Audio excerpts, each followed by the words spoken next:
Alright. Chicken police. Let's go.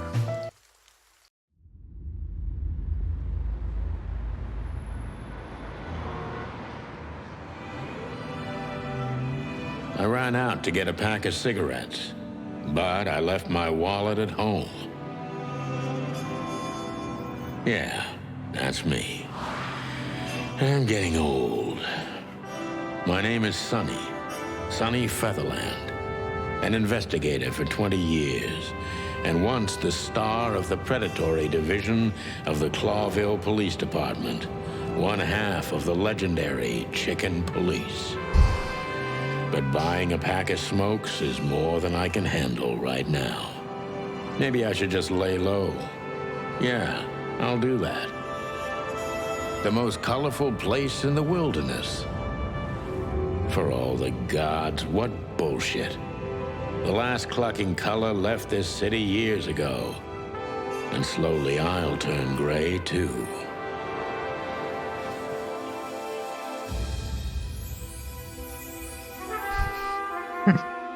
All right.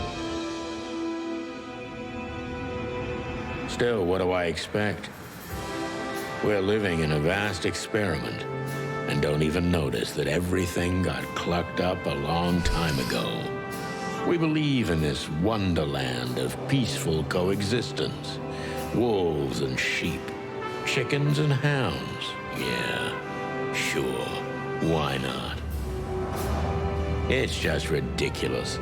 The dog eats the chicken. It's in our nature.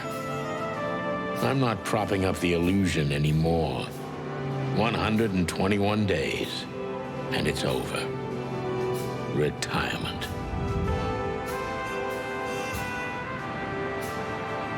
What could possibly go wrong? Oh, all right. Decent intro.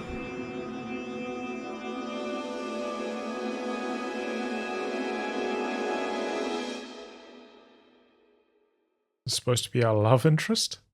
Ah, crap. My office lock is a piece of shit if a dame can pick it. She stood in the darkness. The light painted stripes on her body. It whispered secret little things that were never there in the first place. But she was no zebra. Reality was just a light switch away. Elizabeth or Charlotte? I was sure she'd have a sophisticated-sounding name. She had a bygone look in her eyes, older than this ancient building, and perhaps the whole city itself. Or maybe I'm just drunk. But she was the first womanly thing in my place for a long time, so I had to give her a chance. Pretty solid voice acting there. Could read through that a lot faster just reading it, but I want to give him his due.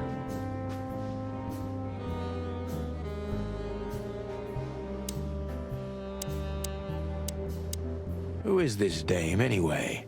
And what the cluck is she doing in my apartment on New Year's Eve? I don't know if that'll get old, him saying what the cluck. I quite like it. Let me introduce myself. My name is Deborah, Miss Deborah Ibanez. You're mistaken, ma'am. Oh, really? Please enlighten me, Mr. Featherland.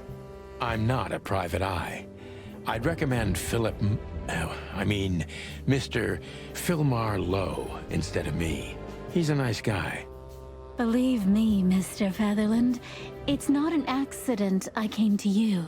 Look, miss, I work for the police, and I'm currently on leave. I couldn't accept private commissions even if I wanted to. Not even from a classy dame like you. Am I that easy to read? That's my job. But tell me, since you've invited yourself in, would you like a drink? I don't usually drink. Well, I've got to have one, and it'd be rude of me to drink alone. So, maybe some sherry? Oh, classy. If you insist. But bourbon, please. Oh. Huh. Thank the wild ones. That's all I have. What a coincidence. What a coincidence. So come on, spill it from the beginning.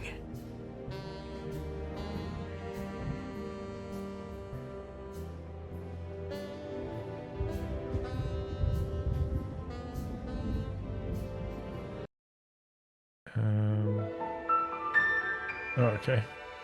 Need to turn on auto dialogue so I don't have to press X every time.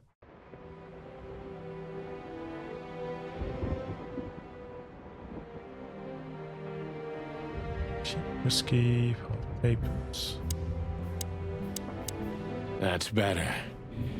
Now, if I understand correctly, your mistress is receiving threats. What kind of threats exactly?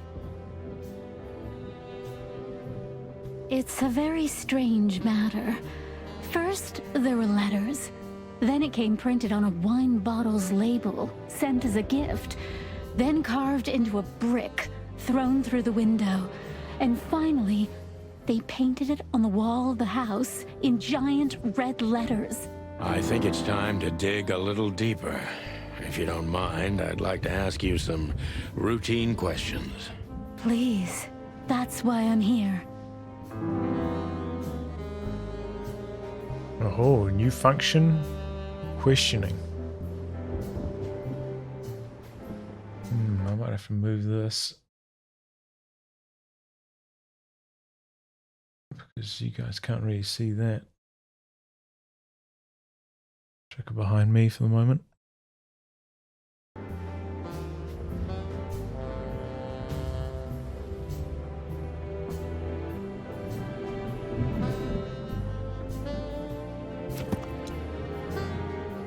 Alright, the notebook. Gather vital information about the case. Click on any text or picture in your notebook to read the translated version in your language. Hey, Daff, wow.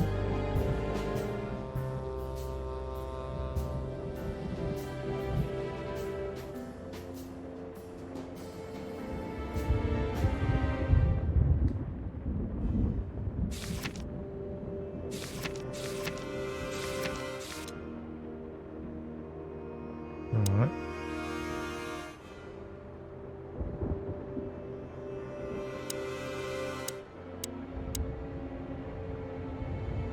Focus on what you know about the suspect. Is he or she suspicious? Concentrate on that.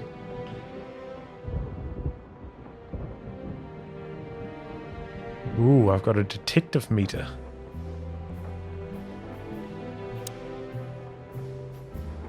Gather impressions. Every impression adds a new question line.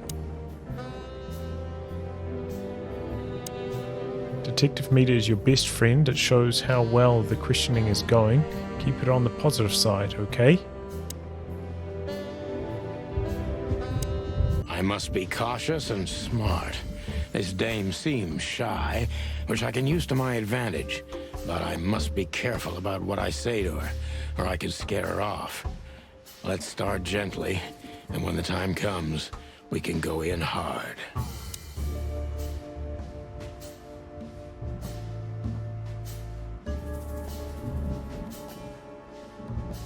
Okay, so I've only got one option. Who exactly are you, ma'am? Who exactly are you, ma'am? I'm not somebody important, Mr. Featherland.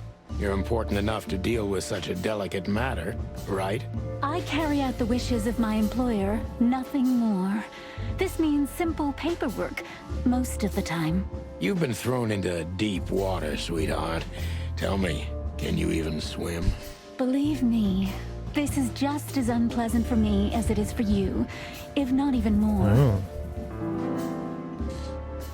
I have an impression, shy and doubtful, and we're on the positive side of the detective meter.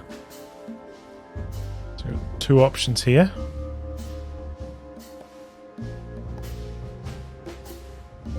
So this is probably from our impressions. You're not very confident. Sure. You're not very confident.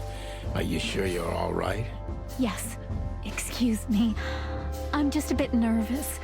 I've never done anything like this before. Breaking into the apartments of strangers isn't that big a deal. Some people do it as a hobby. Please don't make fun of me, Mr. Featherland. This is hard for me as it is. You're right. Sorry. How rude. How rude. Do you come alone? What's your star sign?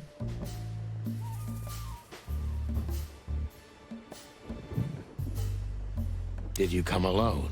All by yourself? I took the subway, then the tram, and then I walked. It wasn't easy to find this place, and to be honest, I had to be discreet. Yeah, well, I think I'm starting to get the picture. This is quite unpleasant for me. Okay, I'm back. I'm positive again on the detective meter. That last one wasn't good.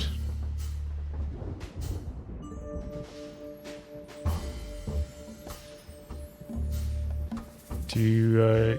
oh man, I'm blocking some of the objects. I might have to move my camera up. You guys can see that question.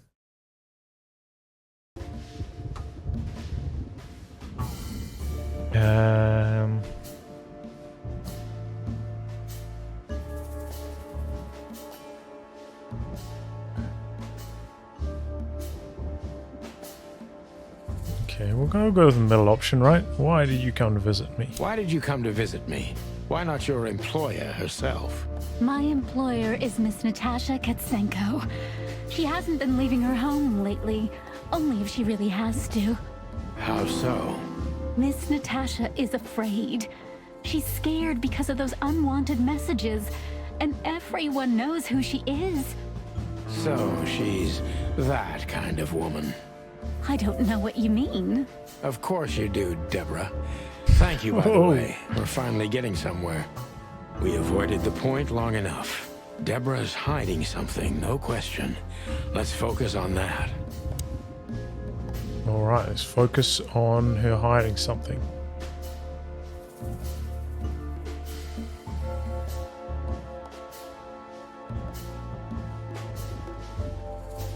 Let's go, how did you get this address?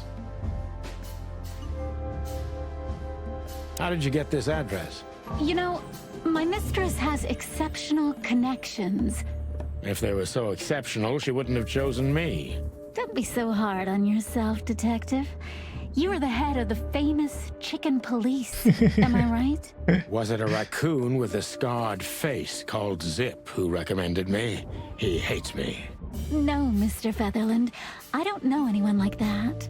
Lucky for you, Deborah. Okay, minus 10 on the detective meter from that, eh? That's not good. Yes, you go with what do you want from me? What do you want from me? Me? Oh, don't be silly, Deborah. I mean your employer. I was just talking to myself out loud. Well, Miss Katsenko thinks you're a great detective, and you're also reliable. That's why I came. Did she also give you the lockpick?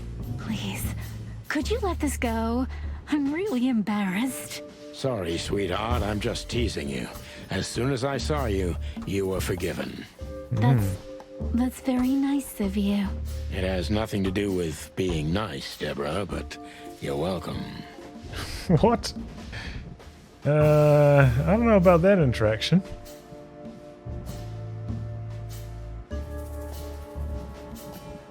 Don't you think it's suspicious, right? I think we go with. Have you ever felt truly vulnerable? Is that like a hiding something question?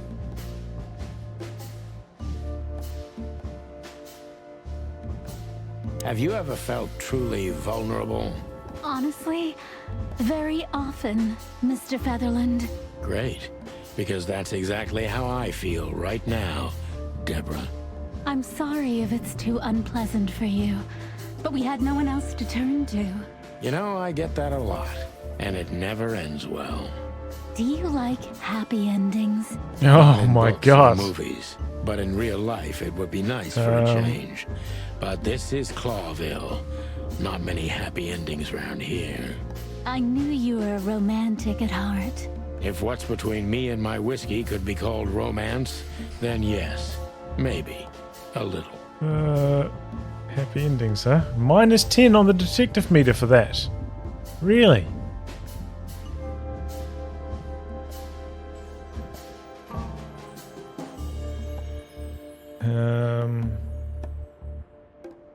You won't come clean. What's the point of all this? Why should I believe you at all? If you won't come clean, what's the point of all this? But, Mr. Featherland, I'm sorry, sweetheart, but I'm way too old for this game. please, just think again. For me and my mistress's sake. Minus 40! Oh my god. Tell me, Deborah, why What? should I I believe just you at selected all? that. Because my mistress trusts you. Should that be enough? If you really like what she thinks you are, then yes. Damn, what can I say to that? Dude, I'm Look, I screwing didn't up. mean to back you up against the wall. You have a way with words, sweetheart. Did you ever want to be a cop? No, not for the world. Heh, smart answer. Dude, I'm on the brink of positive and negative, right on the brink with this detective meter. Be honest and tell me what you're so afraid of. You know, Mr. Featherland, my mistress's partner is Hobart Wessler. Or as most people know him. Ibn Wessler, the Kingpin. The king. Exactly. Feathery gods, help me. So you get it now. The secrecy. To put it mildly, I think I understand it all. Wessler. This little piece of the puzzle changes everything. Ooh, okay.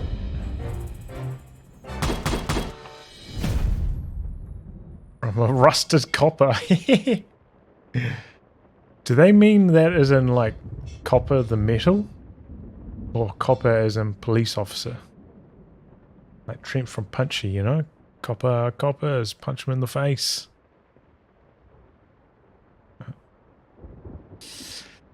That was ugly though. Important clue is a gangster. Okay, your employee's significant other is a gangster.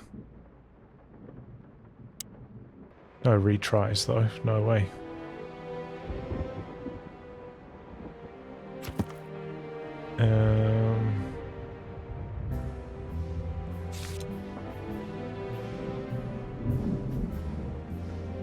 One of the most well-known gangsters of Clawville, real estate mogul, bank director, museum owner, distiller, smuggler, and information broker. Okay, he's a busy boy. Why don't you take it to the police? Just go there and file a report. Photos, flashing lights, fingerprints, you know the drill. The evidence is very clear. Even a moderately talented detective could easily wrap this case up. Or just try the phone. 555-111. Please, take a look at this. Well, okay. Let's see. This game reminds me a lot of Framed. I think it was called Framed, right? It was kind of like that puzzle game with that jazzy soundtrack.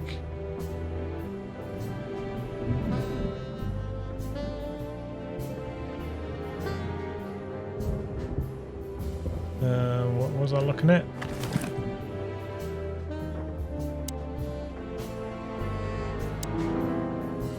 I know Molly very well. Please note this when deciding whether or not to accept my assignment.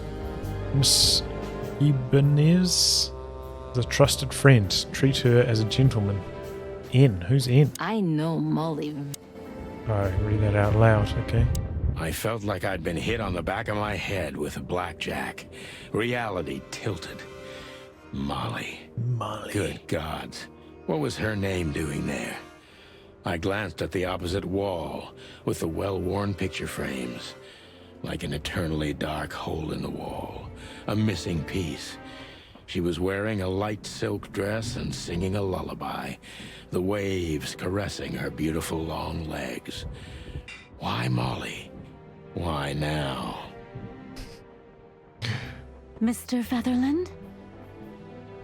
Santino, are you all right? What the hell is this supposed to mean? I don't know anything, Mr. Santino. My mistress told me to give this to you. She said you'd understand. Don't you? Oh, of course I understand, Miss Ibanez. I get it very well. But this case is becoming more and more confusing. It's starting to look like blackmail. Blackmail? Don't play innocent with me. But All right. When can I visit? Visit? Me? Not you. Miss Katsenko. Oh, yes. You can find her at the Tsar Club. Didn't you tell me she's not the social kind? That she's especially unsociable? Or does she only like loud and crowded clubs?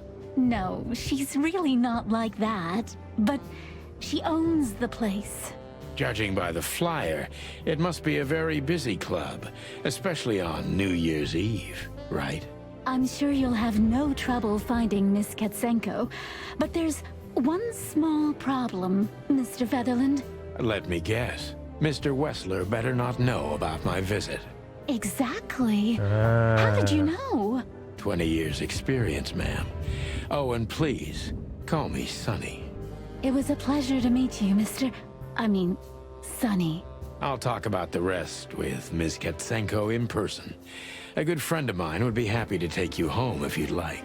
I'd appreciate that, Sonny. Alright, I'm intrigued. I'm intrigued so far. Every whiskey has... More books. In the drawer. My wallet and my badge. The wallet is real. The badge ain't. Chief Bloodboil took mine. So I got this one out of a pack of cornflakes. Just in case. Alright. She doesn't seem so dangerous that I need to grab my gun, but you never know. Exactly. My last cigarette. You're lucky I don't have a light, pal. Alright. We're packing. We're strapped up, chat, and we're ready to rumble. What happens if I turn off the lights? Oh, they were off already. Alright.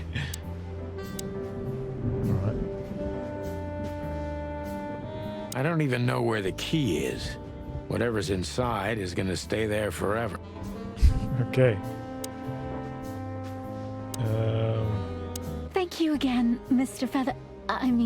Sonny. Don't mention it, Deborah. I had no other plans for today, except drink. But tell me, do you have a light? I'm sorry, I don't smoke. Thought so. He does have like a smoker's kind of like raspy voice, you know?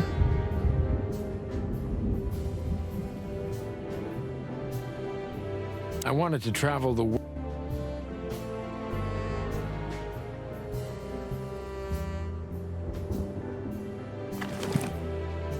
So, okay, I'm stacked up. Bedroom door.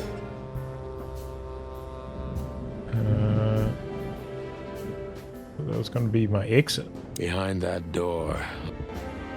How do I leave here now?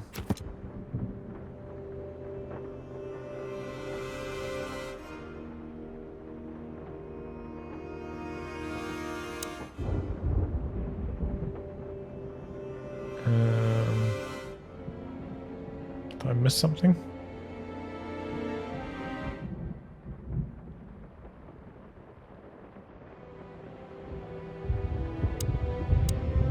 Just a phone call and a good friend of mine can take you home. Thank you, Sonny. Oh, a phone call. Okay. 555-932.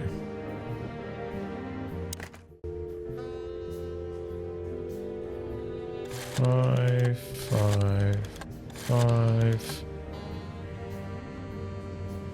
9, 3, 2.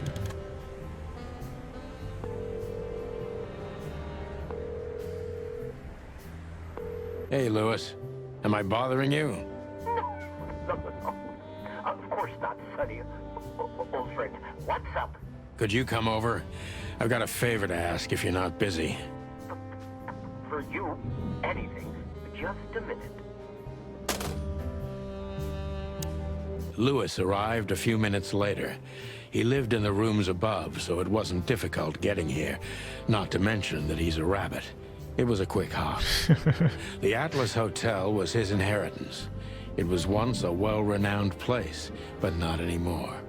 The last economic crisis ruined it. And now, besides me, he was the only resident of this enormous place.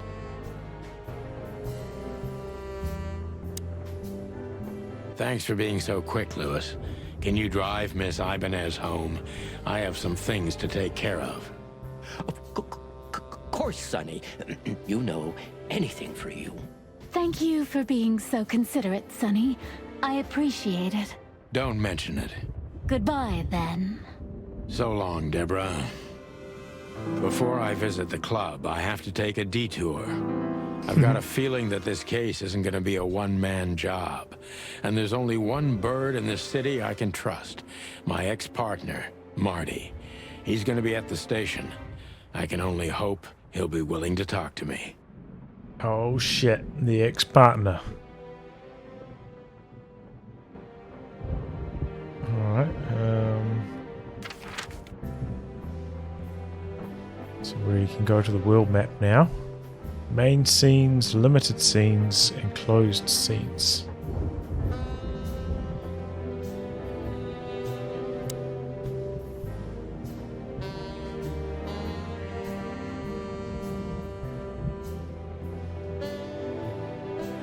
Is this the only place I can go? I'm trying to hit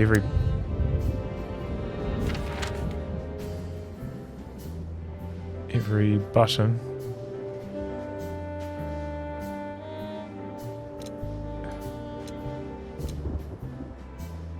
Thought I'd try it with my mouse just in case. It was New Year's Eve, and I was driving, half drunk, risking my whole life's work. But still, it didn't feel any different. Every day was the same. And the 121 days I had left till my retirement seemed like an eternity. When I look out the window of the hotel room I call home, I see the same thing every day. A woman in a red nightgown dances slowly in circles to smooth music. The 9 o'clock show, with a glass of cheap bourbon and the red gown with the silent music. In the meantime, the proud city of Clawville is slowly eating itself alive. And we're still here, with nothing left to lose but our sanity, while others, the smart ones, had already gone. Molly. Does her name really upset me this much? All those years of solitude, and I still jump without question every time I hear it. And then there's Marty, my ex-partner, who hates me. But I know I have to speak with him, no matter what. Why do I feel like the past is watching me on this goddamn night? It's pretty cool so far, man. I have to say, I'm enjoying this quite a lot. I knew where to find Marty. At the station, we'd always draw straws about holiday duty. Marty never joined in. He always took the New Year's Eve shift, even though he had someone to go home to. I understood. 10 years ago, we survived the night the press called the Bloody New Year. Forgotten by Clawville, but not by us. We both left parts of ourselves behind that night.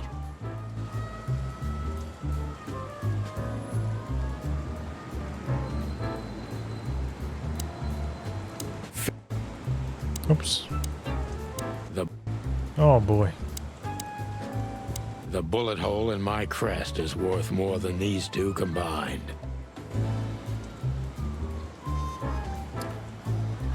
Yeah, it is. It's like an old-timey detective movie slash novel. Lion's Den. But to be honest, lions don't come all the way down here these days. Just take a deep breath, Sonny, and turn on the bullshit counter.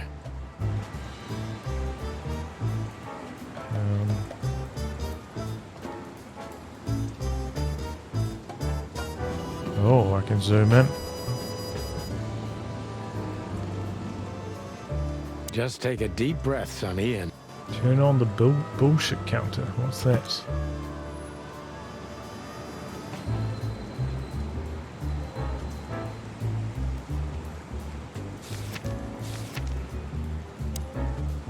Just take a deep breath, Sonny, and turn on the bullshit count. What am I doing here now? Do I have to talk to these Well, people? look at that. Hey, Sonny, what you scratching out over here? I heard the big boss threw you out. Tough luck, boys. I may not be on duty, but I'm still a cop, just like you. Well, more than you. Hey, you don't have to be so peckish, old bud. By the way, you're on luck. Blood Boil's not in tonight. Malloy is in charge. Oh, God. That clumsy buffalo is here tonight. If he doesn't end up in a cell again, he's lucky. You got it. You looking for Marty, eh? I see you're still the brains around here, Phyllis. Yeah, I'm looking for Marty. Birds of a feather flock together. I see you're still the funny guy around here. You'll find the giant feather duster at the shooting range. As always. Hey, Royce. I'm telling you this because maybe you'll be able to understand. If this prickly shithead makes another racist remark, I'll strangle him with his own raincoat. I'd love to see that. Hey, whose side are you on, you jerk? It's kind of interesting seeing how, you know, like their spines and stuff are sticking out of their raincoats, so their raincoats aren't really shielding them from the weather at all. Again, Clawville Police Department. I've never been good at history, but if I'm not mistaken, this place has been a church, a hospital, and even some insane cult's secret hideout over the years. Anyway, the place holds the secrets of the ages, and some drunk pigs in the basement.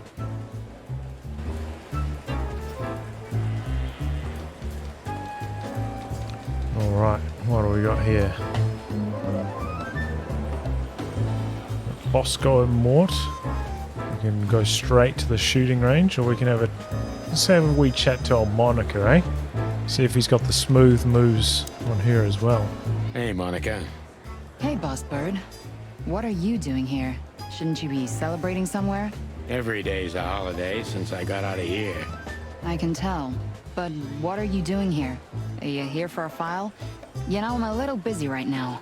Yeah, you could look after a few things for me, but first I'd like to talk to Mr. Big Beak McChicken himself. Those two prickly assholes told me he's emptying the magazines in the hole. Like always. And if he carries on like that, he's gonna use up all our ammo. So it would be nice if you drag him out of there. You know how this day is for him. For him? You know I didn't mean it like that. Yeah, I know. Okay, so just sign here and you're good to go. Thank you, darling. Don't mention it, Boss Bird.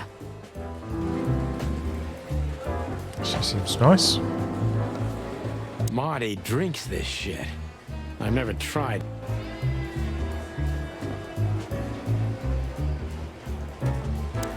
So chat to old Bosco, eh? Holy wild ones, look what the cat dragged in. Hello to you too, Bosco. I see you're busy, as always. I've been sniffing around one of the rundown joints. You know how it goes. And boom, this son of a lizard comes flying out the window. I didn't know the lizards could fly. So, Mort was being a bad boy again. Nothing unusual. And you? Still dying? I'm still a cop for another 121 days, Bosco. It's as unpleasant to me as it is to you. All right. No need to bite. I wasn't trying to mess with you. You have Moses and Plato for that. And of course, Blood Boil. Let's hope I won't run into any of them tonight. Looking for Marty, eh?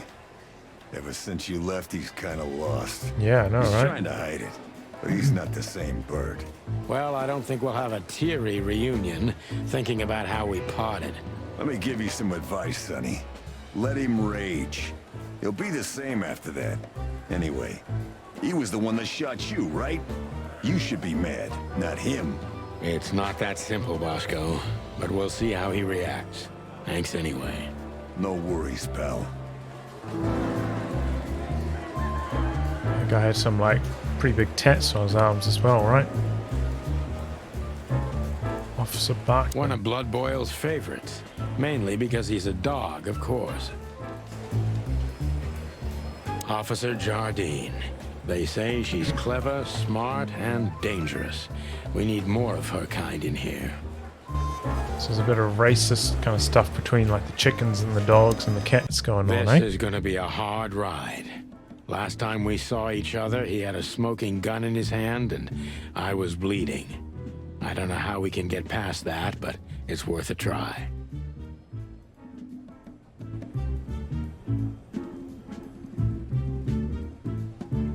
What happens if I turn off the light switch?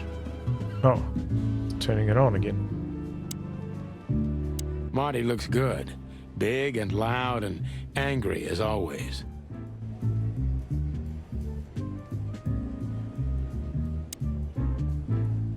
Oh, hot stuff here.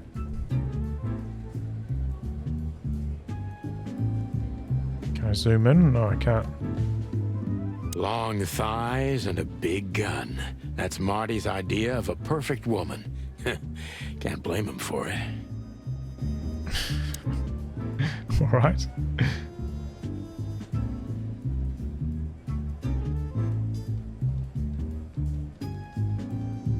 Have a chat to old Marty then, eh? Hey, Marty. Oh, well, look who's here. Hello, boss bird. Were you lost? This is the PD building, you know. Cut the shit, Marty. We're better than this. Well, at least you are. Better than anyone, huh? Marty, come on. Let's forget that. Marty. What's past is past. Easy for you to say, Sonny.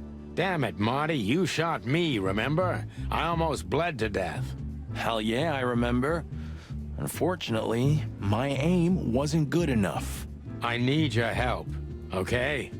That's what you want to hear. Well, it's a start. Okay, I've said it. I won't do it again. Yeah, right. So, are you in? Just for tonight. Small case. We'll wrap it up in no time. What kind of case? A personal one. How personal? Very. The kind of case where if you come with me right now, you're not on duty anymore. Ooh, damn, Sonny. Stop it right there. I'm in. That's it? Do you know how boring life is here without your stupid, reckless shit? Soon enough, I'll shoot all the ammo in here out of boredom.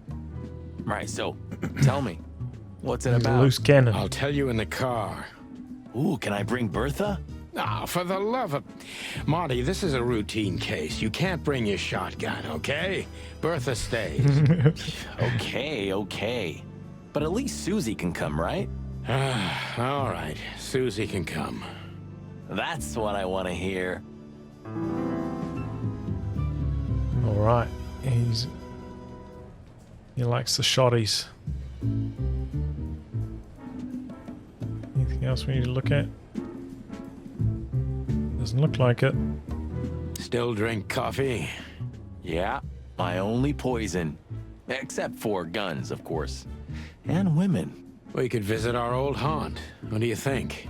Oh, a nice cup of Zips coffee and the hot dog. I'm in. Oh, and maybe we'll get into a little fight too, huh? Oh, If it shit. comes to that, I'm leaving you without a blink. Oh yeah, like last time? Those were different times, Marty, with a different Sonny. Well, all right. To the city then. He's You definitely a don't loose have to cannon. come with me, you know. Okay, I know. Let's go. Sonny, there's a little problem. Not so little, and it smells, too. What the furry hell is Blood Boil doing here? Well, it seems we can't avoid speaking to him. Oh, yes, we can. You have your rifle with you, right? What? Just kidding. Sort of. So I'm guessing this is Blood Boil. All right. What a surprise. The two pigeons back together. And without my permission, of course. Chief Bloodboil. Damn. What was that, Santino? Nothing, sir. What a lovely evening. Am I right? I don't want to hear your crowing, Santino. What the hell are you doing here? Hey, careful with the racist barking, old hound. Oh, it's getting hot in here. Can we just skip this part? It's New Year's after all.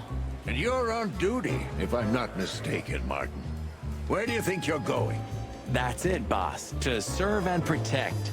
Sonny was in the neighborhood and stopped by to say hi. He's a cop too, right? Only on paper, and you know that very well, Detective.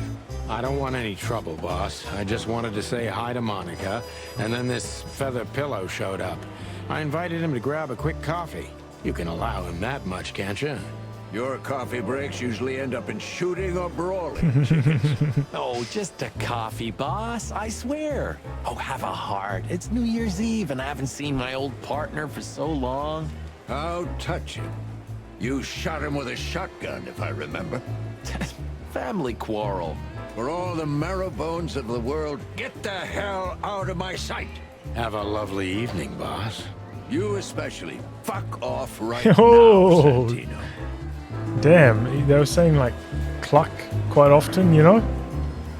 I thought they'd maybe like dive away from using actual swear words the entire time, but apparently not.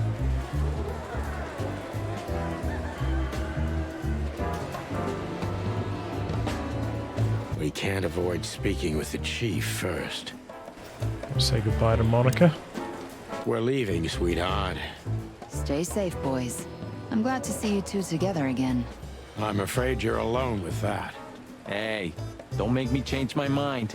You won't, Marty. I bet you can't wait to get mixed up in some serious trouble again. Yep, that's true. I'm serious, boys. Be careful out there. We're big birds, Monica. We can take care of ourselves. Mostly. Okay, but take care of each other, too. Will do, Monica. Yes, ma'am. Alright, that means we can leave, I think. We're going to the hop dog, right?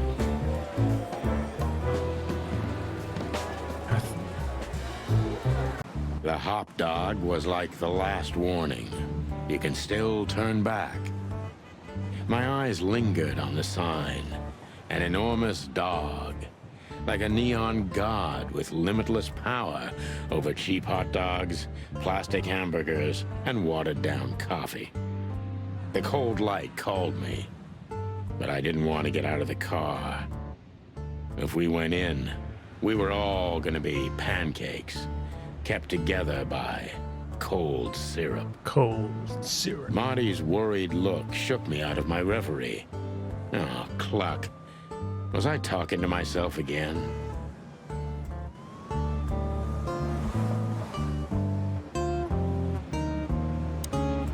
Hey, pal. Can you hear me?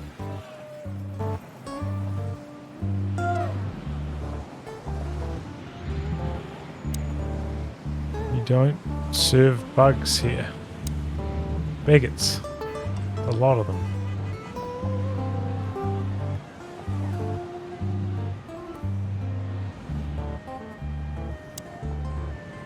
Are you sure that thing's a dog? I always wondered. The name Hop Dog is quite a giveaway. Don't you think so, Mr. Detective? Sometimes the most natural connections lead us astray. Who said that? A natural-born genius? Yeah, right. That sign gives me the... I'm not surprised. That sign... I'm not That sign gives me the creep. I'm not surprised. Can I go in? No. Ugh, the place is deserted. Poor Zip. You're right. Yeah, the guy's middle name is Bad Luck. That's for sure. Zip. Indeed it is. Jukebox poster. Fly with me, baby. Keston Mavis.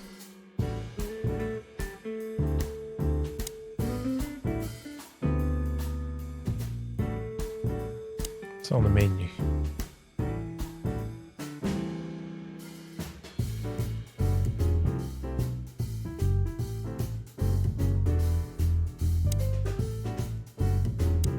Have a wee chat to old Zip here, Hello, eh? boys. Now, get the hell out of here while I'm asking nicely. Hey, is that how you greet two old friends? Hey, I'm not joking, Sonny. I got a shotgun under the bar.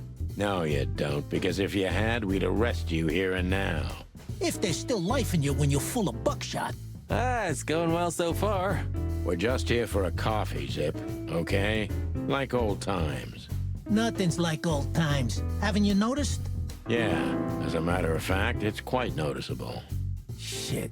All right. And where'd you blow in from? We haven't been anywhere yet, but we're going somewhere. Everybody's going somewhere, right? Tell me, how much Those do you know, fingernails, Zip? dude. That depends. How deep is it? Bottom of the well kind. Goes down around Ibn Wessler. Holy hell! Wessler? You've dipped your wings in deep shit, boys. If you've got anything on him, don't keep it to yourself. We'd be grateful. Grateful. Maybe you're not gonna trash my joint this time, eh? You know, Ibn's acting strange nowadays. He always believed that if you want something done, you do it yourself. That's how it was for years anyway. And? But now, he left his real estate, the fish racing clubs, the casinos, and the bars to his right-hand man, Mongrel Mick. And ever since, he's been kinda weird. Bottomed out, brooding in the seediest joints of the city. Nobody ever knew him to be like this. Weird, huh? Yeah, weird. Do you think it's about a lady? It's always about a lady. Well, there is a woman, I knew it. but not like you think. Is this gonna cost much?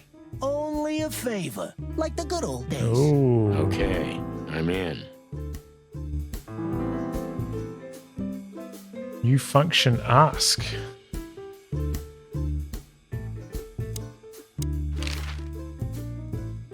Have you ever been to that place? Of course, 100 times. Everyone who matters in this city's been there. Sorry, guys. But then, it had a different name and a different owner. Business affairs, right? Yeah, that was the dark era, Sonny. I don't want to talk about it. Roger that.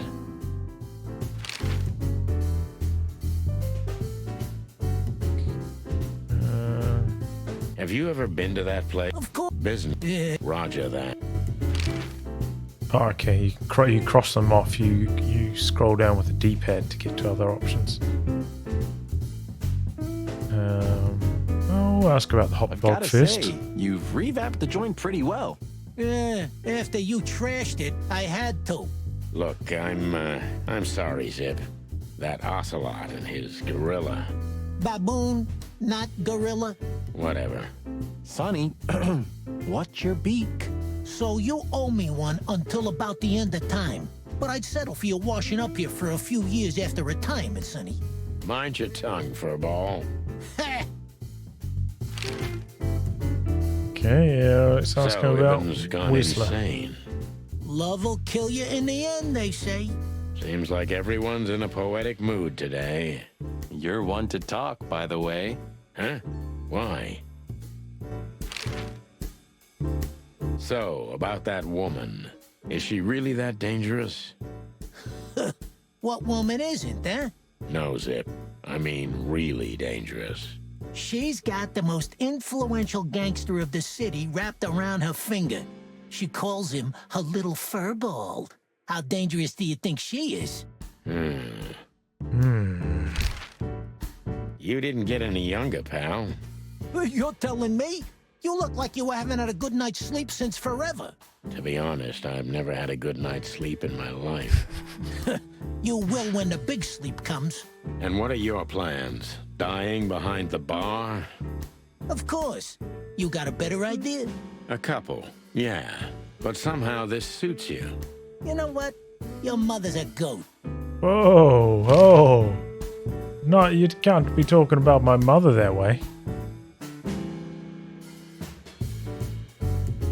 That Natasha's a mysterious woman, a real cursed jewel if you ask me. She came out of nowhere 2 or 3 years ago and landed on the stage of the millions almost immediately. Is that so? Interesting. Yeah, she's got a fantastic voice, makes men go crazy. But we all know that's not what's important. Then suddenly, bam! She got the whole club, just like that. But we know exactly how it was. I can imagine, yeah. Since then, it operates under the name the Czar Club, right? The old click is still clicking, right? Yeah, the club was renamed and remodeled. Everyone knows she was Ibben's lover, but she's not your usual canary. She didn't get involved in Ibben's dirty dealings. Then how exactly does she fit into the picture? Check this. A few months ago, the old rat pulled out of his own businesses and gave control to Mongrel Mick and his mob. Mongrel Mick? Doesn't sound familiar. Mick the Marauder ring a bell?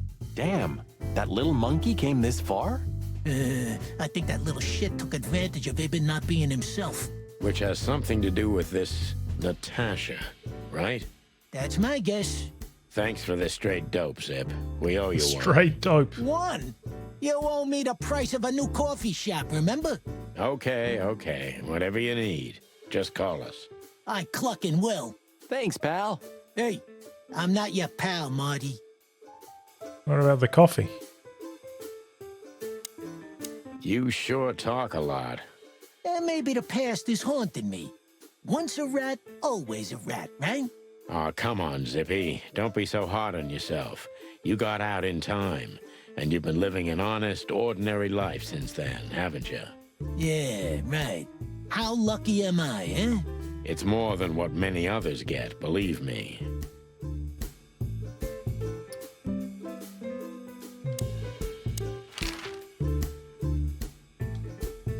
What's this no insects allowed shit? You're not like that. What do you think? If I let one in, all of them will follow. And then I can forget my regular clientele for good. What clientele? There's no one here. That's it. Would you take even that away from me? What's this no in... Alright. Where's the coffee? The highlight of my day. Yeah, I can smell it already. How does he make the coffee here so special? Look at that mangy trash panda and tell me, do you really want to know?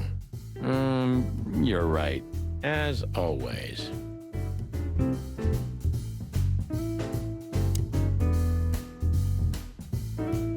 Fuck the king. Where all the colors go. Alright.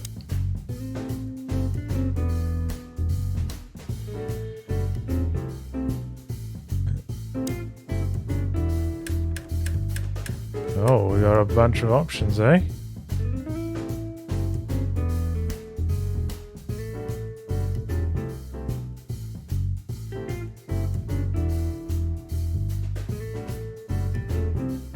I can't seem to do anything with that.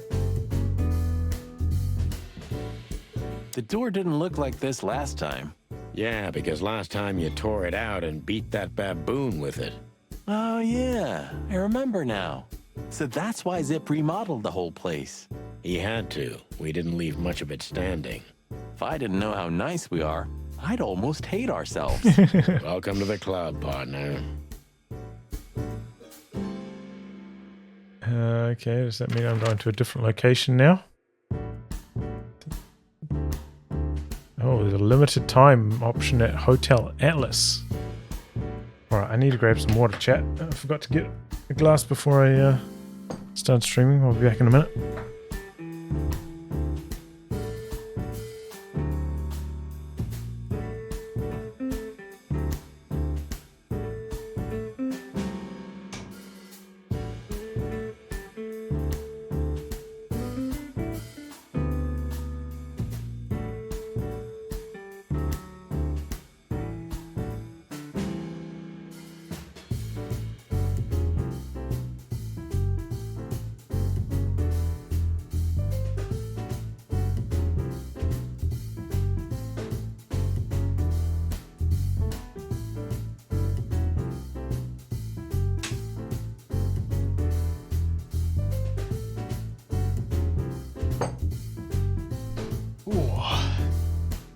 Pretty good game so far, you know.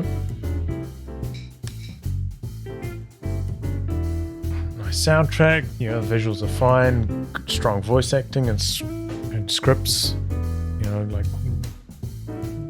pretty compelling. Yee, my condolences, pal.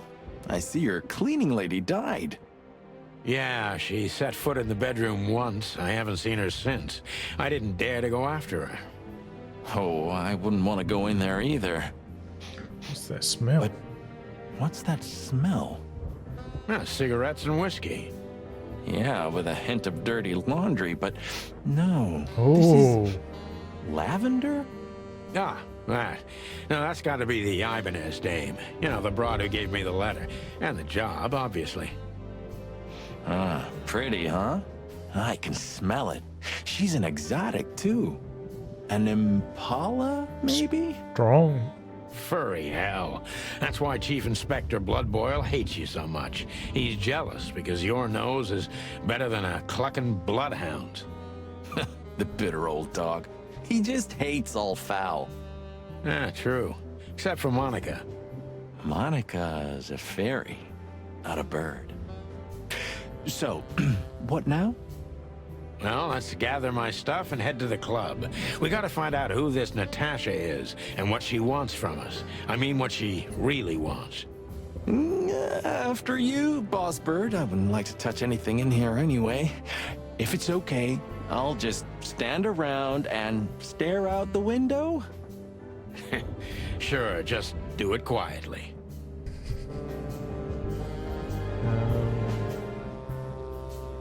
I don't think there's anything I need to get here, right? Have you started on your great novel yet? I've already started working on my will, but I realized I'd have to leave everything to you, so cluck that. Huh, pity. I've always wanted a chicken coop smelling like old socks and bourbon. You'll have to earn it first, Marty.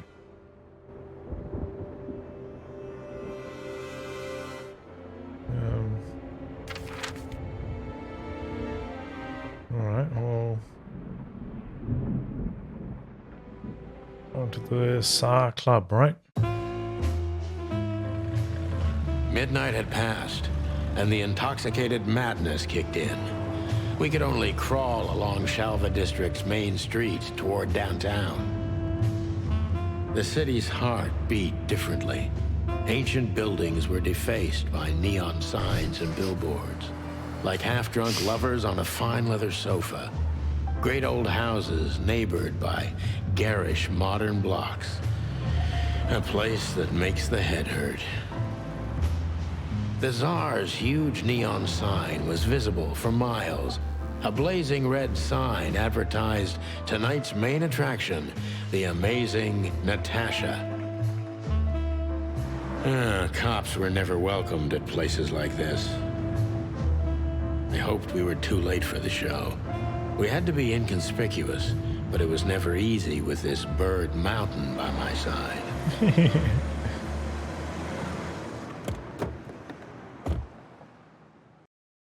What was that? Ah, so this is the famous Tsar Club.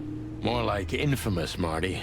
It's not for our kind, that's for sure.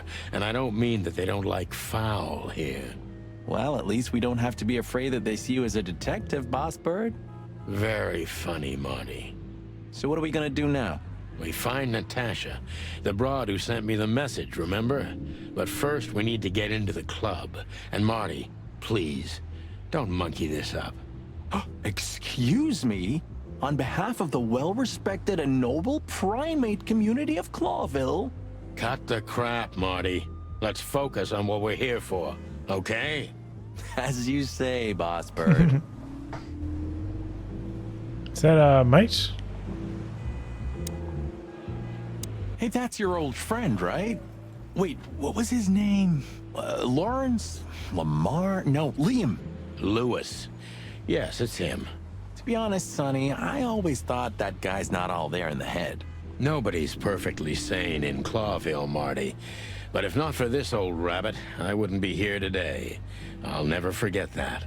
Should I thank him for that? Or kill him for it? You're reading my mind, boss. Oh, I'm his boss. Honestly, I think these types of women only see faceless tuxedos, cufflinks, and wallets. And in the mirror, they're just brooches, necklaces, and earrings. Don't be so radical, Marty. They're women. They live by different rules. That was kind of deep. It's not. Just bullshit. There's more where that came from. Ooh, teach me, Master. When you're old and wise like me, you'll realize none of it is worth a damn thing. Wait, that was deep again, right? Maybe it was, Marty. Maybe it was. Marty. Amazing.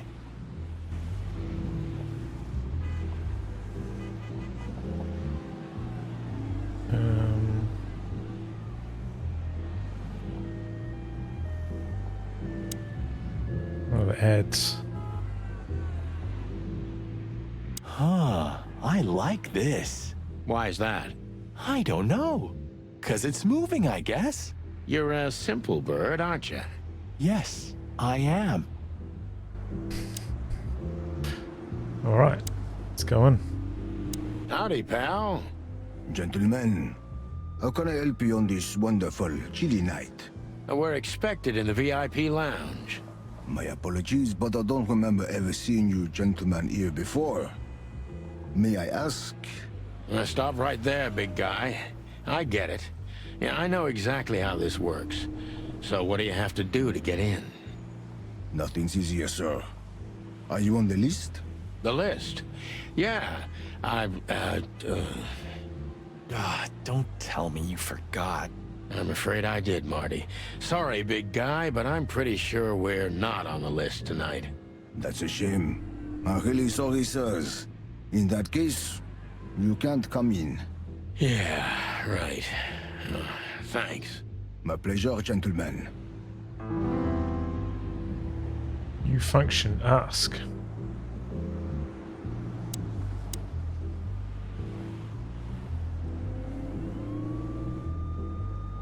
What can you tell me about the first lady of the place, big guy? You mean Miss Natasha Katsenko, sir? You're right on point, pal. Nothing you don't know already, sir. Just try me. Well, she owns the place. And, that's it? Well, that's, unbelievable. Unbelievable. Pardon, monsieur, but I'm not permitted to say anything more. Pretty much expected, right? Say, big guy, you know Mr. Lewis Hayworth? But of course, Mr. Hayworth is an impeccable gentleman, and also a frequent visitor of the club. Is that so? Good to know. And? I'm afraid that is all, monsieur. Always. Look, I really don't want any tight-lipped. trouble, but... It is even more inconvenient for me, sir, but this place doesn't like coppers who lead this line. I can't let just anybody in, and there are some I'm strictly forbidden to. Please, you have to understand. Listen here, you cow. Do you have any idea who we are? You ever read the papers? Of course, I know who you are, sir. I read the news and more, and I must admit it's an honor to meet you in person, Mr. Santino Featherland and Mr. Marty Machikin. Marty Machikin. Bell of the Pantheress is one of my favorite books. Oh my god, not the books again. So it would be terribly inconvenient for me if I had to He use looks like a big force lad. on you, gentlemen. What did you just say? Relax, Marty. This guy has chicks like you for breakfast. Thanks for the information, pal. Have a nice night. Thank you for understanding, gentlemen, and forgive me for my austere composition. No problem, Shakespeare.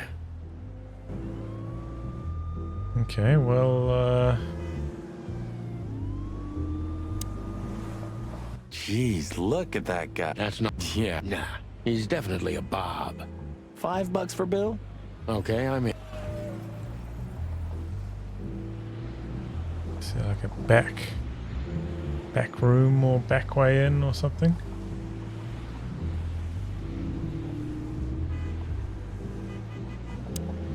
Sonny, my dear friend. Hi, Lewis. This is my partner, but I'm sure you already know. You have no idea how happy I am to meet you, Mr. Marty. I'm a big admirer of your work. Pleasure's all mine, Lawrence. Lawrence?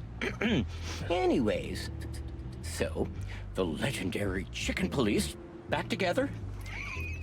Isn't it amazing news? Don't ruffle my feathers, Lewis. Those days are long gone. We're just here for the entertainment.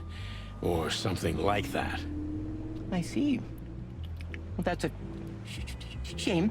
See you inside?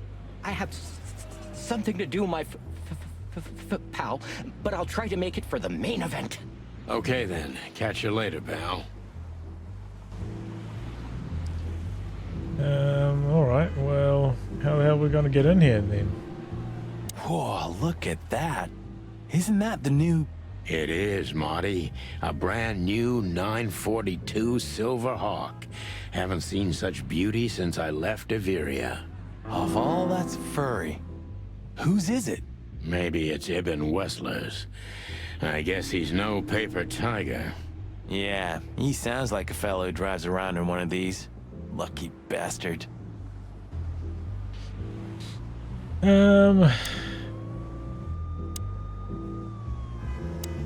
Just one more thing. This list of yours, where should we sign up again? I'm afraid if you don't know, it's not my place to tell you, sir. Excusez-moi, the regulations, you know. You hear that, Sonny? I do, Marty. I do. I'm gonna lose my crest from this guy. Just wait. Just don't get too excited, Marty. Not tonight. Anyway, thanks, pal. Yes, gentlemen. Hey, big guy. My name is Archibald, sir. Archibald Conway.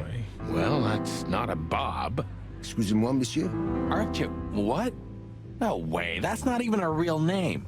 I'm sorry to disappoint you, sir, but my name is Archibald Conway, without any doubt. Blackjack Conway to my friends. Well, thanks, Blackjack. It was a pleasure. We'll be on our way now. Alright, well, that didn't get me very far. What the hell am I doing now?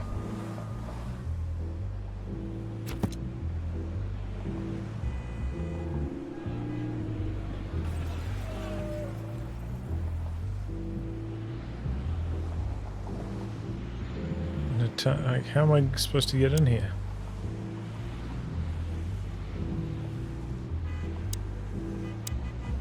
Oh, there's an Archibald Conway. Say, option. big guy, is this your job? To stand in front of the club and keep out decent fellows like us all night? Not entirely, monsieur. My employer has many other kinds of jobs for me. He is quite creative in his field, I must say. Like? Like what? Exactly. Sorry, monsieur. I'm not, permitted to say anything more about the matter. Regulations, yeah, I know. This bullshit just gave me a headache. So sorry to hear that, sir. Seems like a nice enough guy. Jeez, look at that. That's not a... Alright, well, what am I doing now?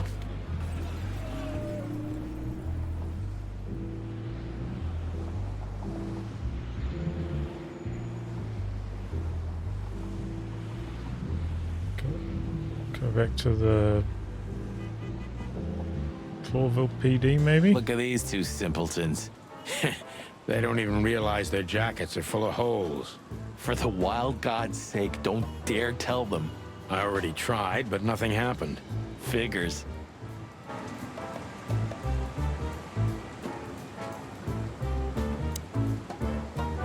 Looking at these two...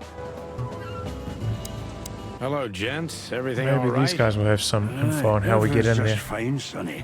Well, look, the chick police are together again. What a time to be alive. Am I right, Royce? You're right, Foss. Hey, that reminds me. Look at what I found under my coat. It's Her Majesty Big Bertha in the flesh. Whoa, whoa, whoa, whoa, whoa, don't shoot. We were just joking, okay? We don't want any trouble. Yeah, I was just joking too. I'll never get bored with these two. They're so cute. I wonder why they thought you would shoot at another cop. Hey, it's just happened once, okay? Am I right, boys? You're right, Marty. And we all know it was an accident. See?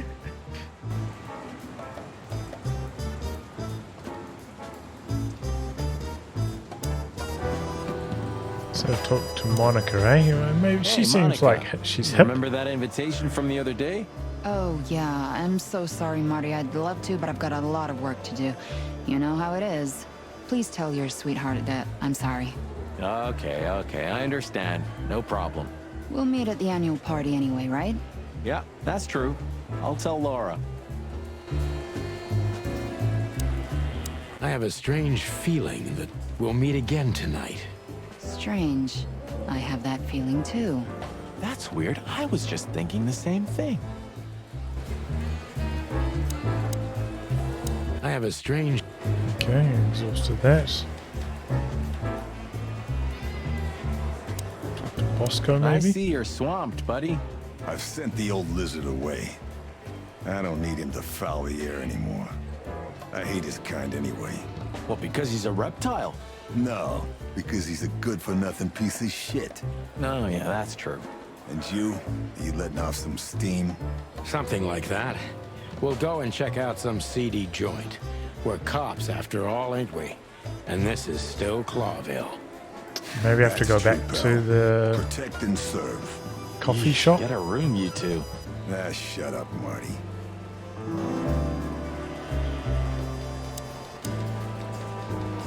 What have you heard about the hop dog?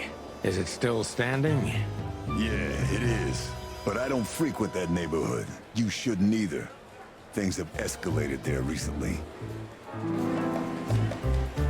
What do you know about Ibn Wessler? What's the old rat been up to lately? They say he's keeping a pretty low profile these days. But he's been seen in the company of the Attorney General. Oh, Attorney General Hamtaro, eh? Hamtaro. That's interesting. Thanks. Why are you so interested in that rat? If you want another hole in your comb, I could help you too, you know. It's just professional curiosity. Yeah, of course. And I'm a fluffy little Labrador. Whoa, you forgot to mention this nugget about the case, Sonny. Ibn Clucking Wessler? What the hell did you get into? As far Combs as I is remember, you didn't let me thing on tell his you head, in the right? first place. Well, you're in now. No way back. You're a piece of shit, Sonny, you hear me? What's this all about? Easy, chicken. I'll tell you everything soon enough. Let's just get the hell out of here first. If I already told you it's a pleasure working with you again? No, but that's always good to hear, partner. Cluck off. alright. Guess we go back to the hot dog.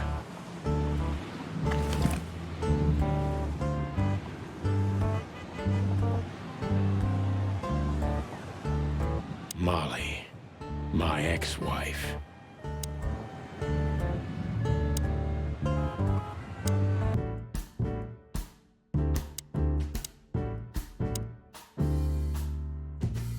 What's this no insect allowed? What's this no... What are you... No, nothing more to learn back here.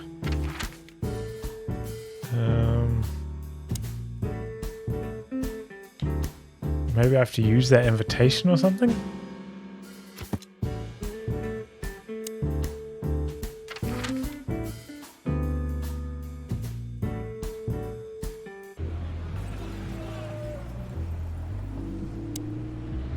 Jeez, that's not a...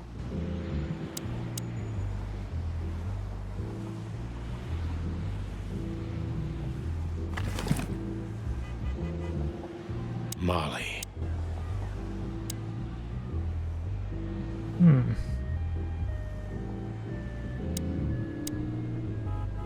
Jeez.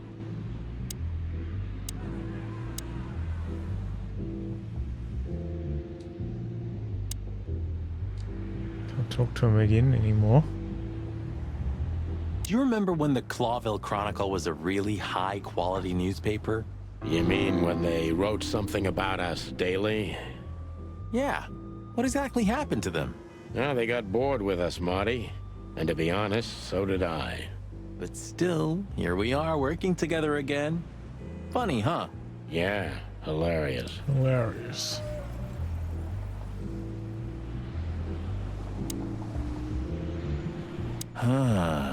You know, seeing this, I can't wait for the show. The girls, New Year's Eve's once a year, right? And we're not on duty. Have I asked how Laura's doing? Whoa, hey, I was just kidding, okay? My relationship with Laura is unwavering, like the rhino beauty on this picture. Interesting taste you've got. Feathers, scales, or dermal armor, a lady's a lady, my friend. Thank the wild gods for self-sacrificing gentlemen like you.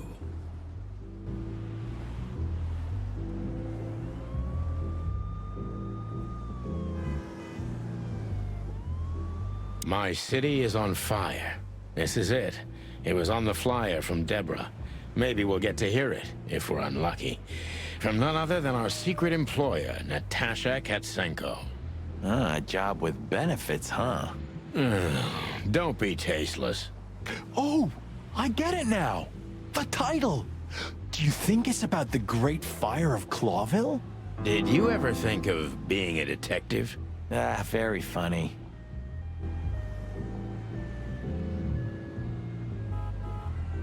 My city is on...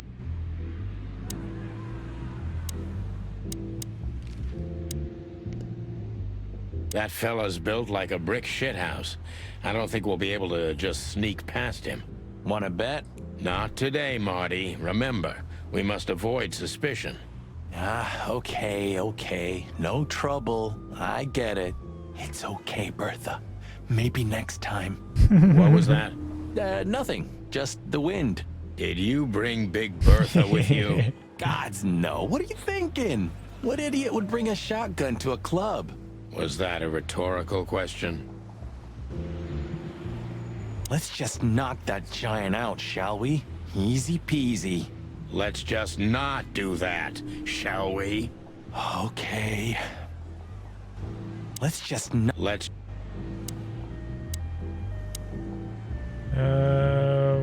What am I doing? One day neon... You read that in some kind... No. Oh. Pluck off.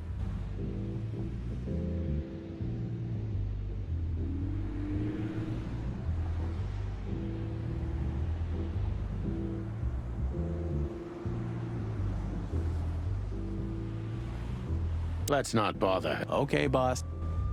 Let's just not... Okay. Let's just not... How do I get in here?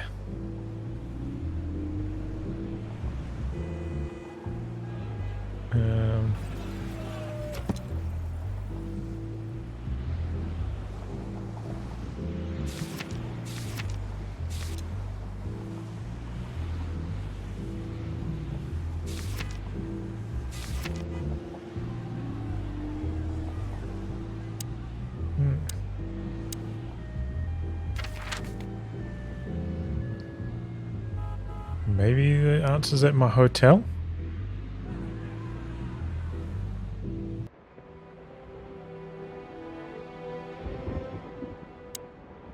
When was the last time? I don't know. Whew, that was Yeah. You know, Sonny, you can call me. Not just when you want to investigate some shady case from a shady dame and you need a big meat shield to cover your ass. Times have changed, Marty. And I don't call anyone. All right, Boss Bird. Whatever you say.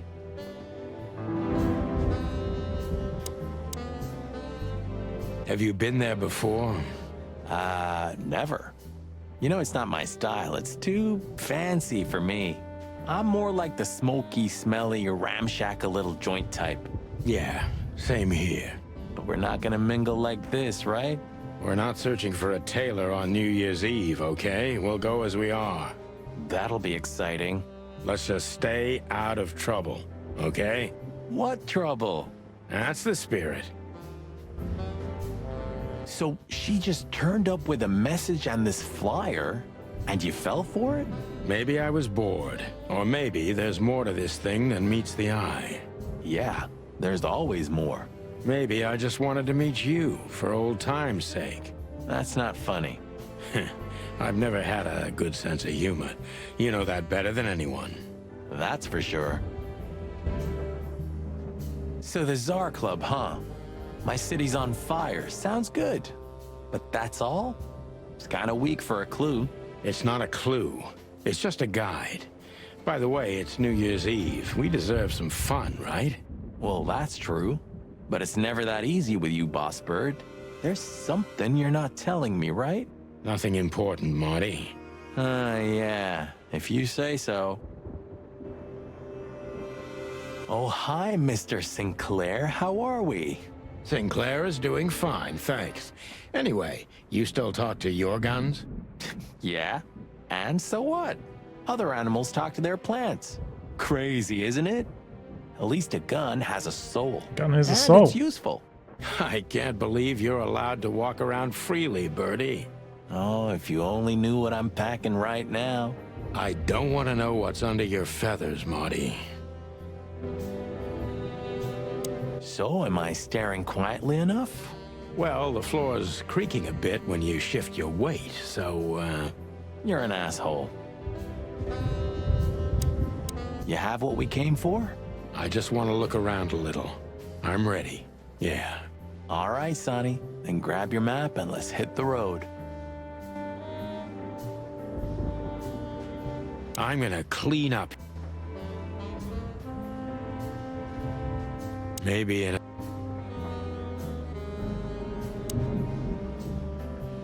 Huh. The old... Really in for a good old days. So this Story? is them. Yeah, the Wild Gentlemen. They were role models when I was a kid. Well, you must have been a weird kid. Which ain't surprising. My idols were the White Wolf and Super Squirrel. The White Wolf, eh? Explains a lot. You know, when I was back in Averia, Clawville and the whole let's live together in peace bullshit seemed like an unattainable dream. Those guys made it happen. The city rose from the ashes of the Great Fire. Yeah, but look at it now. And what would have become of you if you hadn't ended up in Clawville? Maybe you'd even be happy? Perhaps. Those guys were something. Now, man, I can't imagine how you feel. The only good thing you ever had, huh? shut up, Marty. Sure.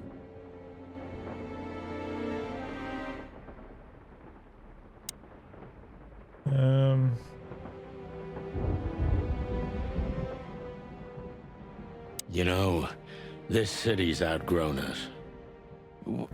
Why do you say that? Well, don't you feel it? The whole place squeezing you. The polluted air, the sirens, and the smell of cordite. Don't be such a drama queen. It's not the world that's changed, it's us. Clawville's Clawville. We're just getting older. No, there really is something.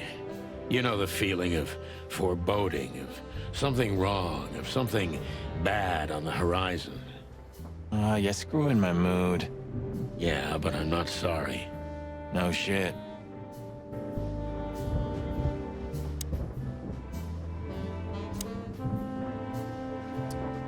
Alright.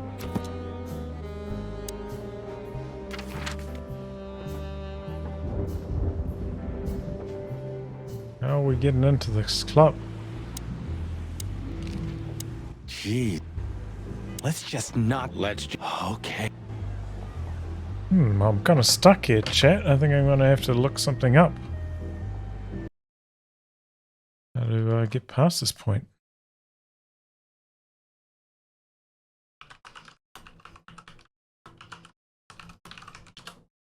Chicken police get into club. Talk to the bouncers, all topics until you find out that his name is Archibald.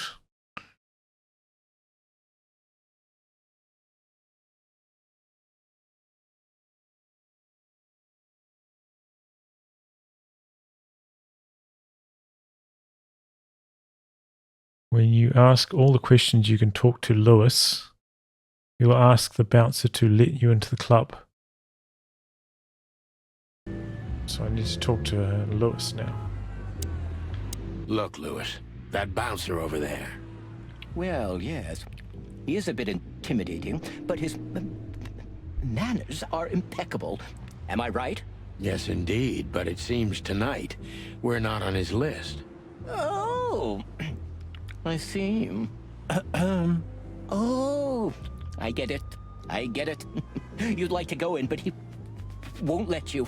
Yeah, something like that. No, no, no, no. No, no problem at all.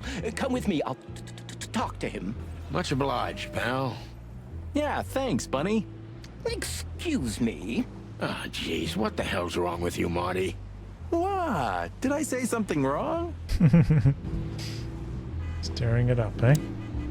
Sir, how'd you do? Everything's fine, Mr. Aworth. Good. Look, this noble pair of pigeons are my friends. They're on the list, okay? L'archulamont, sir. And as for you, you owe me one, gentlemen. Thanks, old pal. It was my pleasure to help you, as always.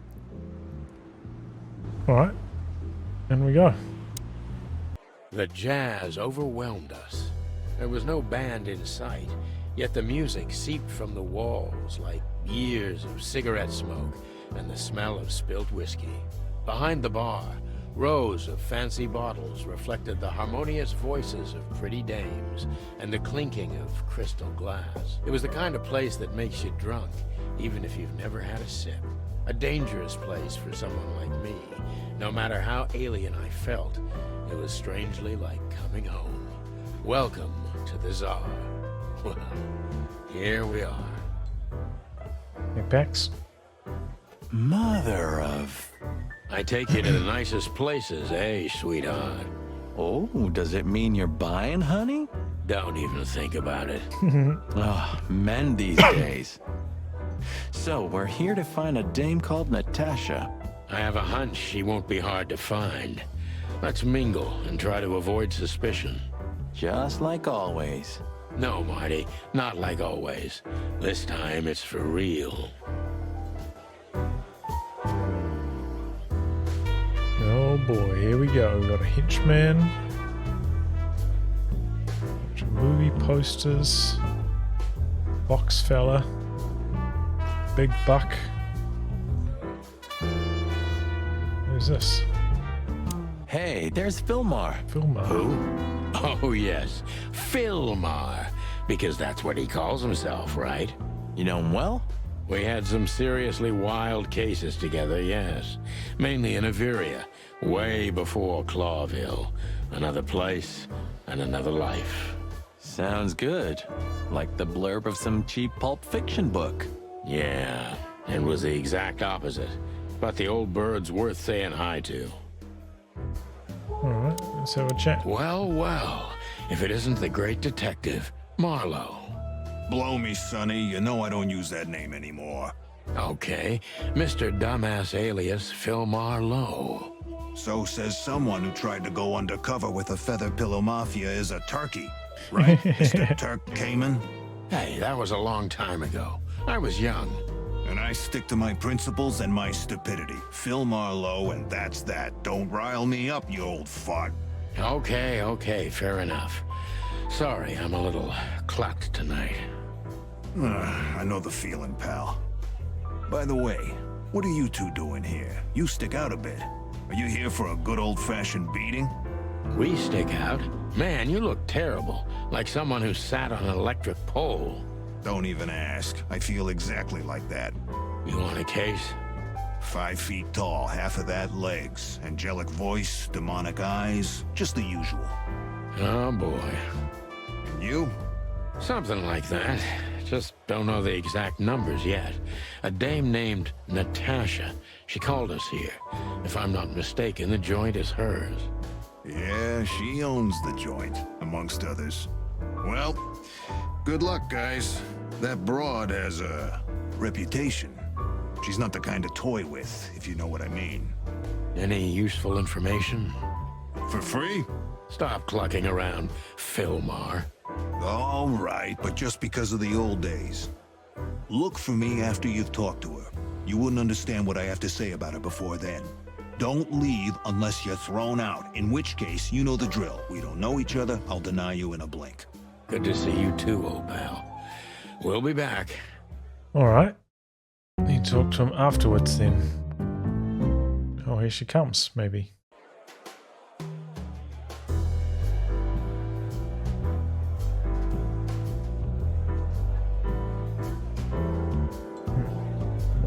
if we start talking to her, then that's not very undercover, is it?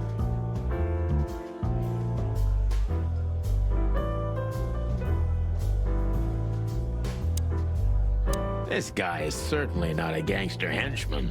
Of course he's not.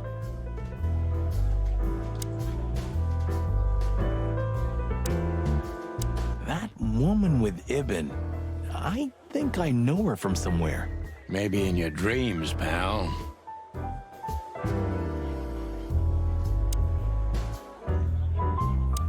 Isn't that... Yes, it is. The great Ibn Wessler, in the flesh. So much for our incognito. You think he noticed us? Only if he's not entirely blind. Great. Just act nonchalant, my friend. No, it can't be. What now? Is that Olivia? No, Marty. Hey, Olivia. Are you talking to me? It's me, Marty McChicken. Oh, God.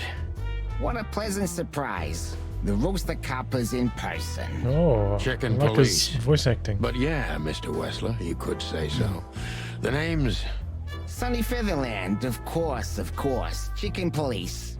Your partner is, he is, Marty McChicken, sir. I just introduced myself to your lady companion seconds ago.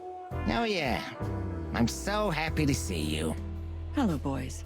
So, to what do we owe this pleasure, gentlemen?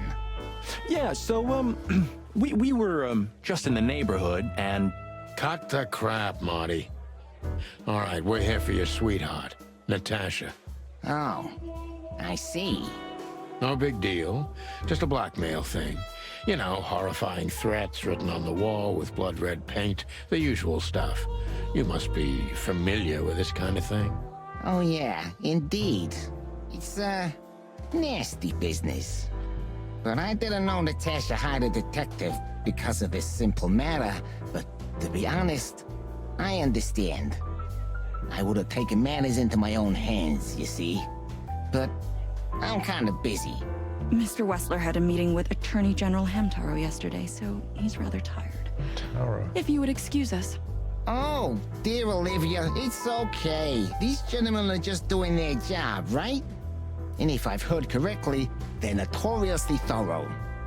So, how can I help you? We've got a few questions, if you don't mind. I'm at your service.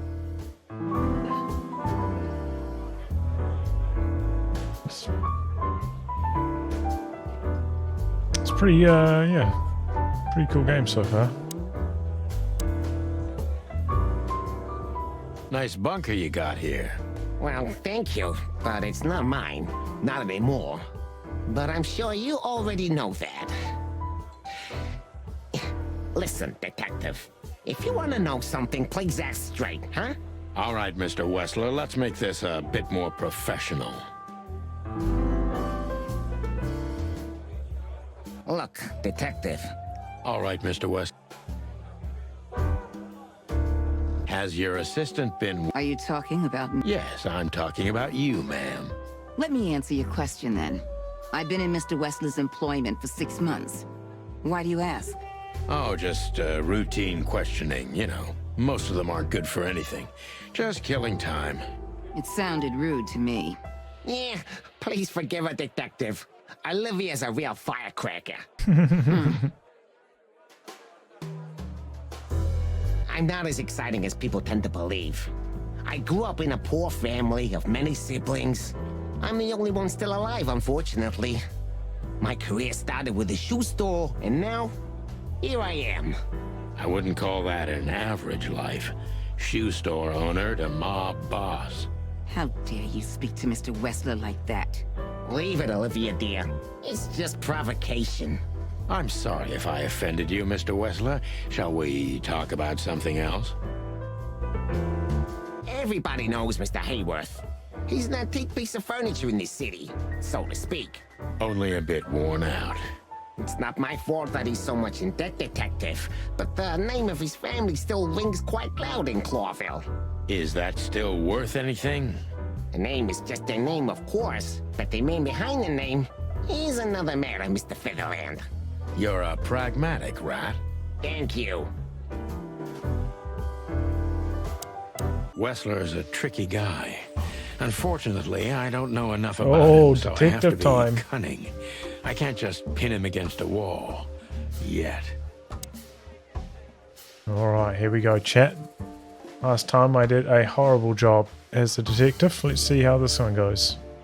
How did you feel when you heard about the blackmail? Honestly, I found it ridiculous. And now? Now I'm kinda interested. But I wouldn't call it blackmail yet. They're just empty threats. There were no demands. Good point. Thank you. Are we done? No, not quite. I'm sorry to hear that. +5 on the detective meter for that one. Great start. Why don't you just call the police? You seem like a very busy man. Why ask what you do? I don't think you like that question. Why didn't you just call the police? Huh? Why? What would have been the use of that? A few messages aren't enough for a case. You should know that. Harassment makes for a case. So do threats. Who were you trying to convince, Sonny? Huh? They would have laughed in my face. Anyway, you know, the police station. Once I set foot in there, I'm not coming out again. Your lawyers are too good for that, Eben. Yeah, I guess you're right, chicken. -15.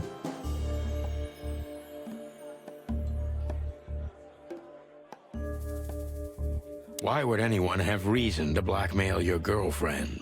I don't know, maybe because she's my girlfriend? You think that's enough? It's plenty enough. Good point. Oh, are you finally getting to a point? Or do you really want to dig around in my private life? Because, people who do that end up in the alley, if you catch my drift. Very much so, Mr. Wessler. Wessler is tougher than I thought, and he's secretive. It's time to gently beat around the bush.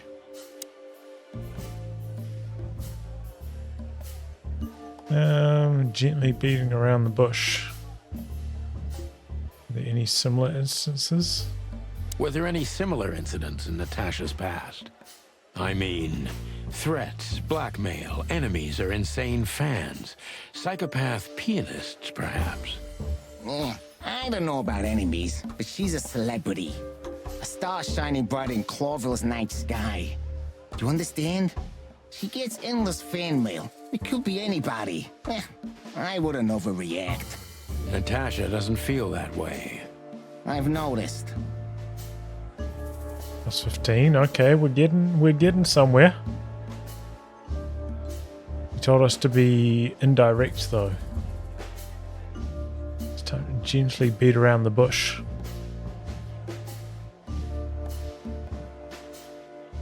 Do you think one of her fans is the culprit?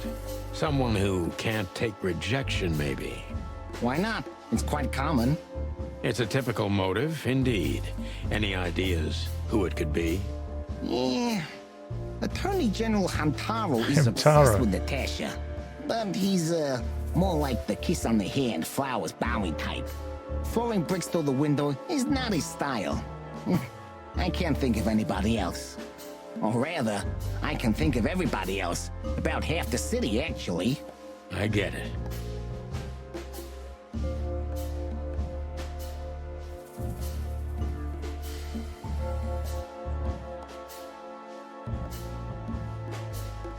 Yeah, Hamtaro's a anime.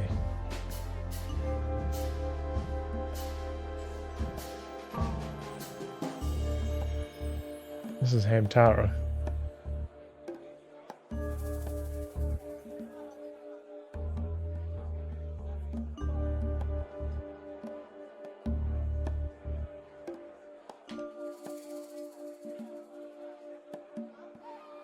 Old anime, yeah. I thought thought it was something to do with anime. I don't think I've ever watched it though. There have been similar threats. We got to continue beating around the bush here, right? Similar Have there threats? been similar threats in the past? Right to the point, yeah? Yeah, I get it. But sadly, this is a dead end, my friend. No threats like these, whether you believe it or not. Well, it really seems like a dead end, so I'll just back up and try from a different angle. You do that. -10. He doesn't want to testify at the station, no way.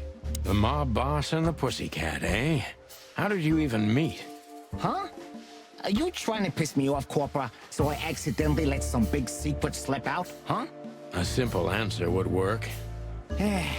You know, Natasha, she's both connoisseur and muse. So, how was it? When was it exactly? You don't remember? That's strange. Ah, yeah. The millions, of course. It was like another lifetime. It happened right here. Only this place was called the Millions back then. She was a dancer. Behind the scenes, I arranged opportunities for her on the big stage. Yeah, maybe she still doesn't know it was me. Then one day, I invited her for a drink with a promise that if she was willing to meet me, I'd buy the place for her. I guess she was willing. The next day, she had the club in her name. Well, that is romantic. Yeah, there are many kinds of romance, Birdman. There's cheap and there's expensive. You get what you can afford. +10 on the detective meter. Do you live in the same house as Natasha? Oh, you're really something. Natasha's a free woman, but mostly, yeah, at my place in Gold Town. But she has her own kind of a weekend house. How often does she use the weekend house? Yeah, every other weekend, roughly. I see. That's very important information. Yeah, if you say so.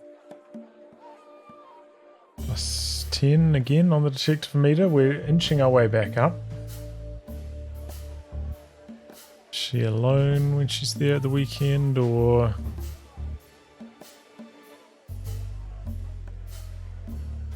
I don't think he'll like that question, right? So we got to go with she's feeling in grave danger.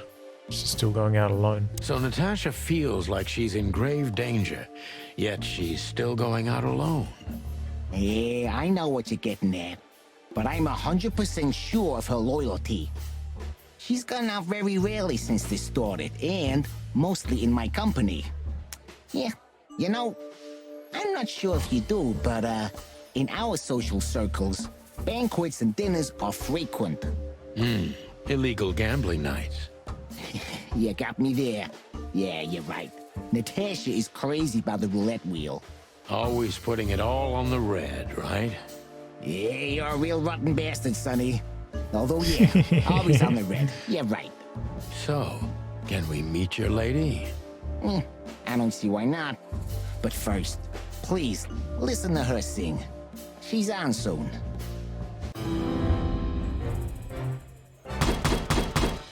Hey, decent cop. Nice one. I think we only had really like one big fuck up, that whole questioning. Pretty happy with how that went, honestly. Some good cop work. Not quite like the old times, but you've still got it.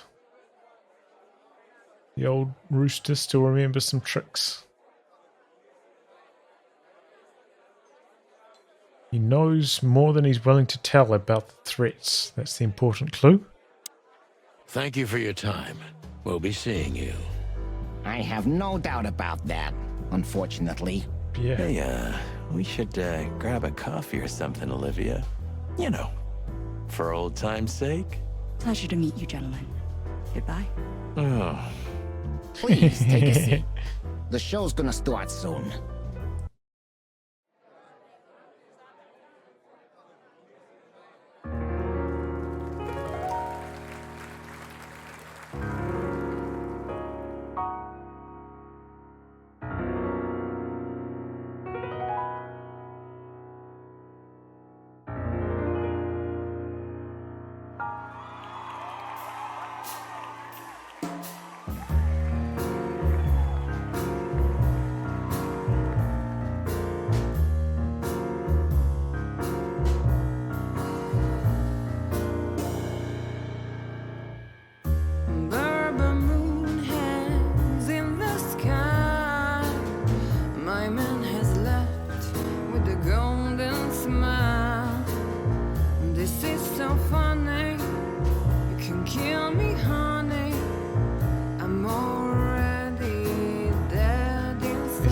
roosters, not chicken. Chicken's the species, right? And then it's hen and rooster. For male and female, or female male. Sonny. Chloe's still lying in my bed, and it's dead.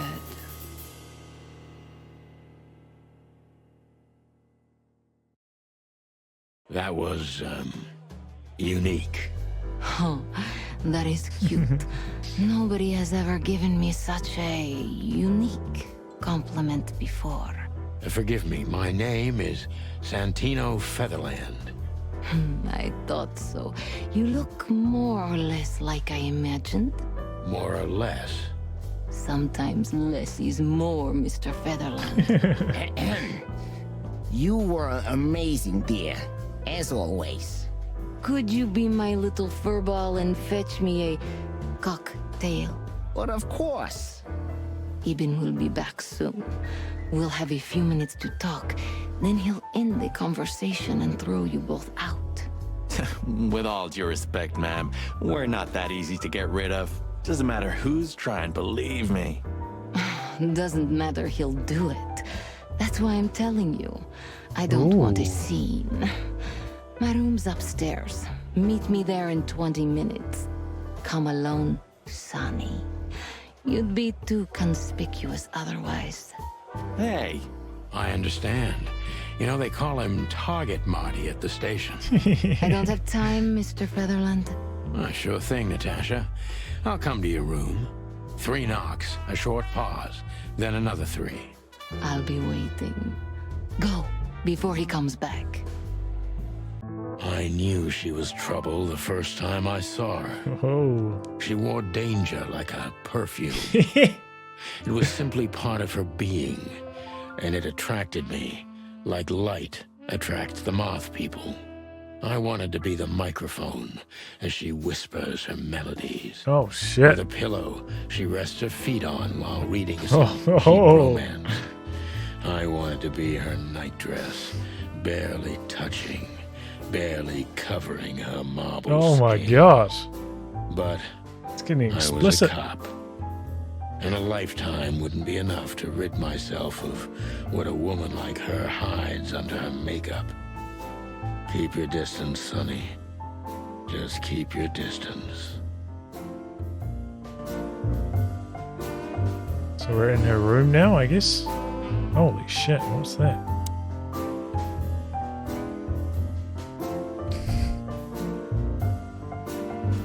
Gee, that is a unique picture and kind of daring. I admit I've never seen anything quite like it before. Yes, I admit it's a little daring. I keep it. It evokes good memories. A precious old friend of mine. A most wonderful artist. He's got an eye, that's for sure, considering his model. Was that supposed to be some kind of compliment? I don't know. I don't compliment often. Not on purpose, anyway. Oh, you're funny.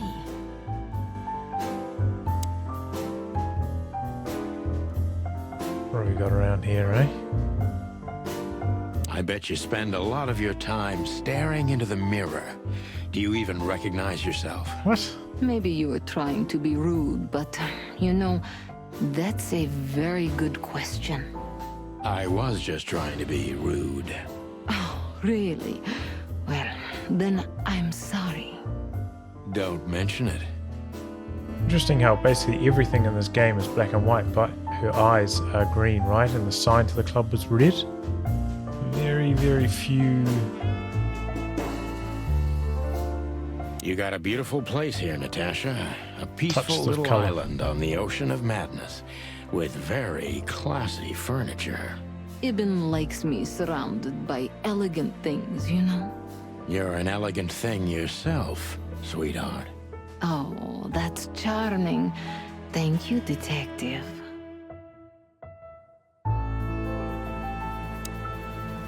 How do you like your bourbon, Mr. Featherland? In a glass. But thanks, I had a couple before I came. I feel like this may be a long night. I hope it doesn't bother you if I have one myself. I get offended if women don't drink in my company. Oh, you are a funny guy. So I've been told. Anyway, lovely room. Yes. Look, Mr. Featherland. It's sunny. Saves us a lot of time. Okay, Sonny. So, why am I here? You know, men tend to babble in my presence. It must be exhausting. It is. But you're not the type to beat around the bush. Is it too banal if I tell you it's an occupational hazard? Terribly. So can I start the unpleasant questions? I've asked you here so you can do what you do best. Really? I thought you asked because you wanted me to investigate for you. But if you'd rather be drinking... Oh, you do have a sense of humor. How reassuring. Only if I'm a bit hungover. That's usually quite common. Oh, please drop the act about being the alcoholic, heartbroken ex-cop, Sonny. It would undoubtedly suit you, but I've seen you scanning my room. From the second you set foot in here, you started working, and everything I say gets sorted in your brain. Am I right? That's a bit of an exaggeration, but yeah, it's something like that. Well then, Sonny, come at me. Well, that's something I don't hear often. With pleasure.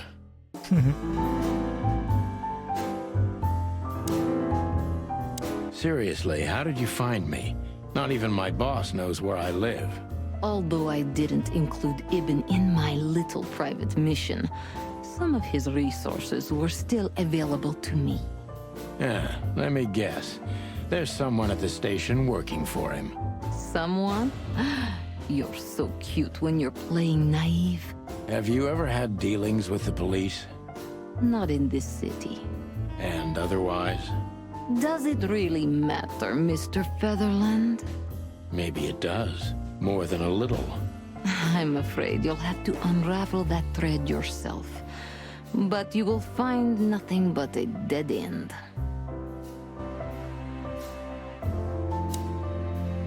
Natasha is a confident woman. All right, down I to can the exploit dirty that, act of but I questioning. must be careful.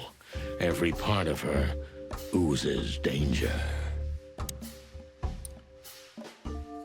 Exactly on the 50-50 to start things off. Impressions, confident. Can exploit her confidence. That was a remarkable performance. I'm glad you enjoyed it. Do you perform here frequently? You're also the owner, if I'm not mistaken. Sadly, I don't have the time, but the stage still calls my name, and I perform just a few times a year, and always with a new song. So that was all the excitement. I have many admirers, if that's what you mean. Yes.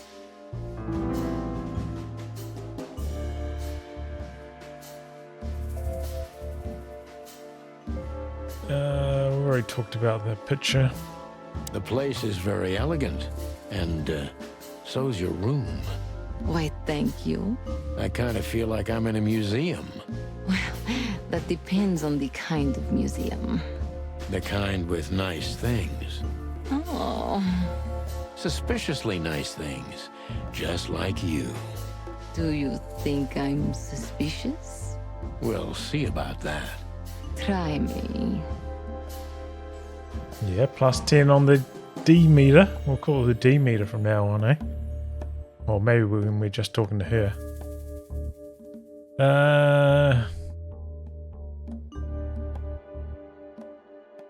Do you think one of your Talk about the admirers might be admirers. behind the threats? Those who admire me usually idolize me. No, I don't think it's one of them. You know, the soul of an animal is extremely complicated. Sometimes all it takes is a bad look or some small rejection to turn admiration into hate. That's a stillborn theory.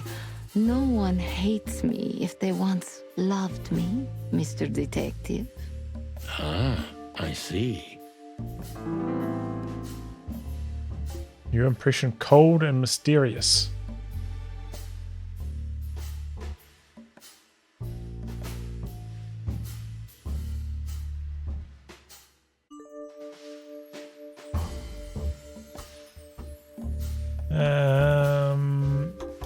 Tempted for the first option at the moment. Material evidence? Maybe we'll talk about the evidence first, right? Do you have any material evidence concerning the threats? You may think I'm irresponsible, but I didn't keep any of it. I simply couldn't bear to look at them. Didn't you think maybe the police would need it? I didn't think I needed the police. Moreover, do you think the girlfriend of Ibn Wessler could ever turn to the cops? I see. So, what about me? How do I come into the picture? It sounds ridiculous, but you're my last hope. That does sound ridiculous, but I accept my ego and old habits. You can't do anything else, can you? Something like that. A leopard can't change its spots. Deep behind the diamond skin lies the truth. It doesn't matter how hard Natasha's trying to hide it. She's scared. Now I must concentrate to finally find out what I want to know. Oh, +10 on the meter. We're going pretty good on this meter. What was in those threats, exactly? The message itself is not a threat. It's just a word. But a word again and again is threatening. Exactly. So? You really don't have any idea which word could be used for a woman like me? I guess I do. Yes, I think I know what it could be.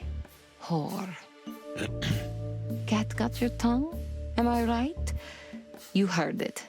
I said what you were thinking. And yes, that was in the message. That was printed on the paper and painted on my wall in giant red letters. Well, thank you for your honesty.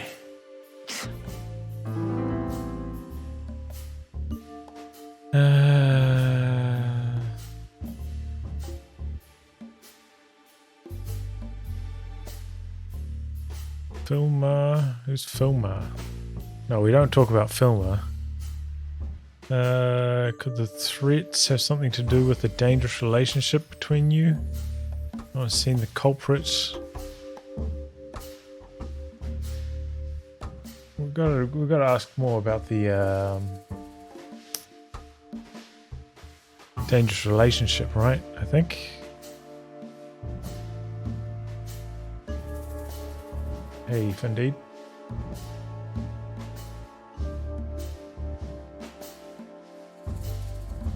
Oh, the first option is I suggest you lie low. I've never had 4 options before, so I didn't realize I'd be covering up anything.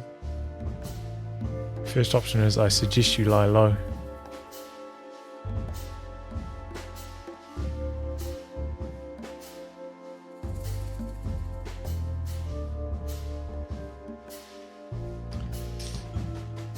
I think the bottom option no good, top option no good. It's kind of between these two middle ones, right?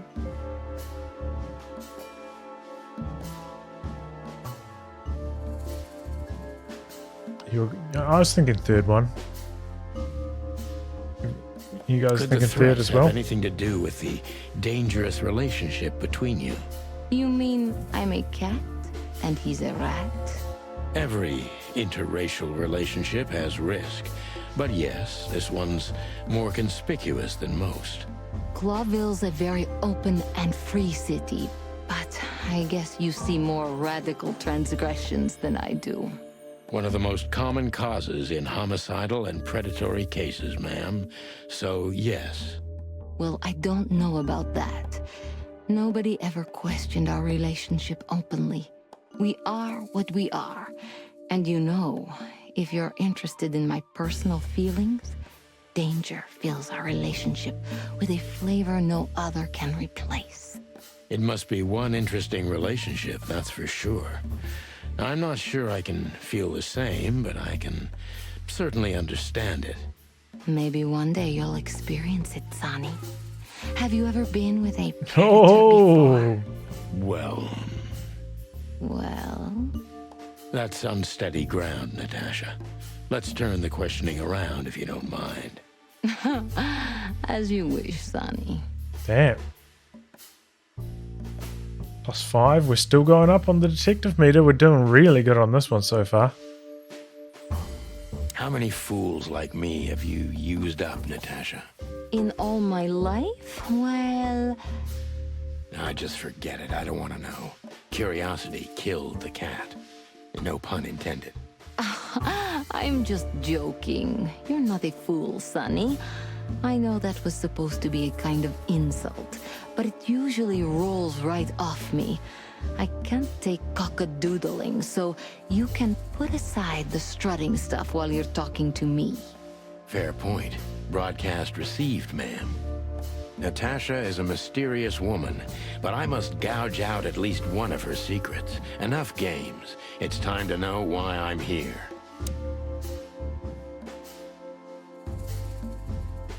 What? The detective meter went back to middle. What just happened? That was the only option I had.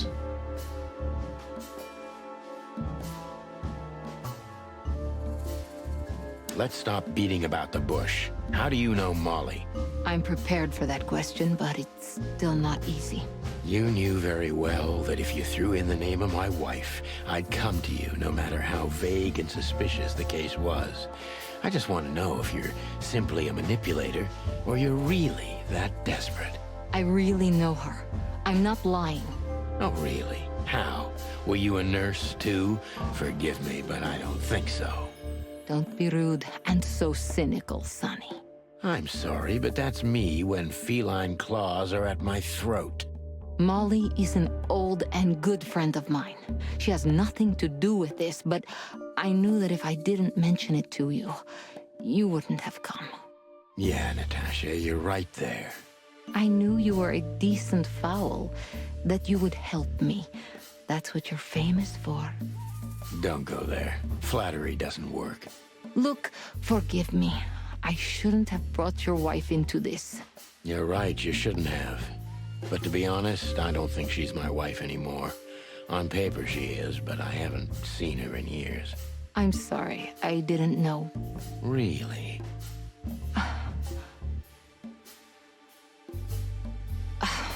I did. I knew. I checked you out before I sent Deborah. Cluck me. This case Cluck is me. getting more and more intriguing.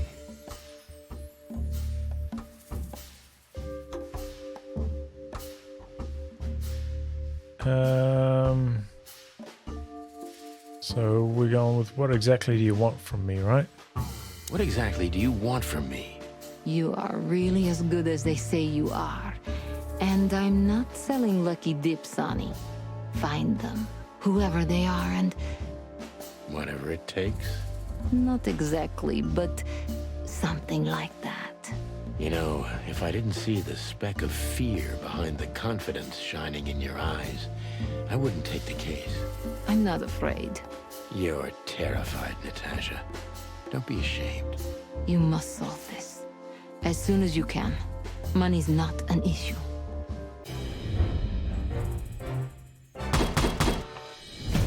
What? I think I got positive on every single question, except for the one that I only had one question for. And maybe that last of the last two options? What the hell was that, man? Important clue. The threat, or rather the threatening word in the messages sent to Natasha is simply whore. Just one more thing, Sonny. Natasha? Please, come to 37 Rochester Street in Flower Town. tonight. I'd like to show you something that could be of a great help in your investigation. I was afraid this was coming. Why there? Why not here and now? It's something I keep hidden there. I won't take the risk of Ibn or one of his men seeing it. Isn't Ibn too dangerous to keep secrets from? Sonny, a woman is naked without her secrets. I knew you would understand. Oh yeah, I understand everything. So, when do we meet? The night is almost over. I'll be there in an hour. Don't be early, and don't be too late. Look, Natasha, you know... Please, this is very important to me. Sure, I get it. I'll be there. Thank you. Until later, Natasha. Goodbye, Sonny. All right.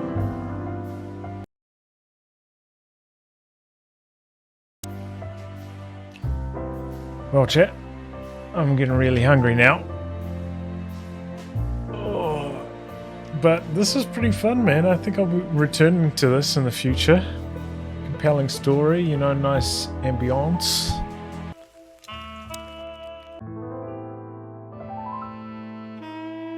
Oh boy. Where did this leave us?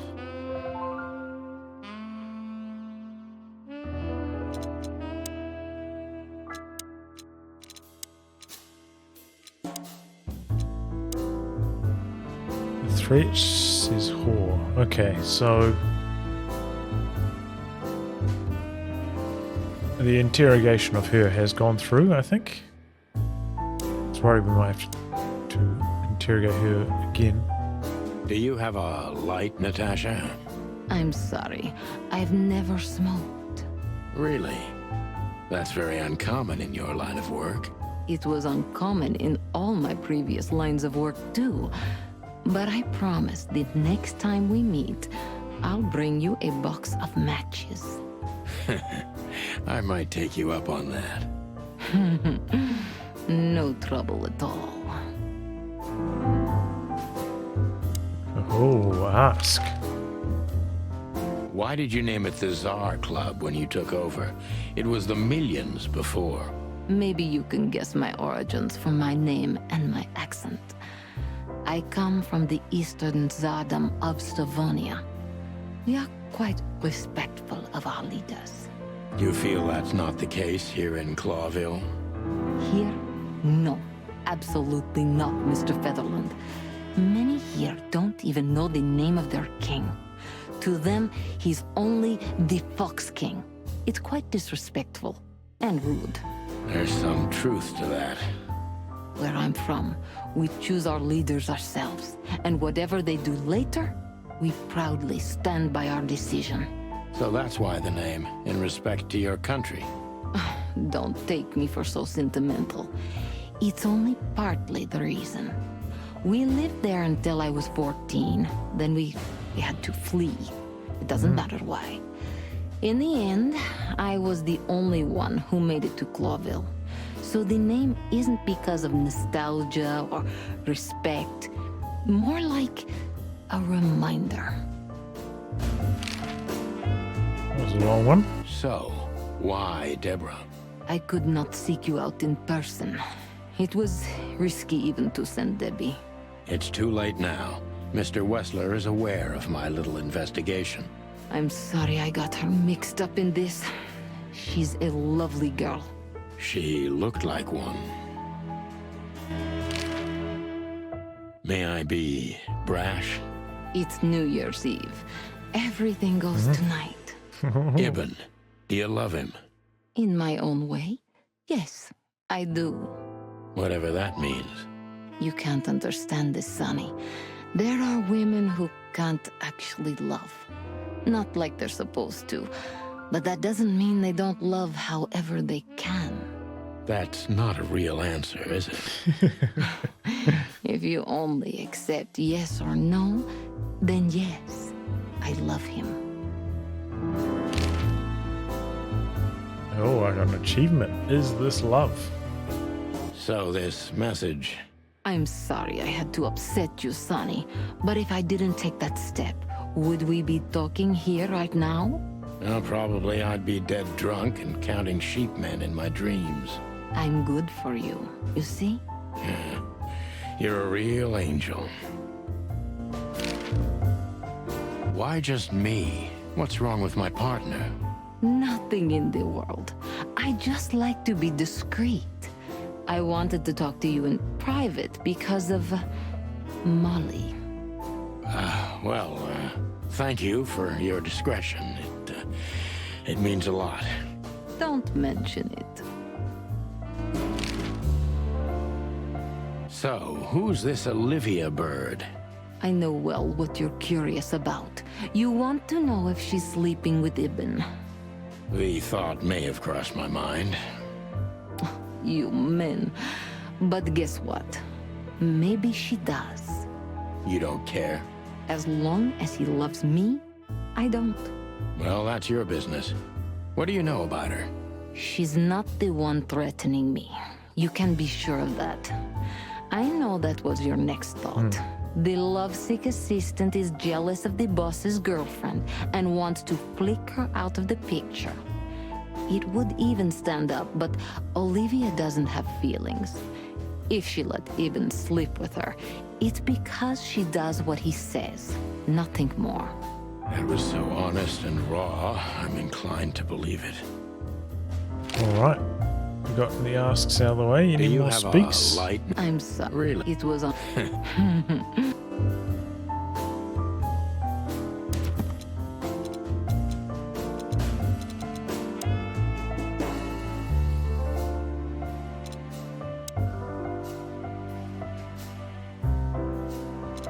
So she's not telling us everything.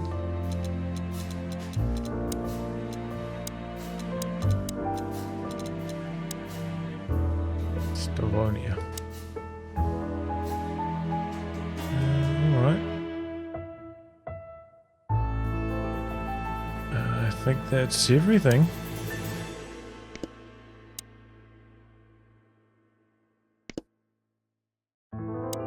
Let's go. Well? Weren't you supposed to be waiting in the car? I was bored to tears, Sonny. I also thought maybe something happened to you. You thought Natasha had eaten me alive, huh? Well, who knows? You're such a fragile little thing. I'm too old for this, Marty. Then next time, leave the dangerous predators to me. I didn't mean that, Marty. I meant you. Ooh. Oh. Damn. Alright. I want to talk to her.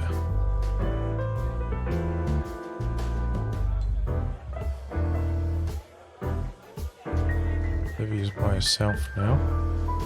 Oh, I gotta talk to Filmar, right? So, have you talked to Natasha? In fact, yes. She was, kind of mysterious. I bet she was. You know, I've never abandoned a case before. Not voluntarily, anyway. But that woman... You're, too old for this shit, huh?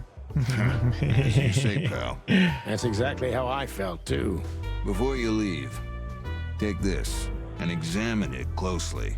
What is it? The reason I've decided all of this is not worth it Oh, for me. shit. Alright. Wow, that sounds encouraging. Take care of yourselves, guys. This case, maybe it goes deeper than you'd think. Oh, that makes my feathers stand on end. Old brokers.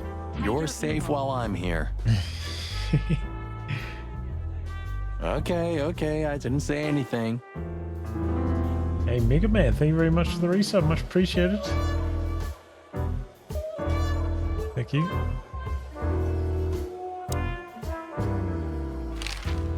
The truth is, Ibn's a dirty bastard, but he's likable. It must be his charisma that snared Natasha. Maybe there's more to it than simple wild love. Who knows? Animals commit the dirtiest of deeds for wild love. You've got a point. Wonderful girl. Either I'm gonna kill her or I'm beginning to like her. That's funny. I swear I've heard that before. Huh. To be honest, me too. So, Natasha invited us to her weekend house. That's either very good news or very bad news. 50%. That's not that bad, is it? That's an admirable attitude. Attitude, yeah, he's got that. Most of the time, I think that's all he's got. Hey. Such a, like, classic old-timey detective kind of thing to say. And his delivery looks so good.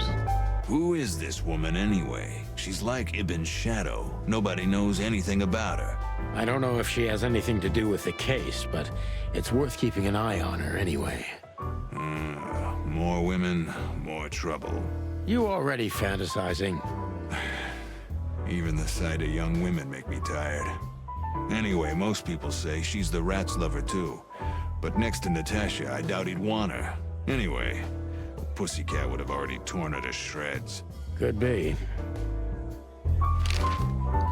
Interesting. Take care of yourself, old bird. You're one to talk. Oh, we got it in the back. We stepped into it, didn't we? We stepped into it, didn't we? What did he give us? We stepped into it, didn't we? We stepped into it, didn't we? Of all that's furry, what kind of a list is this? Exactly. I have no idea, but I don't even want to find out. Those names, all top dogs. Maybe they play cards together. Sure, that's very likely. Anyway, I pried this list out of a dead man's hand. Somebody dropped him outside the forest, a few miles from the Wessler residence. I should have known she was keeping secrets. Keeping secrets? She's the secret herself.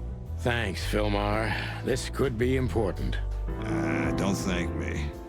Maybe I've just signed your death warrant. Oh, thank you, sir. Oh, shut up, Marty. Oh, new location. All right, like the sound of that. The weekend house. So I think I've already been to the Hop Dog. Clawville PD. So those are the only options I have at the moment. She has pretty long legs. I mean, pretty and long legs for a squirrel, but I don't want to be prejudiced. We're not here to stare at pretty squirrels. We're here to investigate, remember?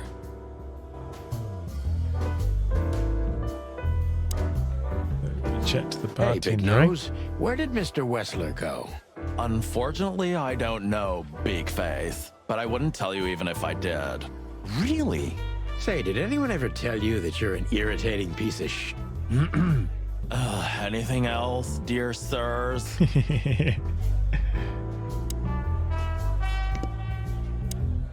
Have a good night, Longface.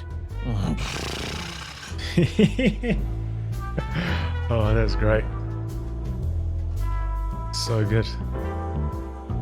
Ah, this is the life, huh? What's this guy do? Real estate? Mob accountant? Or is he a movie star? He looks like a coat hanger to me. That was actually worse than the previous joke. I try. Wonder if that's. Ah, this is the life. He looks. I try. Wonder if that's like a racist thing to say in this Fox world. is a wolf You know? who sends flowers. What? Oh, nothing. I read it somewhere. Fascinating. I didn't know you could read. Ha ha ha. Very funny.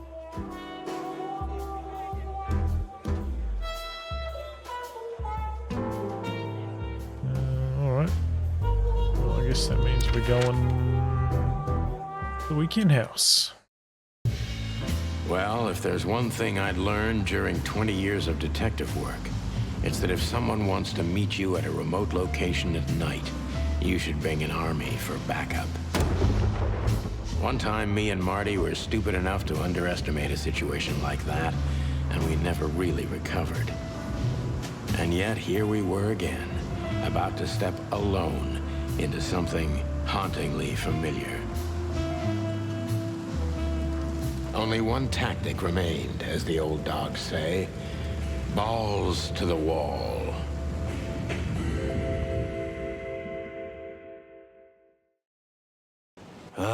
This place gives me the creeps. I wouldn't say I like it either. Let's take a look around before we go inside. Textbook. I'm telling you, it's a trap. Shut up, Marty. Oh boy, here we go. The word. So, this is the word. What can I say? The message is loud and clear. Yeah, what matters is who is it for and what does it mean? I can't misunderstand that if I wanted to. We'll see. Wait a second, did that bimbo put a spell on you? As you used to say, Oh, don't let damn. it cloud your objective getting judgment, entangled. Boss Bird. Watch who you're talking to, boy.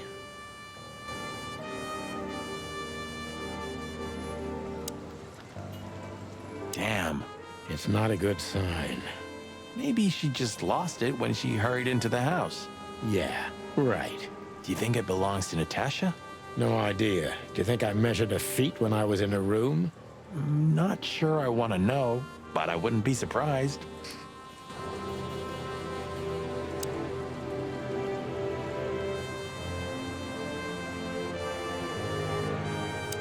Chicken police, hands up. Marty, that's enough. Chicken police. Marty, that... Alright, well, that's everything that's out Marty, here. before we enter, did you bring Big Bertha? Of course. She's in the trunk. It's time to get Her Majesty out. That's what I like to hear. What? I just opened the trunk. Let's go. Hello, my beauty. Just don't point it at me. Aw, scared? Take it easy. I swore I'm not gonna shoot you again. Very gallant of you, partner. What, are you still pissed at me? I'm happy to remind you why you got shot the first time. I get it. Just shut the fuck up already.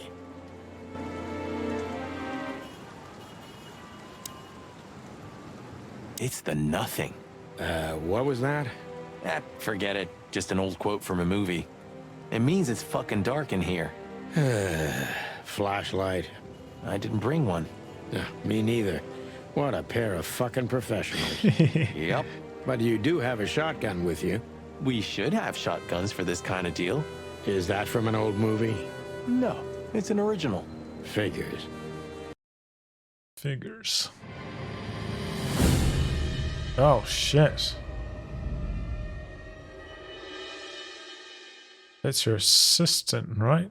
She was lying on the floor as if she was sleeping. She looked peaceful. Almost. The large pool of blood ruined the picture. Poor, delicate Deborah. Maybe you were too pure and innocent for this city. But in the end, its filth pulled you under. You know, no animal can swim in high heels. I feel like some animals probably could swim in high heels, but... Wild decent line. Fuck even. Yeah, it's her. Deborah. The girl who came to my office. I figured. But what the hell happened? Was it Natasha? Is this what you wanted us to see? No. I mean, I don't think so, Marty. She seemed very attached to the girl, and I believed her. Furthermore, she has no motive to kill her. Natasha meant some object. Something maybe the killer wanted, too. And the poor girl was trying to protect it. Did she seem that kind of girl? She risked a lot simply by coming to see me. She would have done it for her mistress. Why is she naked? Was it sexual? I mean, there's no sign of struggle. She seems untouched. Maybe she knew her assailant. Was it a lover? This looks premeditated. So far, the messages have appeared in weird places, but this is a new level. It's no longer just about empty threats. Well, maybe Natasha's on her way here right now. Or she was already here and something happened to her, too. Kidnapped, or worse. Those are possibilities, but we can't wait. We don't have time for guessing. Search the house. Search everything. The room's not trashed. Whoever did this wasn't looking for the same thing we are. Or they knew exactly where to find it. Wait, what are we looking for exactly? I have no idea, but it's something important. Things like that have a way of getting noticed when you come across them. Amen to that. Yeah, I'm not gonna. Oh, wow. Start dropping some frames right now. Seems to be all right. All right, continuing.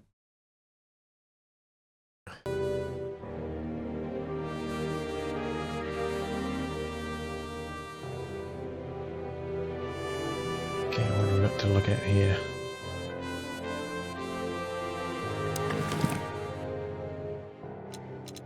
We stepped into it, didn't we? I haven't dusted you off in a while, Paul. Ironic, but... Oh, man. Molly. Thought I checked out my bag before. It's all in the middle, eh? Let's have a look at the dead body first. The message. Here, too. Yes, but this isn't about Deborah, and wasn't meant for her. It was meant for Natasha. Obviously. What have we gotten ourselves into, Sonny? I don't know, Marty, but let's get ourselves out of it as soon as possible. Anything interesting in there? Yeah, I think there is. New item. Oh boy.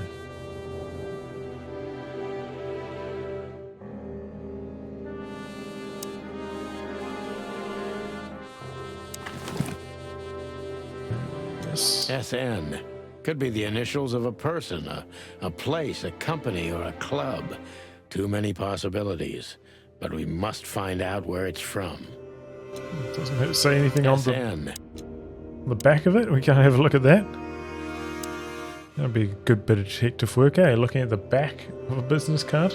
Does this fireplace seem as suspicious to you as it seems to me, Marty? It looks like it's never been used. And the place has radiators in every room, meaning there's central heating. Then why the fireplace? For decoration? Does this fireplace and the place... Then why the fire?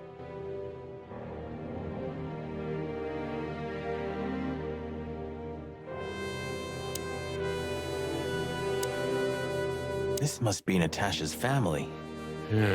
Wealthy. Do you think she's from the Stavonian Tsar's family? Oh, nobody could have survived that massacre. But I'm sure this family was also close to the fire. What is she doing here anyway? What, an alias? Keeping secrets, and now this case? Do you think it's all connected somehow? Let's not draw hasty conclusions, Marty.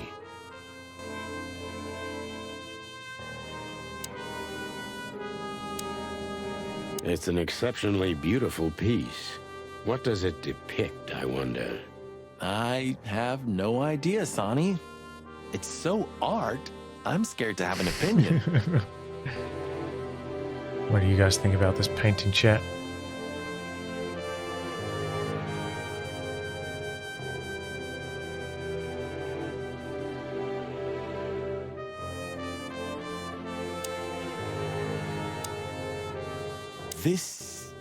What is this exactly? A human. Mythical creature. Quite the cult in Iveria. The whole country's full of these statues. Does it mean anything? They say humans are the keepers of secrets and the messengers of chaos and destruction. You don't think... Let's take a closer look. Relates to the trauma of her family. The painting, you mean? Yeah, maybe. Damn, just like in the adventure books. Rich animals are all insane. You have a point. Oh shit. Secret fireplace entry? You can't be serious. Is this some kind of... Yeah, it's a riddle, Marty. But it doesn't make any sense. Why use something as simple as this when a 4-digit number is almost impossible? An idle whim, or the riddle has a meaning? Maybe. Oh, 4 animals okay. into 4 places. What does it represent? Think, Marty. Where did we see 4 animals holding something in their hands?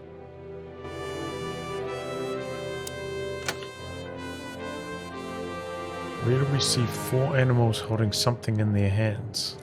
I don't think I've got anything in my bag for that. This? Molly. 4 animals holding something in their hands. SAR Club. I think this is it. What's that, like a dove? I don't know what that is. Rhino cheetah? I think that's it.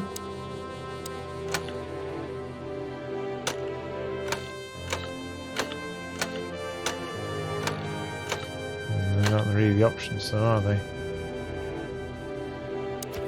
Maybe our diary will have some something.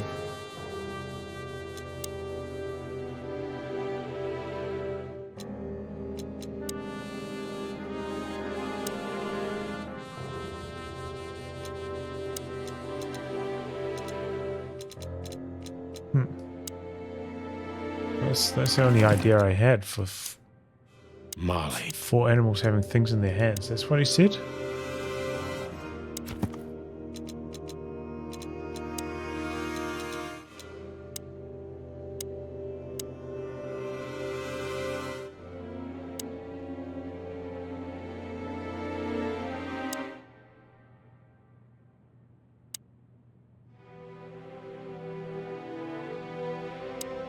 Oh, maybe this?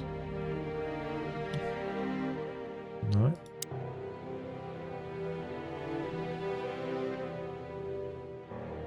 Fine. We should call the department. Anonymously, of course. Do you still remember the number? I haven't called my own workplace in years. Cretin. Of course I remember. 555-111. Is it? Since when?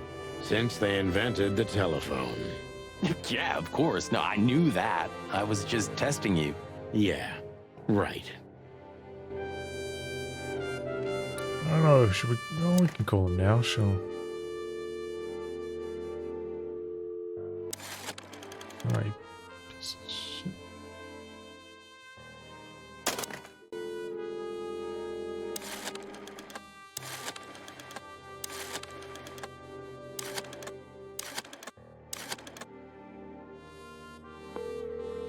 Alright. Ring, ring, ring. Banana phone. Bravo PD, how can I help you? I found a corpse. A woman. She's dead. Cold. The address is Rochester Street, 37, Flowerville. Sir, please, would you repeat that? Rochester Street, 37. Write it down and hurry up for the sake of the wild ones. Hurry! Hurry! Like a pro. Yep, like I've done it before. Oh, yeah. I almost forgot. How can you forget a case like that? How many times have you seen a 3-headed monkey in your life? I have a memory of a chicken, you know? That's for sure. Now let's get the hell out of here. I feel like there's something I'm supposed to solve with this fireplace that I maybe have forgotten since it was last stream. So I feel inclined to cheat and do a quick search here so I don't miss out on a clue.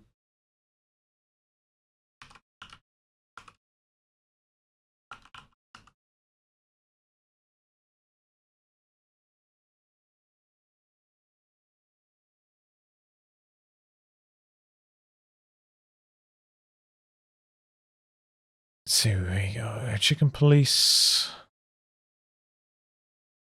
Fireplace.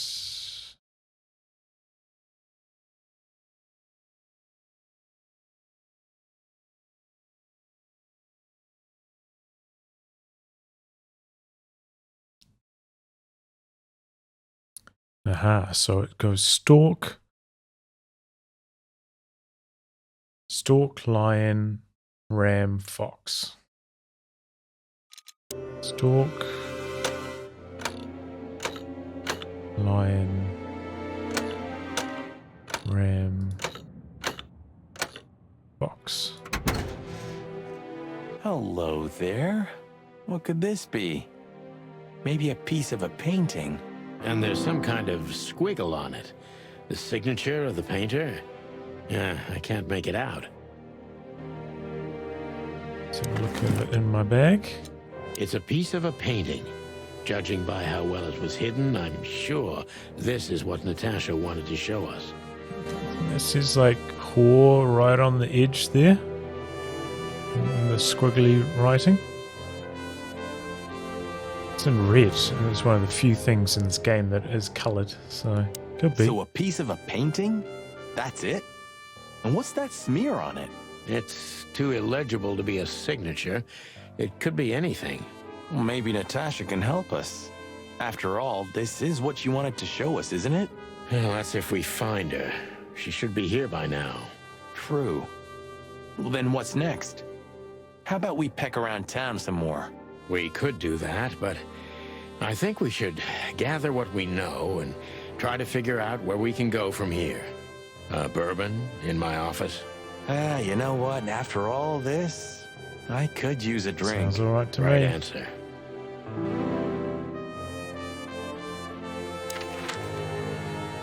So we've got hotel. Oh, Mullen's newsstand. I don't think we've had this before. Hillville PD. Let's go to the newsstand, huh? Should we say hi to the old beaver? Sure. Mullen is an old friend, so he certainly deserves a hello, and we do need information.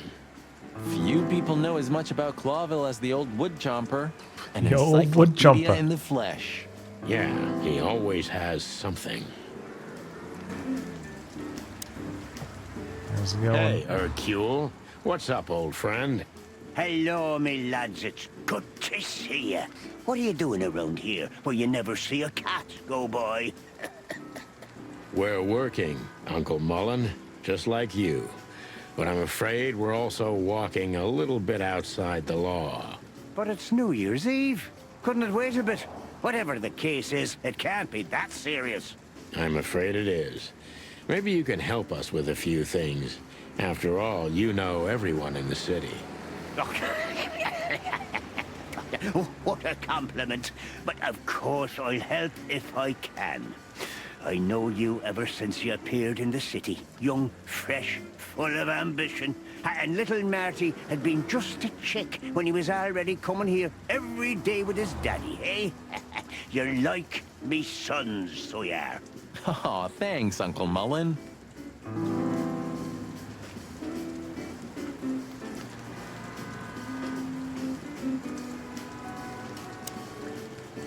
Alright, let's ask him a few questions then, eh? Eben's a ruthless gangster, that's for sure. But he's not bloodthirsty or stupid. You're not in danger until you're in his way. And that's not so easy to manage as the whole city's in his hands. How come they never tried to approach you, Uncle? What? Of course they've tried. They wanted to buy the whole area and build some huge parking garage on it. Mongrel Mick, Ibben's #1 thug, came here and threatened me more than once. If I hadn't dug me heels in, the others would have sold up. The lawyers behind me, even Biff, the owner of Chandler's. But I told them, over my cold dead carcass. Oh, looks like it worked. I'm too much for them, lads. I like this I'm voice just actor. too famous around here to get rid of. We could say Ibben's almost almighty, but he avoids scandal like rats avoid fire. That's a good one. I'm a poor nobody, my lads, but my name still carries meaning. This place has always belonged to my family. If my dead body had been found here or in the Times, it would have caused a scandal, even without any evidence. So, he usually listens to reason. Yeah, when I talked to him tonight, he seemed confused, dissolute, and impetuous to me. That's uncharacteristic. Are you sure it was him? Are you joking? Ibn Wessler's not usually confused with anyone else. Of course I'm joking. Beaver humor, you know? Nobody gets it. Not even the beavers. Good one again. Beaver humor, eh?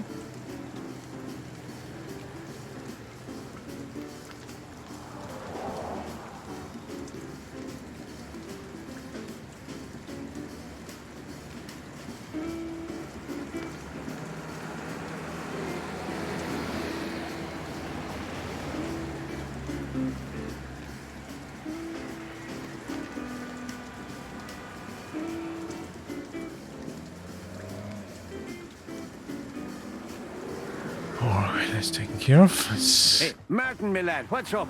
How's that beautiful wife of yours? Laura's perfectly fine, thank you. It's crazy you could grab an amazing woman like her, son. Are you blackmailing her with something?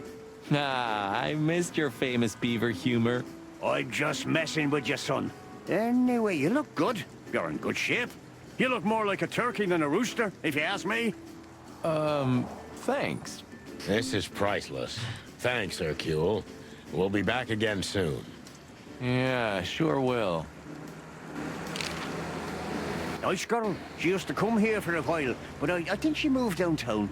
Yeah, she's the poster girl for workaholism. She lives in an apartment across from the PD, but sleeps at the station, if she sleeps at all. Some animals just race and race through the years of their life until someone stops them and makes them wind down. Is there someone like that waiting for everyone?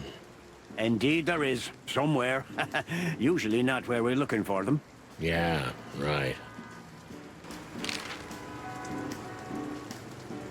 How's Desiree? What about her? She's still beautiful, and she's still my wife, and I still don't get why she hasn't left me already. Because she's too much like you stubborn old dam builder. You see, you're right about that, sonny boy. And, the cubs? Cubs? More like jumbo cubs. Johnson's a hotshot lawyer in Galadia, and Timmy also left Clawville to try his luck in Grassmore. But who could blame them? Good move. Ah, yeah, but they visit me often, though. They're good kids. I know, pal. They're from a good litter. If you say so, sonny. I like how they weave in those little animal touches, you know, like calling them an old dam builder. So natural, the way they work it into the dialogue. You know anything about a woman named Natasha Katsenko? Sonny boy, what have you gotten yourself into again? That lass is Ibn Wessler's protege, to put it politely. She's the crown jewel of the city. A shining new star. If you dare talk to a gal such as her, you can expect some serious lead poisoning, me boy. Well, I suppose I should have come to you first for advice. Doesn't matter now. We're in it, Uncle. Up to our combs. If you'll accept the advice of an old shaggy beaver, get to the end of it as quickly as you can, and try to make it out with all your feathers. Yeah, that's the plan. But do you know anything about her? Anything, interesting? As I've heard, Natasha is quite a mysterious lass. She came from the Stavonian Tsardom and fled to Clawville, but from what? No one knows. Some years of her life are shrouded in mystery, and that rarely means good. You're right about that. So, that's your advice? Be careful? At least, sonny boy. And one more thing. What's that? Never fall in love with a woman like her. Thanks, Hercule. I wasn't planning to. Nobody plans to, sonny. Just take care of each other, okay? And always carry a good gun in your pocket. Oh, I always have one in every pocket, old-timer. I know, Martin. I know. Nice. What's up, old man? Is everything all right? Me bones are creaking. Me eyesight's getting more and more blurry. And sometimes I hear sounds that aren't even there. I think I'm getting old. Or maybe I've gone crazy already. But the old ticker's still ticking. So, here I am. Ah, it's good to still have an old familiar spot in the city. Ah, nothing lasts forever, boys. So, what is this dirt you've ended up in again, eh? Just a simple case, strumming personal strings. That's why I couldn't refuse it. You know the tune. Well, yeah. Same old song, eh? Yeah, it's a classic. Anything else to talk to him about? So, what is it you want to know? I'm at your service, my lads. Thanks, old pal. Let's see. Oh, now I can question him. No. So, what? Thanks, old pal. Just the ask options, okay. Anything else to Some things are indestructible, right? look at? Yeah. Mullen's kiosk's been here since I was a little chick. My old man used to drive here from the other side of town for his daily papers. Yeah, many still do. He certainly is something. Mullen's a wizard from a forgotten age. Yeah, kind of. The Clawville Chronicle, the most read and probably the most biased newspaper in the city. It's supposed to be a royalist rag, but the separatist overtones are getting stronger and stronger every day. Chandler's used to be quite a prestigious cafe. Magnificent animals had breakfast here, and in the evenings, philosophers and writers would get drunk together and argue. The place is now just a second-hand bookshop, just a shadow of its former self, like so many things in this city. Like me. Like me. The taxi company for the upper class only. Politicians and... Murdoch and Falcon is a famous law firm in Clawville, run by a blind bat and a bird-brained falcon. Mullen's car. Ancient, but kind of beautiful, like the old beaver himself. Seems like the kiosk is...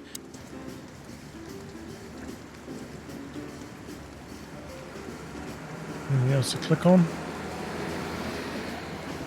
Doesn't look like it.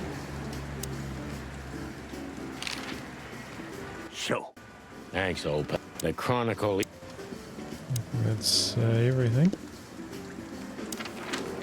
So we're going back to the hotel.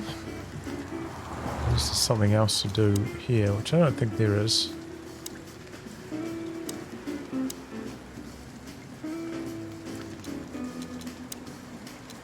Set up the hotel. We had no choice but to continue the investigation where it started. In that shady little apartment I called home. The only lead was the list Fillmore gave us, with all those imposing names on it. But what could it mean? And why did Natasha keep it secret from us? But most importantly, what did all this have to do with Deborah's death? The trail started to get cold, and so did the air outside. There was something unsettling in the black clouds, hiding all the stars. I prayed that they didn't bring an early snowfall. The night was already painful enough. Damn, so, what are we doing here? Trying to calm down. I'll have a shot. Sure you will. And we're trying to put the pieces together, of course. Figure out what's next. And what is next, Boss Bird? Let's take a look at what we've learned so far. So, how did this whole case start? Let's do some investigating.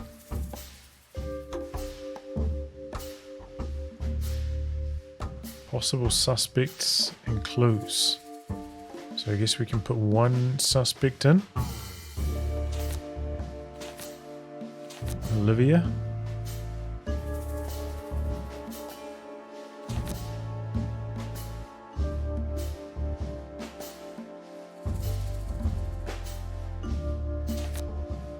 Could be important, but not now. Almost, but not quite. I'm not sure. Yes, that's going to be right.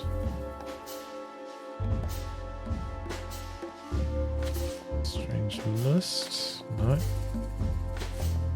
Gangster lover. Could be important, but not now. That's it. Strange threats. Strange list. What am I doing here?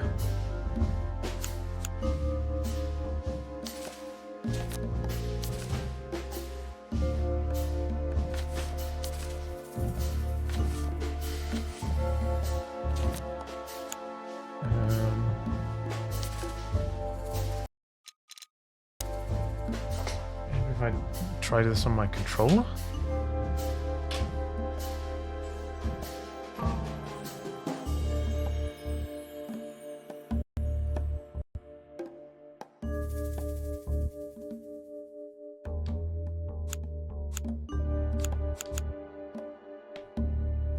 Grab and connect. Oh, okay. Good thing I did, because I wouldn't have picked that. Alright, we can be controller gamers. Natasha and the threats, but what's the connection? They were clearly addressed to her. Yeah, the threats are meant for Natasha, no doubt about that. Alright. It's 1 out of 3.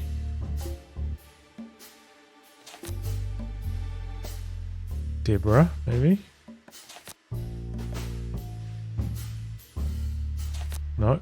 Maybe an item? Strange list. But there was something Oh, Natasha didn't detective. speak about.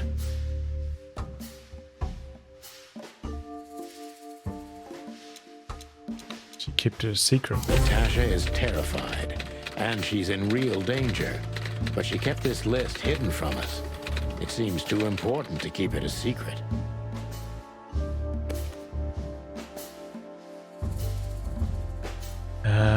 We need a person now.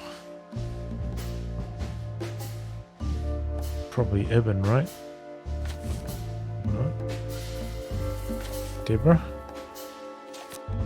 No. Olivia? No. Lewis? Lewis?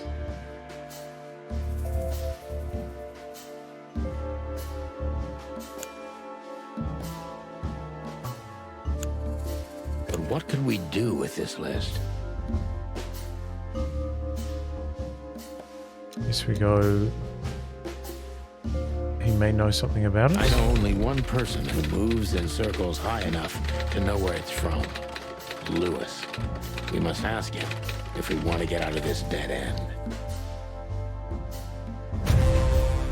Case closed. Alright. So that was our first bit of detectiving and that investigating. So the card is maybe a dead end. The piece of painting, too. But the list Filmar gave us... Exactly. Full of those imposing names. And I only know one person who moves in similar circles. Lamar! Yes, Marty. It's Lewis. Exactly. Of course, it's Lewis. But where do we find the Bunny Man? Well, since he owns this building, I'm hoping he's here. It's worth a call. You know his number? By heart. 555-932. I wrote it down in my notebook as well. Oh, you are a professional, Boss Bird. 555-932.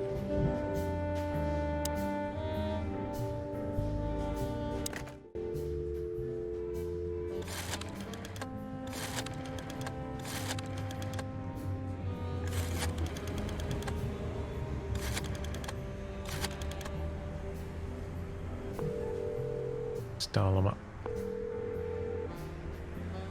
Hey, Lewis, sorry to disturb you again. Could you come over to my place? I have a question for you. It's very important. It's about a case. A real case? With the chicken police? Of course, Sonny. I'll be over in a few minutes. Thanks, pal. I owe you one. What a good lad. Just a second. Oh, damn, he's here already. Yeah, there's Junkin.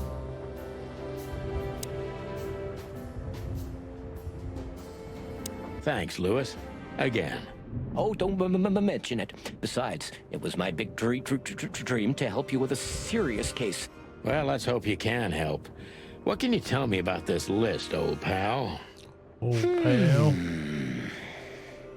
Well, these names. I know half of them personally. Maybe even more. I knew it. But I have no idea what kind of list this is. Here we go. But these are all members of the upper class. Politicians, business people. Oh my. Even the commander of the Royal Guard. Damn. But I really don't know what it means. So, is it a dead end?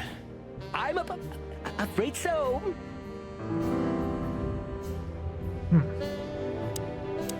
Some masks on. Deborah, the girl who came to me tonight. Yes, she's a very lovely young lady.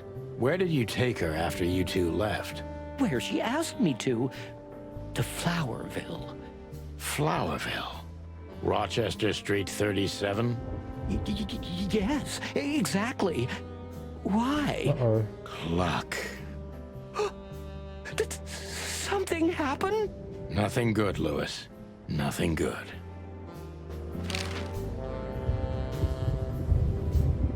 Let's go around the strange This? card. This? Oh, my goodness. I think we have a bingo, gentlemen. You see, I also have one of these.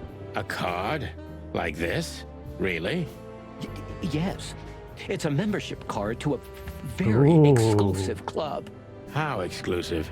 Very. That's what I'm talking about. What does SN mean, Lewis? It's the sweltering Nile. But that's a... Well, yes, it's a brothel. But it's not like that. It's something completely different. Calm down, Lewis. We're not going to tell anybody. Thank you so much. It is rather embarrassing. Place. Listen, Lewis. How do we get in? You want to get in? Well, if you show them this card, they'll surely let you in, but it will be obvious you're not regulars there. We're used to that. So, are we going to a luxury brothel? Damn. Correct, Marty. Thanks for the help, Lewis. I owe you one. For the third time today, I think. Things just got interesting, chat. I don't know what you said to him, but after you finished, he almost immediately van disappeared. Really? That's suspicious. Or he had business elsewhere. It's New Year's Eve. Everybody's going somewhere. I didn't see her after the show. If I'm not mistaken, she usually leaves when everyone else has already left. What else do you know about her, Lewis? Oh, not much. What everybody knows. She was a dancer, then a backing singer, then star, and then club owner. We found out as much already. Do you think she'd fled the Stavonian massacre? That's why the secrecy. Do you mean the massacre of the royal family? I'd say her accent is a dead giveaway, and her name too, though it's undoubtedly an alias. So it's possible that she is a part of the royal family. I don't think so. Nobody could have survived that awful night. You're probably right. What should we know about the place, Lewis? Besides what they're dealing in there. Yeah, what are we in for? It's an elegant and exclusive place. Not everybody visits them for that, you know. Some animals just go for company. I see. Just for company, I guess huh? it's mostly visited by the upper class. Mostly, yes. The wealthy who have a taste. Yes, of course. Is it true what they say, that it's some kind of hidden stronghold of the royalists? The Nile is a proud herald of the coexistence of all the species, yes. But stronghold? I don't think so. But the place must be an eyesore for the separatists, right? Oh, don't worry for the girls, Sonny. They can defend themselves quite well. The separatists wouldn't dare to go near the place. Well, we'll see what they have to say about these two old cocks. That was a little bit, equivocal. They knew what they were doing there. May I ask what you have gotten yourself into? This looks serious. It's complicated, Lewis, but nothing good. I can tell you that much. Ah, is there anything else that I can help you with? Maybe there's something. Maybe I should ask something specific from him. Maybe I should ask some... Or you talk to him maximum, I guess. Good old rabbit. Look, I'm sorry I dragged you into this, Marty. Ah, don't be. I would have been bored to death, still be on that shooting range. And Laura, what about her? She's used to it. Every New Year's the same. You know, since that special one. Don't say it. A bloody New Year's. Yeah. So Laura's probably at home, waiting for me on the couch, staring into a candle and killing a bottle of wine. Or two. You can get out of this any time. You know that, don't you? If you start something, finish it, right? Let's just make it through alive, okay? Or Laura will bite off my head. Literally.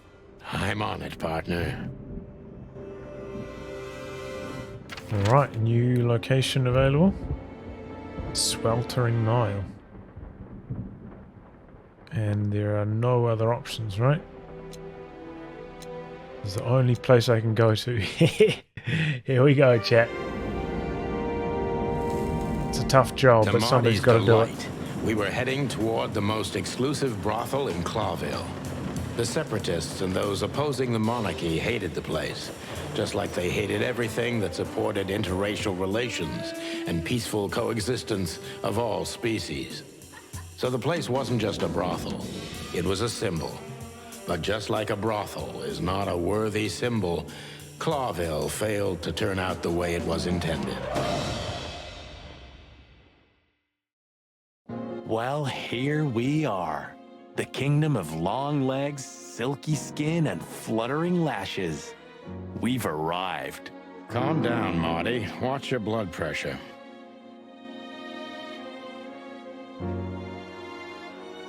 All right. What are we doing? Oh ho ho ho ho ho! Here we go. Which one of these are you guys keen on here? You guys can't really see that this is a dog over here. Dog dame. You can't really see her head. Maybe if I... There you go. You can see her head there. This one's striking a pretty alluring pose. So I talk to Lima lady, huh? Or maybe the receptionist? My name is Day-Night Diamond. Welcome to the Sweltering Nile, gentlemen. Miss Diamond, I'm Sonny, and this is my partner, Marty. If I may, miss, you have a beautiful name and exceptionally wonderful stripes. Marty, not now. Oh, thank you very much. Please excuse him. He doesn't visit places like this very often. Me neither, to be honest. Oh, nothing to worry about, gentlemen. There's a first time for everyone. You're absolutely right. We're just interested in a certain lady called Deborah. Deborah? We don't have any employees by that name right now, but if you want, any of our girls would love to be Deborah for a night. No. Excuse me, you misunderstand. She doesn't work here. I'm afraid I don't follow. It's kind of confusing, but let me try to explain. Please, I'm at your service. I'll gladly answer any of your questions. You hear that, Sonny? Any questions? Shut up, Marty. Shut up, Marty. Hey, is that... Hey, fool. Barracks?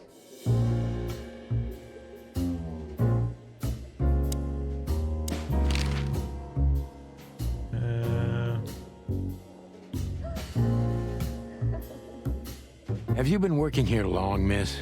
Almost 5 years, sir. And do you like your job? Very much so. I think it's only worth doing anything if you honestly enjoy it. You hear that, Sonny? You should take that advice. I'm on it, Marty. I'm trying to get myself fired if you haven't noticed. Yeah, and me too. Collateral damage.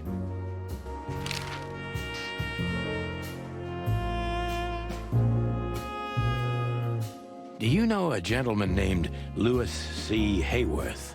Of course I do. Mr. Hayworth is a regular guest at our establishment. I see. How regular, if I may ask? I can't give you any information about that. House policy. We have that too. It's called the law, ma'am. If you have any questions of that nature, please come back with a warrant. Touche. Does this list mean anything to you? This? I'm not sure. No, nothing. Don't you see some familiar names on there? I do, but everybody knows those animals. Personally, I have no contact with any of them. I see. Oh, thank you. Strange card? This wasn't here before, right? Look, she gave this to us. The girl named Deborah, the one we asked you about. I see. Do you know what this is? Of course. It's a membership card. Was this person a regular here? If this belonged to her, then yes. I can check for you. Please, the ladies will entertain you while you wait. I'll be right back. Thank you. Much obliged. Alright. I want to talk to Lima lady. She's what I call an exotic beauty. Well, that's one way to put it. Hey, every animal's the most beautiful thing in the world to someone. Yeah, you're right. Oof, I don't know about you, but I go weak in the knees for stripes. Please, Marty, I don't want to know. And I don't care. Keep it to yourself. And let's get out of here quickly. Can't I even talk to you anymore? You can. Ask about the weather, or how's my lower back. Those two are even connected if you want to know. Yeah, old fart. Beauty is relative. Oh, we can't talk to them? Beauty. Oh, that sucks. Oh, well, we can talk to her.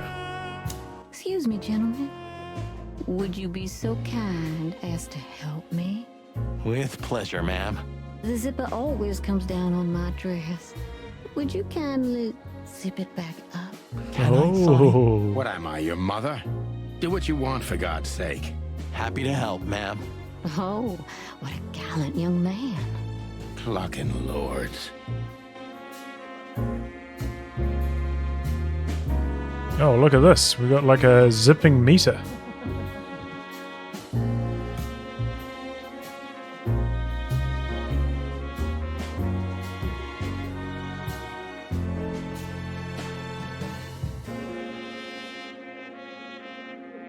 Oh, thank you, honey. Marty, ma'am. Marty McChicken. Top-notch Thank execution. you, darling Marty. I'm much obliged. Anytime, ma'am. Anytime. What? That's it? May I invite you gentlemen for a drink, perhaps? No, thank you. We're in a hurry. Oh. Oh? These brides are elegant. Just like Laszlo said. Lewis. What do you think could be the old rabbit's type? Fluffy tails? Furry ears? A raspy tongue? Oh, for the love of all the gods, stop it. But just think about it. Please shut up, Marty. May I invite... No, thank you. Oh. I thought we might get a different reaction. We got a fella over here. You guys? Yee. That guy's stare gives me the creeps. I can see why. I've always told myself that birds are weird. What did you just say? Huh? What? Me? Nothing? Oh boy. This is, Holy fur. You swallowed so hard, the whole place shook. X-rated. Are you kidding me? I've never seen anything like this before. Is this even legal? Why wouldn't it be? I don't know. Vice? You really must be joking. Vice in Clawville? Okay, I was pulling your leg. But still, it's a little hot in here. Well, cool down, Marty. Don't even look over there. Remember Laura, your wonderful girlfriend, whom you love more than anything. You don't need to tell me. All I'm thinking about is her. with a hatchet in her hand. More like my nuggets. His nuggets.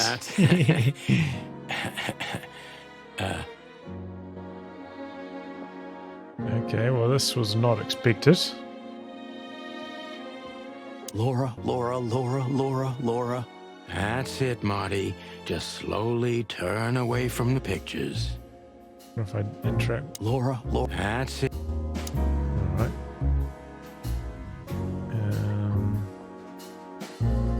This one. Oof.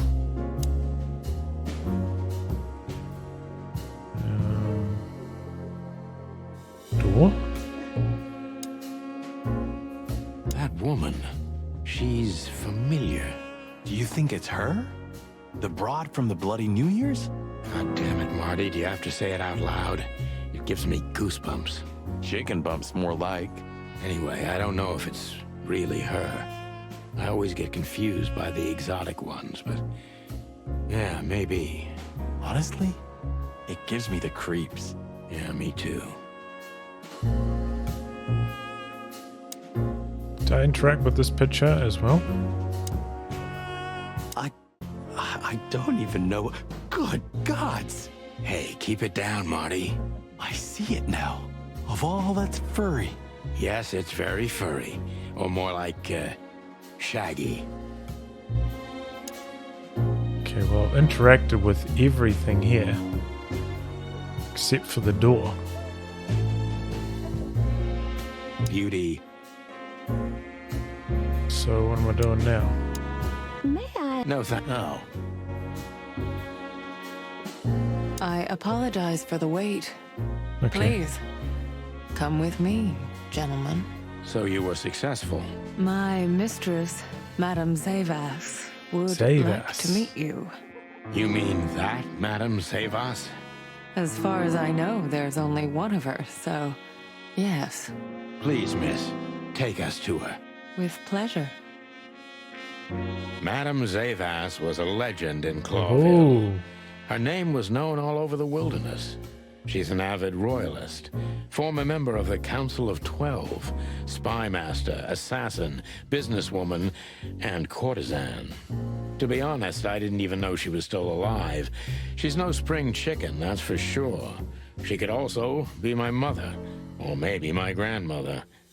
First Ibn Wessler, now her. Honestly, tonight, it wouldn't surprise me if His Majesty Hector III didn't grace me with his presence.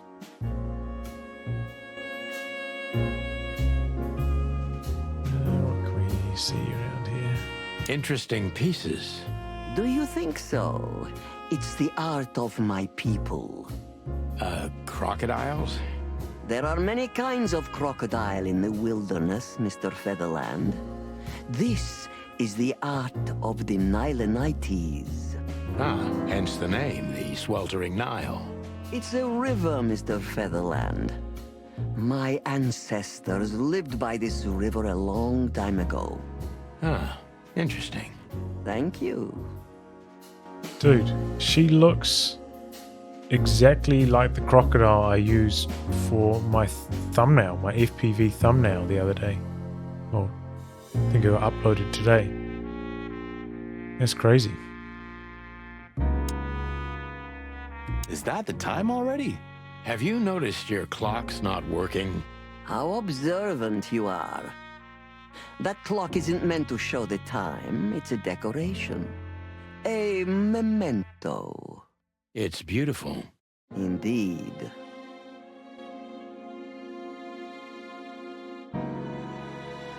There's something weird about that clock.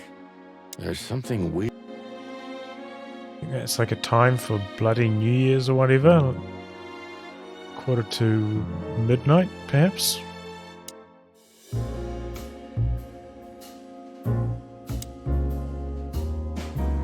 What a painting. Congratulations, ma'am. Marty. Yes. It's beautiful indeed. It's more than 40 years old. You know, I was considered pretty then. Oh, don't say that. You still look great, ma'am. Thank you. It feels good, but no. There's no need for lies. Those days are long gone. Every age has its truth and its beauty. For me, beauty is not in the looks anymore. I agree, ma'am. Does he, though?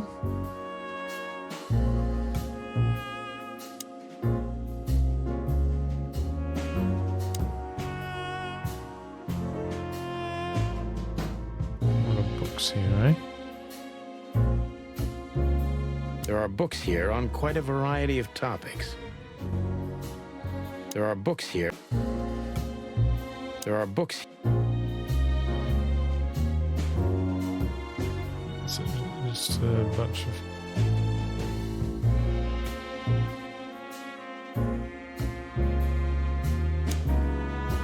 It's a bunch of books, eh? Alright, well I guess we have a chat to her now. Let me introduce myself properly, ma'am. Mr. Santino, I know who you are. And I also know your partner. The legend of the chicken police is always one step ahead of the chicken police. Thank you. That's flattering. May I ask what you are looking for exactly? Here on this night? You know, that's an interesting question. The card we've shown your lovely colleague belongs to an old friend of ours, whom we haven't seen for a long time here. And the name? Unfortunately, no, Mr. Santino. That's confidential information. In my line of work, discretion is everything. Well, you know, in our line of work, the law is above everything. Come on, Marty. Oh, do you think so? I could tell you what your colleagues think is also above everything, but, as I said, discretion. Look, ma'am, we don't want to impose. We're conducting a private investigation, which started off as harmless, but now it's murder. That sounds serious. It is serious. That's why we'd be grateful for your help. In that case, I'm at your service. Ask your questions, and I'm going to answer to the best of my knowledge. As long as you're not wading through muddy water. We're on into questioning. Fortunately, I swim very well for a chicken. I swim well, too. Yeah, this has got like top tier voice acting. This is a really just really good game. Really fun game. You're in for a detective story? As I was saying, it belongs to us. Only our most valuable guests have one of these. And our employees, of course. The employees, too. Good to know. Can you tell me if this card belonged to a guest or an employee? No. I thought so. Yes, thank you. Lewis Hayworth is a good friend of mine. It surprises me that he's a regular here. You wouldn't believe our clientele. You would be shocked. No doubt. Lewis, does he come Why are here you often? asking that? Not so often. Thank you for the vague answer, ma'am. The mystery is thrilling. The thrill is life itself. That was beautiful, ma'am.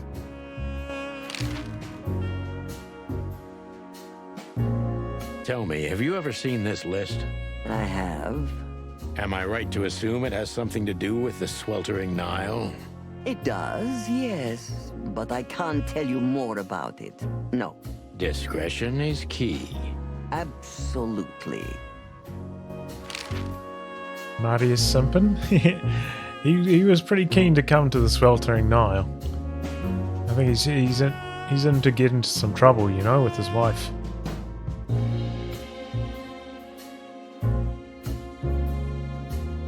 Do you know Natasha Katsenko personally?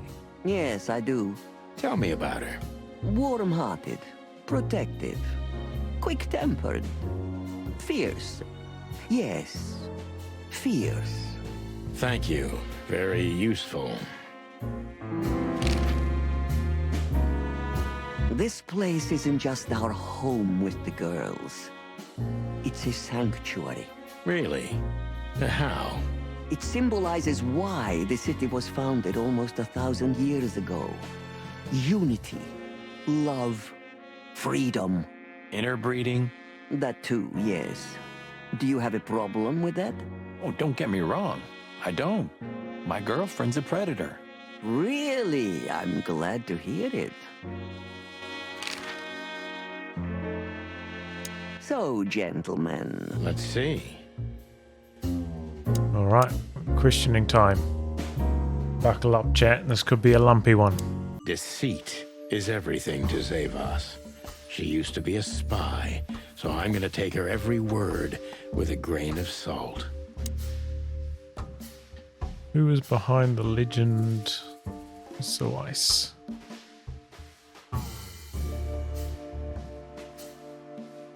Who's behind the legend, Miss Zavas?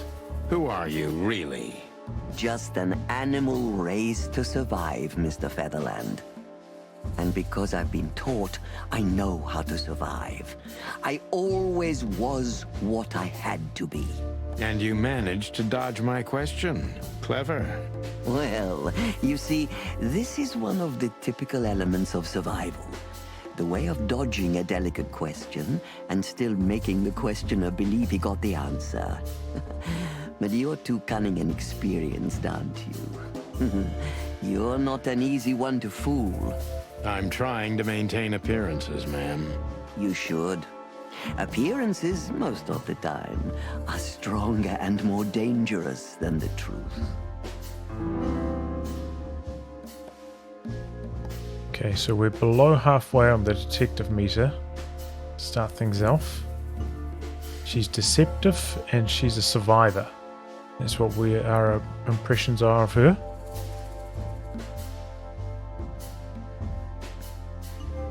Isn't it dangerous being a royalist, or tell me we really the king's spy? I'm going to ask about the royalist. Isn't it dangerous being a royalist nowadays? You know, Mr. Featherland, those that are genuinely dedicated never care about danger. That's something you must know even better than I. Do you think it's my loyalty that motivates me the most? If you do, I'm sorry to disappoint you. Maybe you're not loyal to the police, Mr. Featherland, but you are to your own principles and ideals. Am I right? That's true, but you're avoiding the question. Why did you stay in the king's employment after the scandals that are making half the city riot? What makes you still believe so much in the institution of monarchy? You know, I always adapt. But only to a degree where I still don't have to give up myself and my ideals for the sake of survival. You'd rather die, then? Maybe it would seem too dramatic or even romantic to you, but yes, exactly. I'm sorry to doubt you, but I've always thought your kind was rather compromised. Do you mean spies or crocodiles? Spies, of course. I must disappoint you, but there aren't many groups as loyal and unwavering as the spies, Mr. Featherland. If you're telling me, ma'am, I believe you.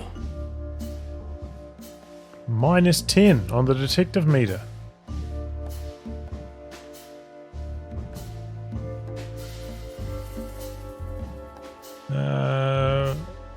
Let's ask her about the sweltering What is Nile. the sweltering Nile?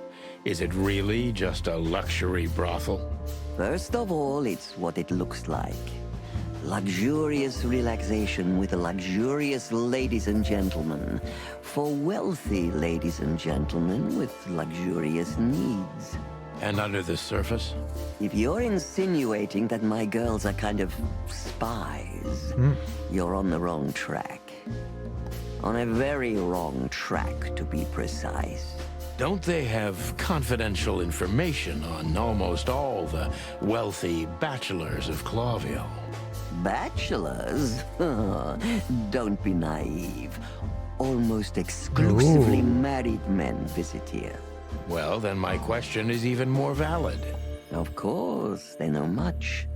Many visit here who don't care about sex, Mr. Featherland. Some come here to talk. And meanwhile, they inadvertently say a lot about themselves. Which makes them easy targets for blackmail, right? It could, yes. But even the assumption is offensive. Minus 20. Oh, this is not going well at all, chat. This questioning is a complete disaster so far.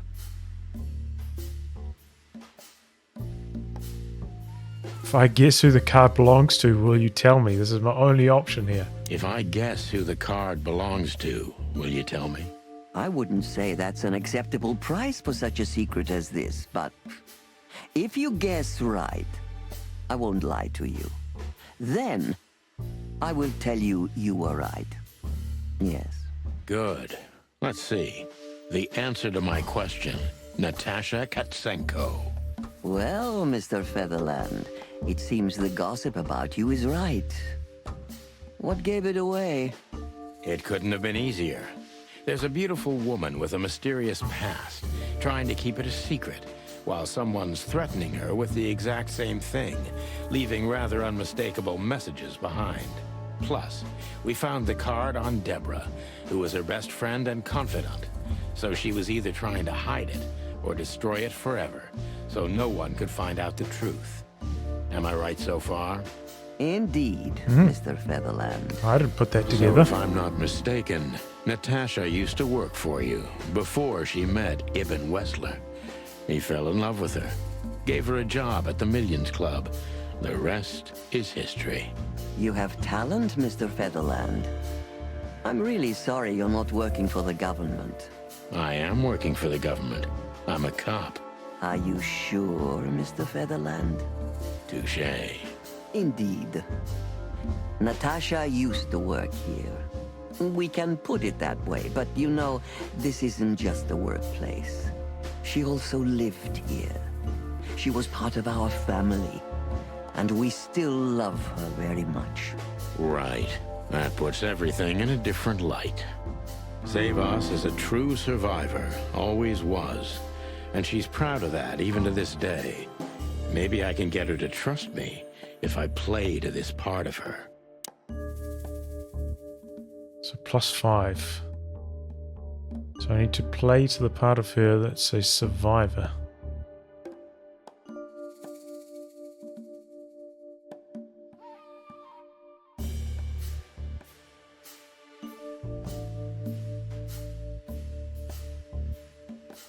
Maybe why did you take her in? You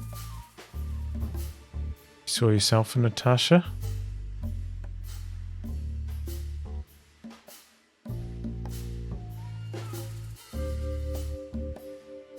I think that's probably it. Why did you take her in? Maybe you saw yourself in Natasha. She was only 17 when she knocked on the rear entrance of the brothel on an unusually cold, rainy night. I opened the door myself. Was Natasha alone?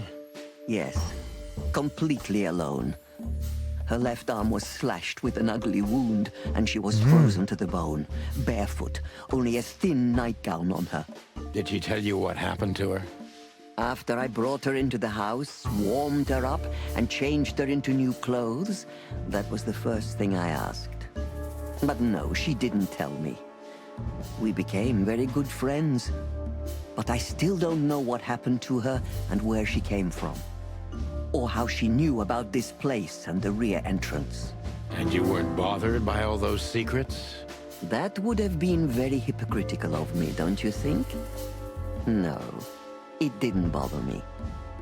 I make a living out of secrets, Mr. Featherland. I see. +20 on that one. That's pretty good, right? Picked right finally for a change.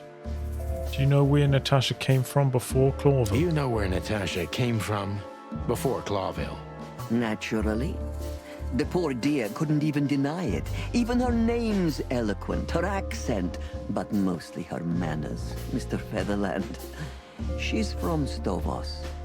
and she belonged to the upper class of Stavonian social circles. She could barely even speak the language when I first met her. That's all you know about her. An ex-spy like you must have checked up on her new protege's past. That's the most exciting thing. Yes, I have.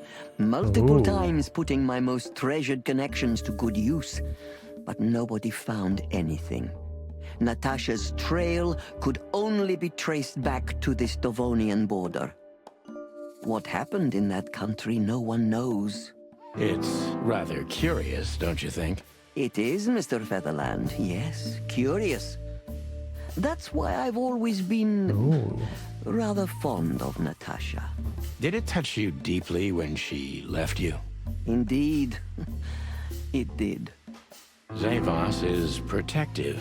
It seems she's dedicating her whole life to her proteges. If I concentrate on that, maybe she'll open up to me.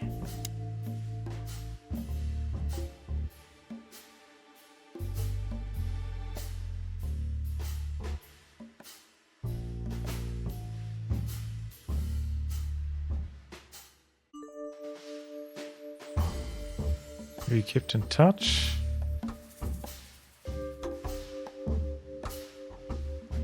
Occurred to you that you could exploit Natasha and Ibn's relationship? Don't think that's right. If we're trying to focus on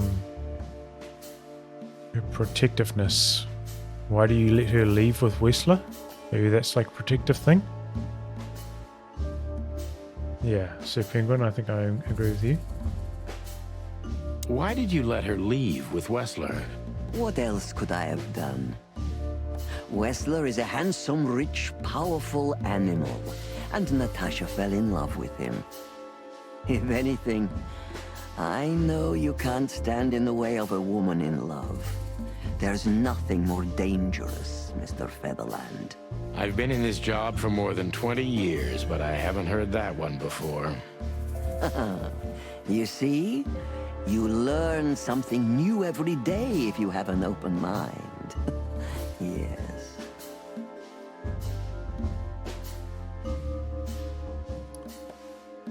Does that give me negative points? I feel like I lost points for that one. I think I was like just below half and now I'm a decent margin below half. Minus 10.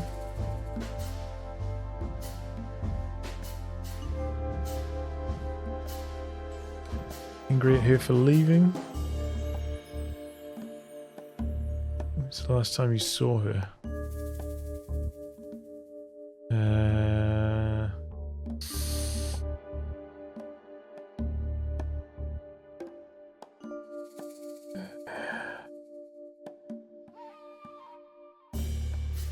Last time you saw her, maybe?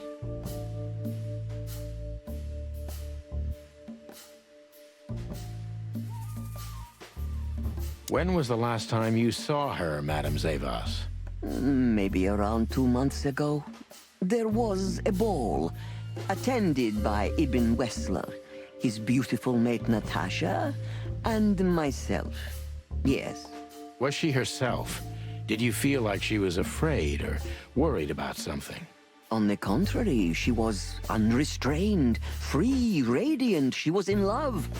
Yes, in her own unique way. What do you mean? You know Natasha loves on a different level than most Clawville women. Or most women in the wilderness, in fact. Maybe it's because of the Stavonian origins. Perhaps it's something else. So you didn't notice anything strange about her? Well, if anything could be called strange, it was that I saw a woman positively floating above the ground, who previously used to stand on it with 2 feet. I see. Thank you, madam. Plus 10. Good choice, good choice. Back to halfway mark. How did you feel when you learned Natasha was going to leave? Honestly, I was very hurt. I loved her as a daughter. How would you have felt? I couldn't say. And I still couldn't stop her, and you know why? Of course I do. Because you loved her. You've been in my shoes before, am I right, Detective? Yes, I can feel you have. This isn't about me, madam. Please stop changing the subject. I have felt betrayed on a certain level. Yes, and offended, and alone. Even amongst all my friends. Were you disappointed in her? Only in myself, Mr. Featherland. But I have a hunch you know this feeling very well. Yes, you're right. Well, thank you for your time, madam. Anytime, Detective. Yes, anytime. Shooting rank. Ooh, 4 stars. I'll take it. I think that's tied with my best effort so far.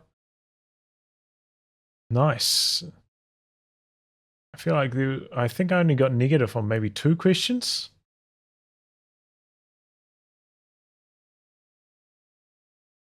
Nice. Natasha worked at the sweltering Nile brothel before Ibn Wessler discovered her and got her out of there. Right. Please, gentlemen, wait here a moment. I would like to show you something that could help you. Oh, that's excellent news. Thank you. We will wait. Do you trust her? Not in the slightest. Even her smile is fake. This woman wallowed in other animals' secrets until she became one too. That's exactly how I feel. Anyway, now that we're here, we can take a better look around. Just what I was thinking.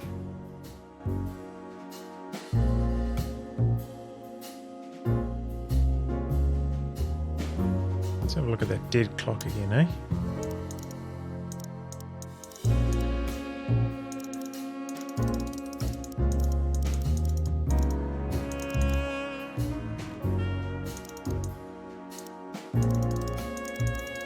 Oh boy. Oh, we can set it.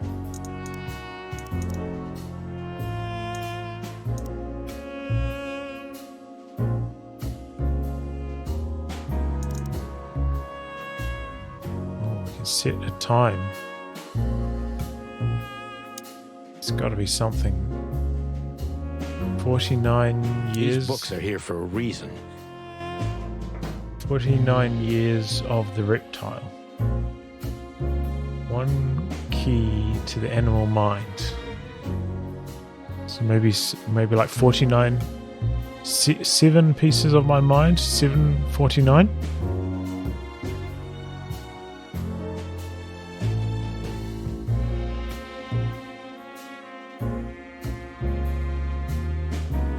Let's try it out.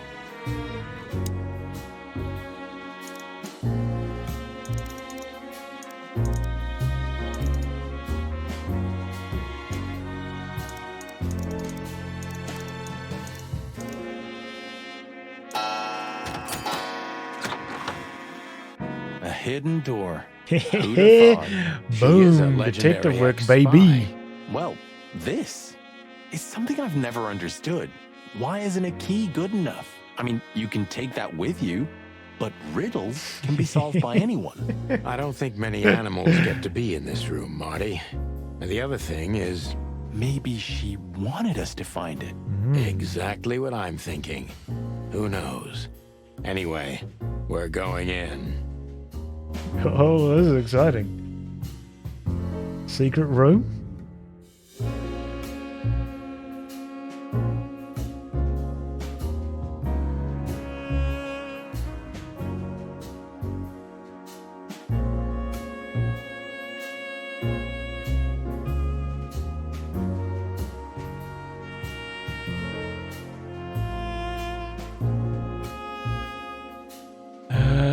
Alright, secret room. This room is not like her at all. The other must have been for show. Marty, this is the reality. We're talking about a professional spy. A former spy. Still, if anyone knows how to mask a real face, it's her.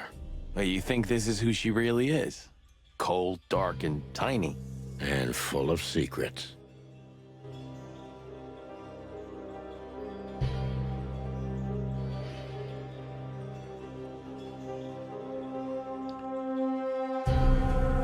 This place gives me the creeps. Me too. We better get out of here before she comes back. Ladies of the Force, So the 872. rumors are true. Military intelligence. This dame's really something. I'm starting to think the whole brothel is just a cover. Makes sense. You think she's still working for Royal Intelligence? Well, based on what she told us, she's a committed royalist. So I imagine she does. Hector III, our great and fair king. I feel sorry for the poor fox, to be honest. I don't. He has it pretty good. Would you like to live your life as a puppet? Everything you do, carefully planned. Your rule and authority, the whole thing, just for show. Even if he is just a puppet, Clawville needs a king. He gives strength and hope to many animals. Huh. I guess.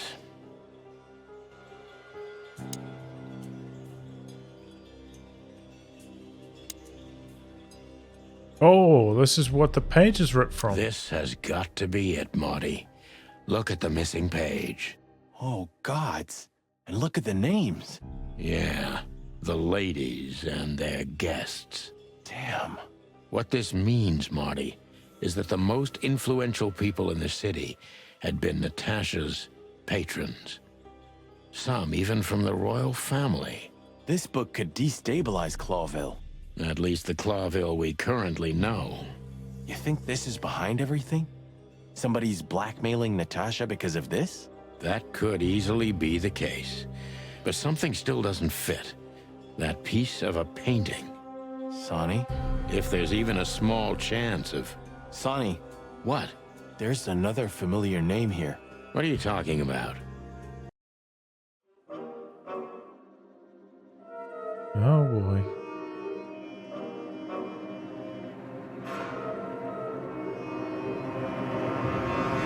Molly.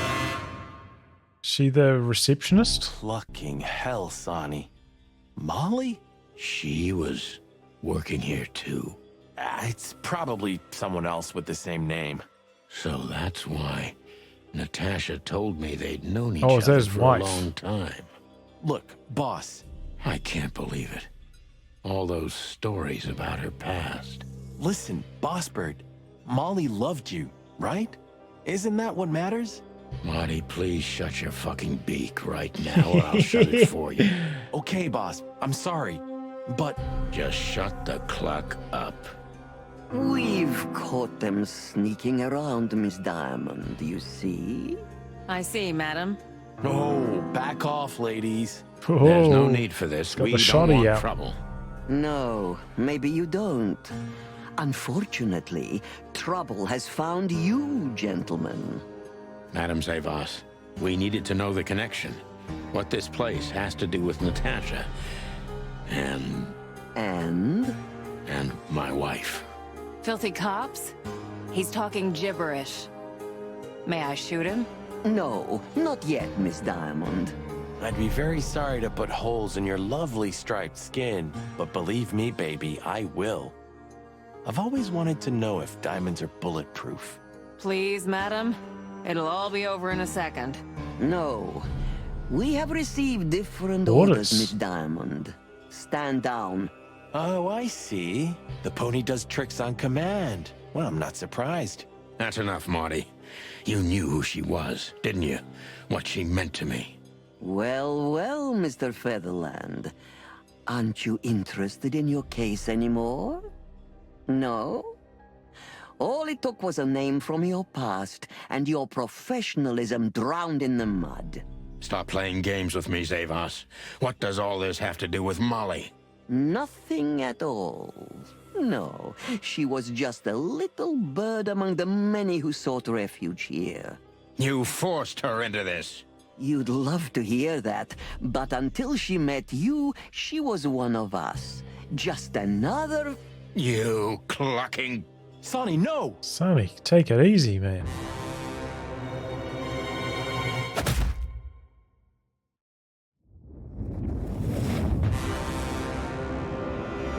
I think I was dreaming. but it wasn't the kind of dream you'd want to remember. Dark and painful. Whoa. Then the suffocating smoke woke me. It wasn't fried eggs, that's for sure. Where was I?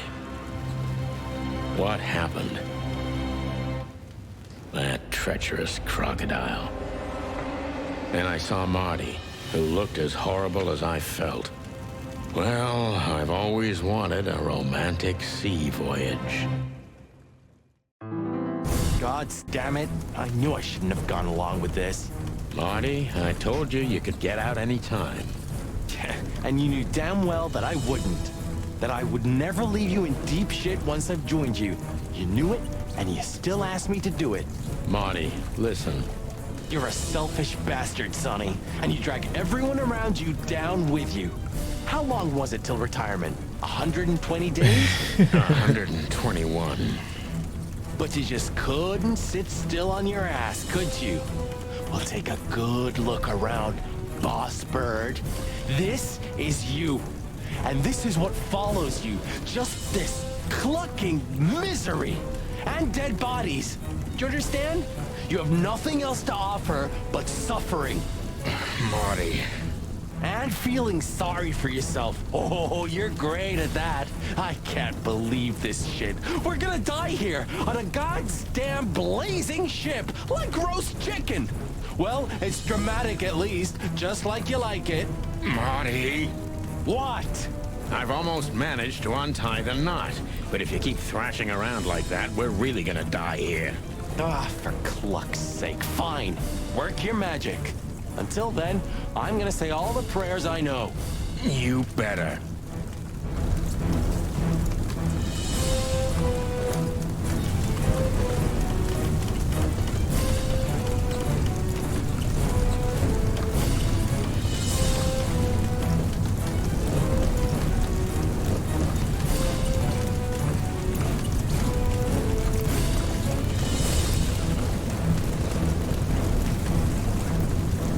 This.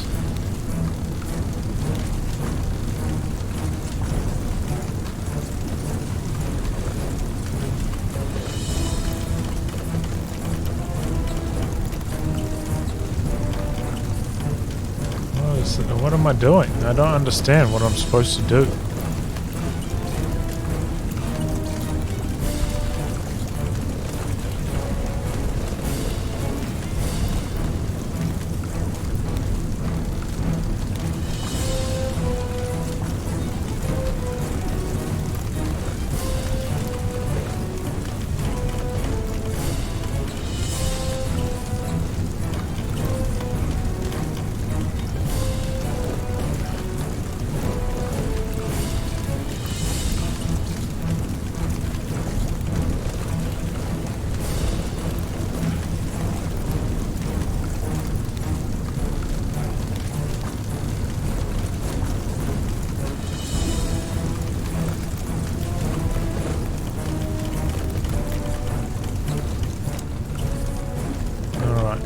This is a mouse thing. The problem I was having is that I couldn't go behind the arm. I couldn't line it up.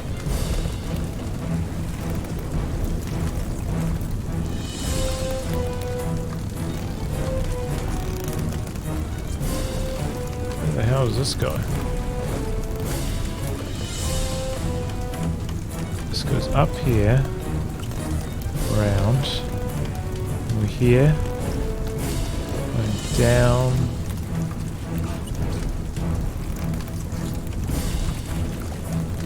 is this going up here? No. So we're going up here, down here, round,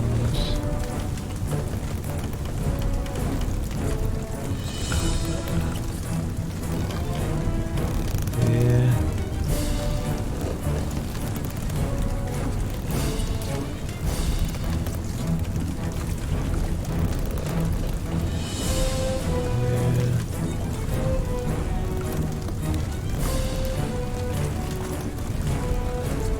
So what now? Now we run and swim. I can't swim. Well, you better learn fast or you'll die. I'm not gonna drag your fat ass to the shore if that's what you're hoping. I shouldn't have brought this many guns with me. Throw them away then. Never. Then they'll drag you down into the deep. I don't care. I always thought your gun mania would be your undoing. Cluck you, Sonny. We have to survive this first. Well, after you, boss bird.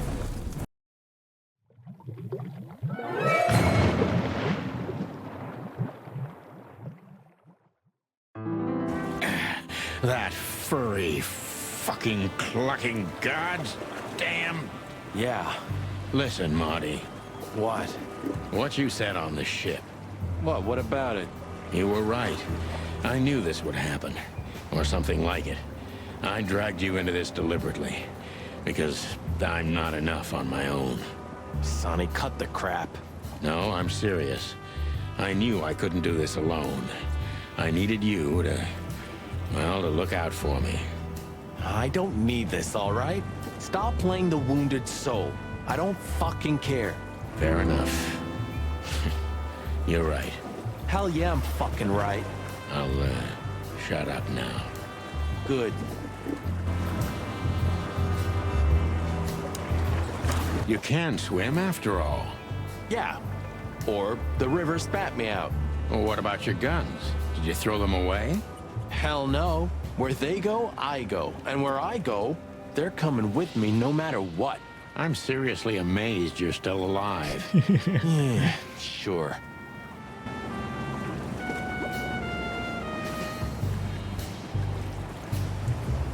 You know, I have a feeling this night's just getting started. We were almost finished. Yeah. You don't want to quit, do you? No, Sonny, I don't. Thanks, partner. Yeah.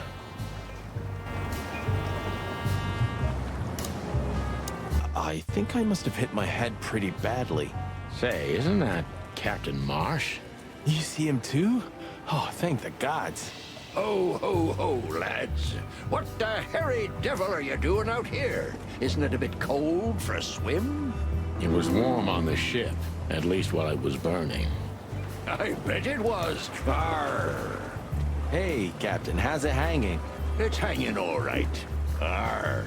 Arr. What about you lovers? What was all that ruckus, eh? Oh, I think someone tried to kill us, Captain. Again. Come on, Boise. There's nothing new there. Yeah, old rust can't be scraped away. Did you see anything, Captain? Arr, of course I have. A burning ship. Then two cocks suddenly learned to fly, and even swim, by gad. Oh, what a time to be alive, eh? You haven't changed a bit, old man. Sure I haven't. I'm steady, like the Sea of Clawville. Yeah, except that Clawville doesn't have a sea.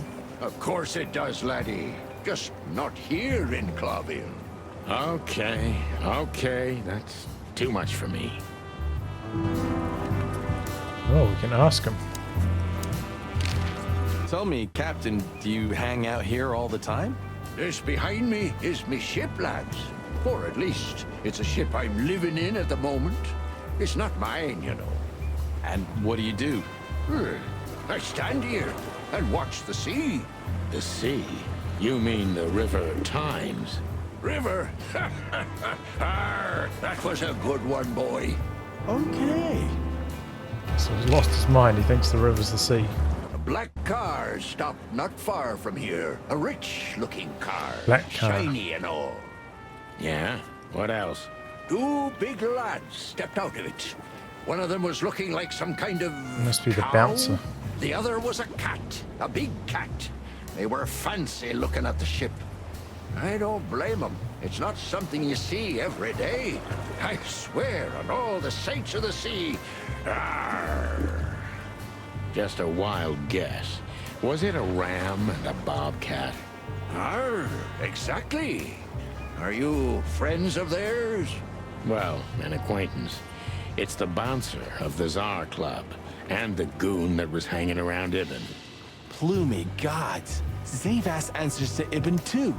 Or at least they're connected. Yeah.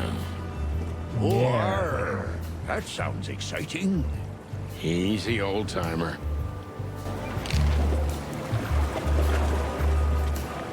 This Ram fella, what did he do after watching us? Nothing at all, laddie. When that lovely ship started to sink, they got into their pretty car and got away like bats out of hell. So they didn't see us swimming to shore? I wouldn't know that. What now? I don't know.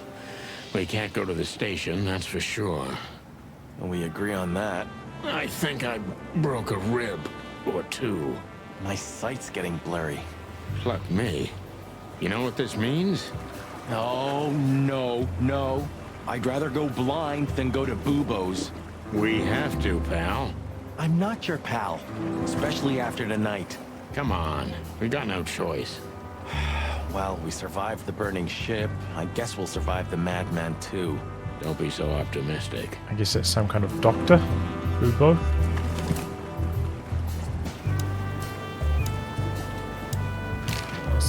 Do you know anything about the place called the Sweltering Nile?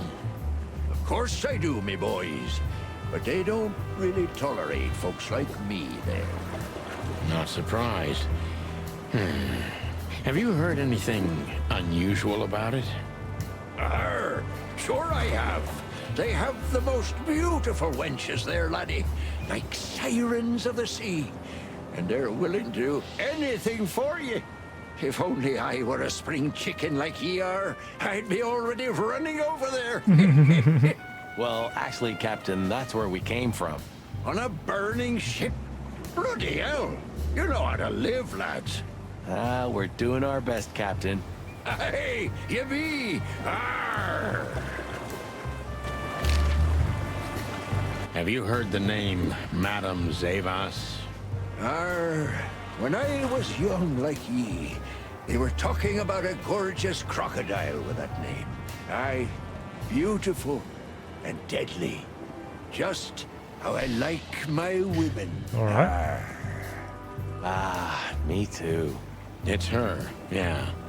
Less beautiful now, but just as deadly. She has something to do with the burning ship, eh? You're quite the detective. So I've been told. All right. But seriously, have you...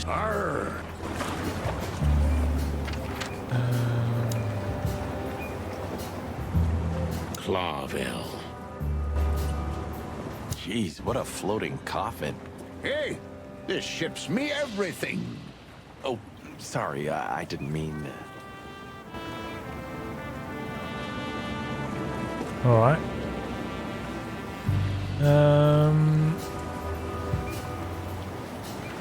That means we are going to Bubo's.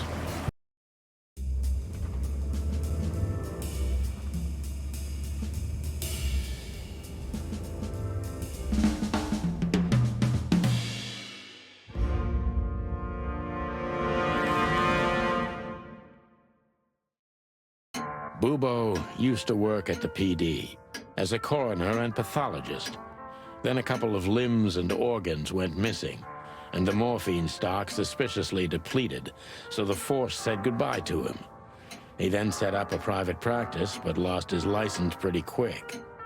Now he's doing something that vaguely resembles medicine, fixing up gangsters and bent coppers. Or pigeons like us. I hadn't seen the doc since he had to pick a dozen pellets out of my drumstick. Thanks, Marty. Well, well. Look who the cat dragged in. The one and only chicken coppers in the rotting flesh. Good evening to you too, old owl. Aw.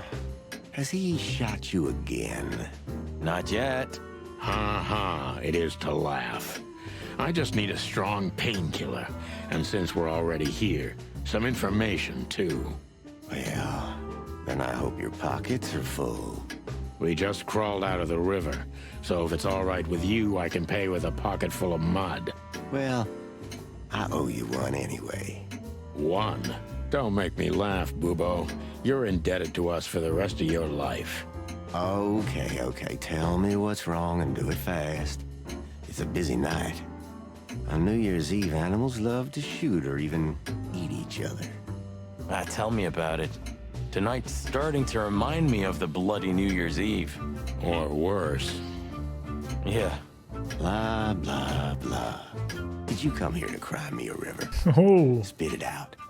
Then get your wobbly waddles out of here. Ursula will be home soon. Charming as ever, old bird.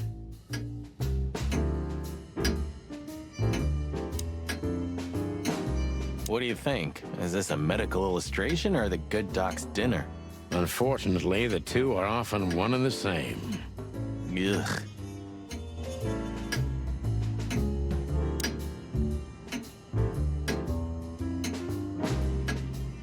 This is just for decoration, right? Somehow I can't picture you playing the classics. It's Ursula's, not mine. She plays beautifully. I can imagine. Hey, shut your beak or I'm gonna sew it shut for you. All right, calm down. Who's that? Who? Oh, he's my father. Your what? Why are you so surprised?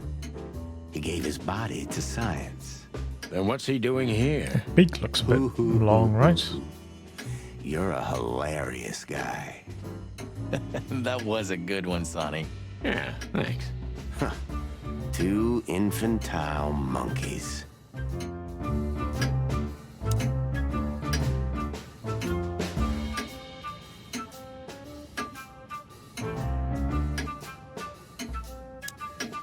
Spit it out.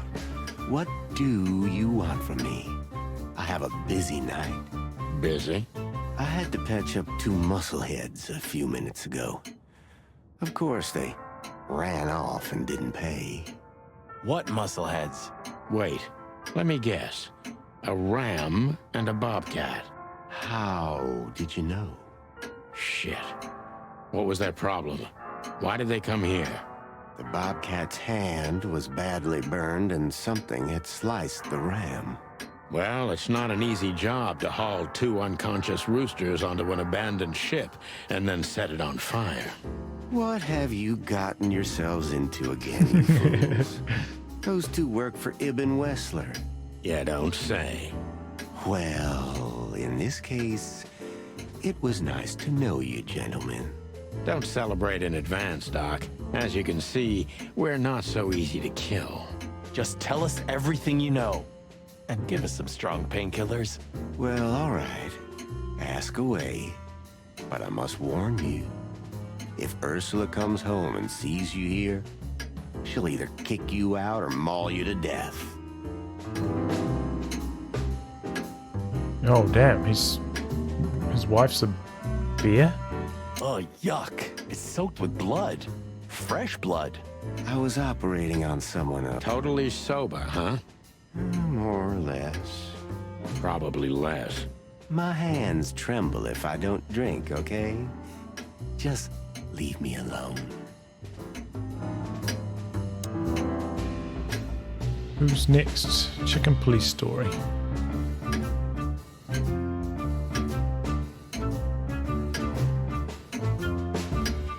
So we talk to Boobo. What does this tell you, Bubo? That you tore off the corner of a painting? Not that. What do you make of it? That somewhere a painting is missing a corner. Don't cluck with me, old man. I'm not. I'm completely serious. Then, thanks for the help. Don't mention it. Joking aside, how are you, Doc? Long time no see. Oh, you should get shot more often, then you'd see me more. Yeah, right. I'm on it. I'm still alive. Clawville's still standing, to my surprise. Ursula still bears with me, to my even greater surprise. What else can I say? You don't need anything else then, right? You know, I could use a big house, a normal job, and a ton of money. And it'd be great if that ridiculous King Hector would finally resign from the throne. So you still support the Separatists? Wow, this old owl's heart is beating. But your life partner is a bear. Not a problem as long as I don't marry her. You're a goddamn hypocrite, Bubo. Why, thank you. So the Separatists don't like the interspecies marriage. Love is still in the air, I see. I'm a prisoner, boys. Yeah, the prisoner of your stupidity. Easy for you to say. You can't get rid of a woman like her so easily. Why? Because she's a bear and weighs a ton? No. Because no matter how much I hate her, I still love her more than anything. Aw, touching. Hold your tongue, McChicken. What do you know about Madame Zavas and her affairs? Zavas, huh? Who? That woman's probably even more dangerous than Ibn Wessler himself. Oh, great news. Is there some kind of link between them? Ibn's contacts span the entire city, and his new girlfriend, that Natasha, worked in the brothel once. How do you know that? Everybody knows. Oh, great. We almost died for that information. Why didn't you ask? Shut up, okay? Oh, new option. Archibald So Conway. that Ram and his partner, did they talk about something? About their plans, where they're going next? The Bobcat didn't say a word, he just growled. But the Ram couldn't shut up, and he talks like a butler or something. He's got a very strange vocabulary, I must say. What did they say, Bubo? Get to the point. After they've done the job, killing you, I guess, they said they have to kill a rat, too. A rat? Figuratively. An informer. Someone who spilled the beans and hurt Mr. Wessler's interests. An informer? They called him a sneaky little bastard, too, if that helps. That's gotta be Zip. Of course, Zip. Damn it. Well, then that flea bag's done for. Hold your horses, Marty. Zip is like a cockroach, practically immortal. I guess. We gotta help him then. I'm afraid you're right. We still owe him one. One? I didn't even hear that, Bubo. So, who tried to get us out of the way, and why? Investigate.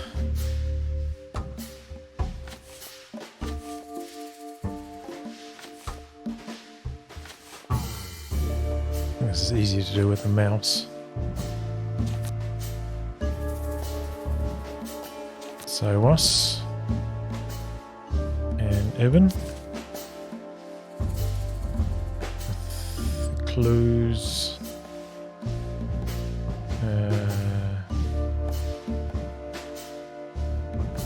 Natasha's secret.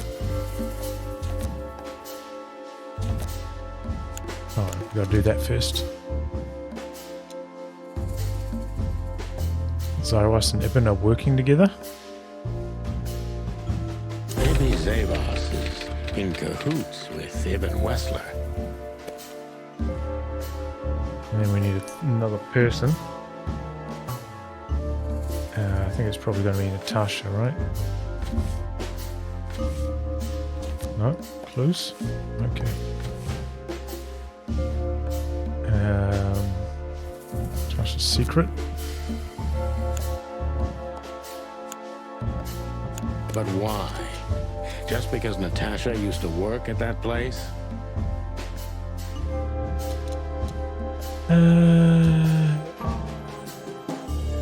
Well, Evan knows that she worked at the brothel. Was to hide his secrets.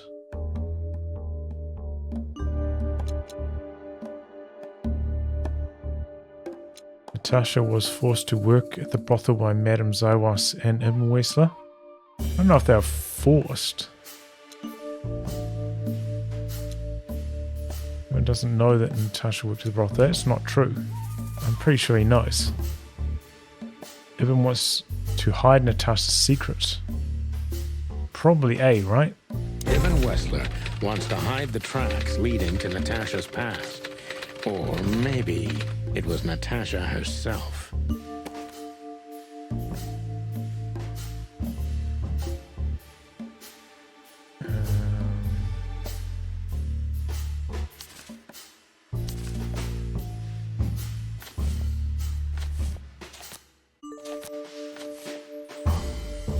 But what does it have to do with Zip? Why do they want to kill the raccoon? Zip was the one who found out Natasha worked once at the brothel.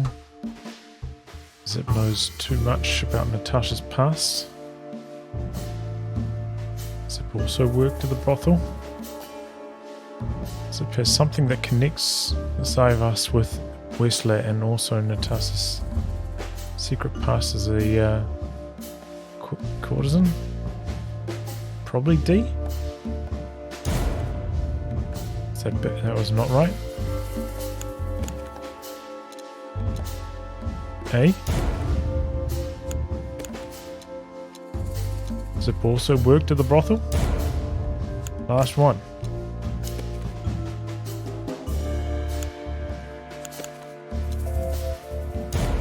What? I clicked literally every single thing.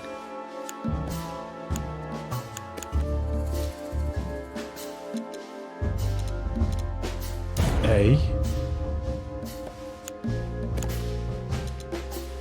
Zip B. knows something What? or I clicked has that. something that can unveil Natasha and Ibn's secret. We need to find out what it is. So weird.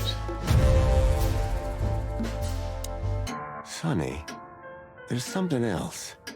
Your car is here behind the building. Ursula covered it with a tarp.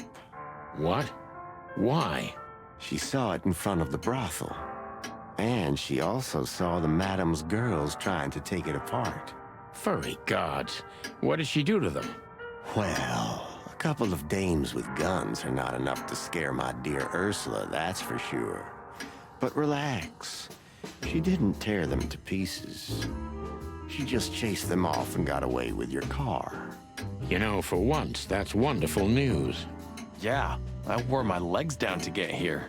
Warmest regards to Ursula when she gets back, Doc. She may have saved our lives.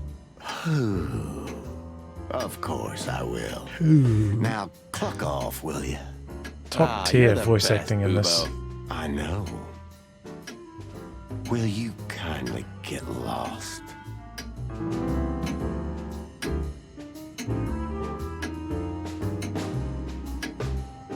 Do you keep the dead bodies and your stolen morphine stash here?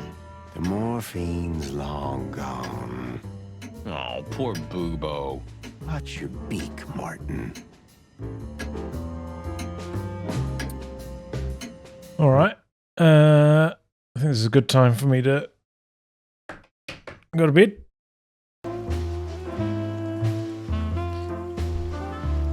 Let's get down to business. Sonny, there's something else. Your car is here behind the building. Ursula covered it with a tarp. What? Why? She saw it in front of the brothel. Furry. Where? You know, Yeah. warmest. I know. Alright, so we're talking to the doctor.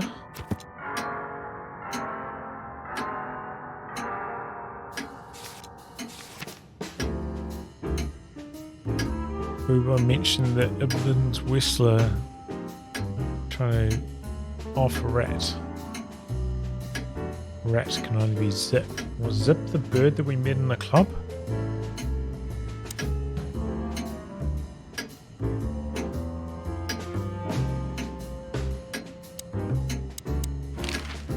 I questioned him with everything. Well, Have a little. Alright,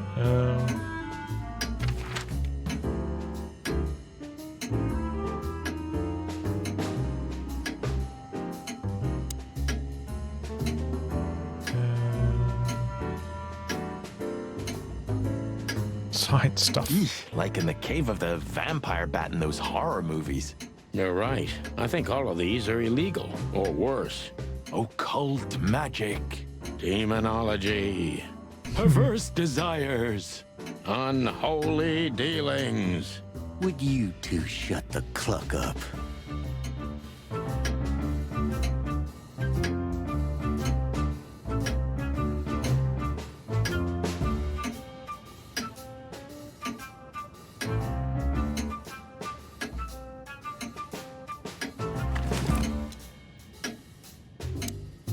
Alright.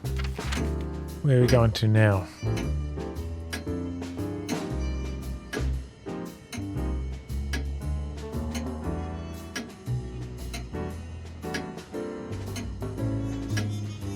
With Zip, we could go to the club and talk to Zip.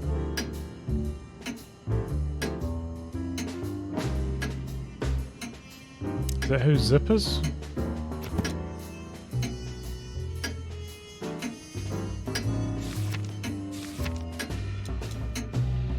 Who's Zip?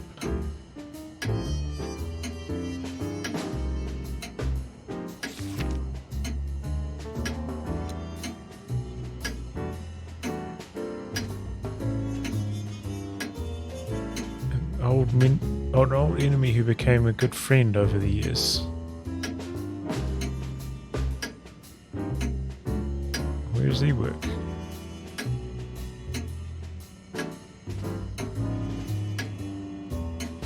Is he the guy at the cafe?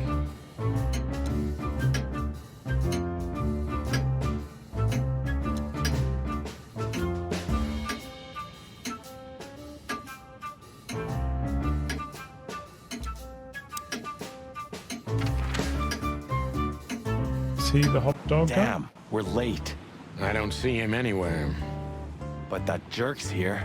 Yeah, the famous scribbler Tim in the flesh. He must have seen something. And because he's here, he must have caught a whiff of a serious case. We should interrogate him. Oh, let me be the bad cop, Boss Bird. Permission granted.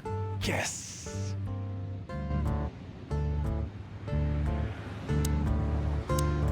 What do you have to say, Hey, old Timmy Timbo, boy? my old pal. Hey, hello, boys. What a lovely welcome. You're not scared to see us, are you? Who? Me? What are you thinking? I'm always glad to see you working. Especially together like this as the legendary chicken police. What the hell's going on here, Legendary. Tim? That's exactly what I was thinking. You see, what the hell could have happened here? Right? Very strange. Indeed. Where's Zip, Timbo? Keen observation, boys. Because that's the most exciting thing about the story. Let me guess. A ram and a bobcat appeared and took him with them. Well, you could say that if it happened, but it didn't. Then what? Isn't it great? Here's the twist. Start talking, Tim, or we'll have to see if you can really fly. Come on, Sonny. I was supposed to be the bad cop. Shut your beak, Marty. Hey, quit playing tough, will ya? You know I'll help you even if you don't threaten me. I always do. Mostly. Stop babbling. Just answer the question.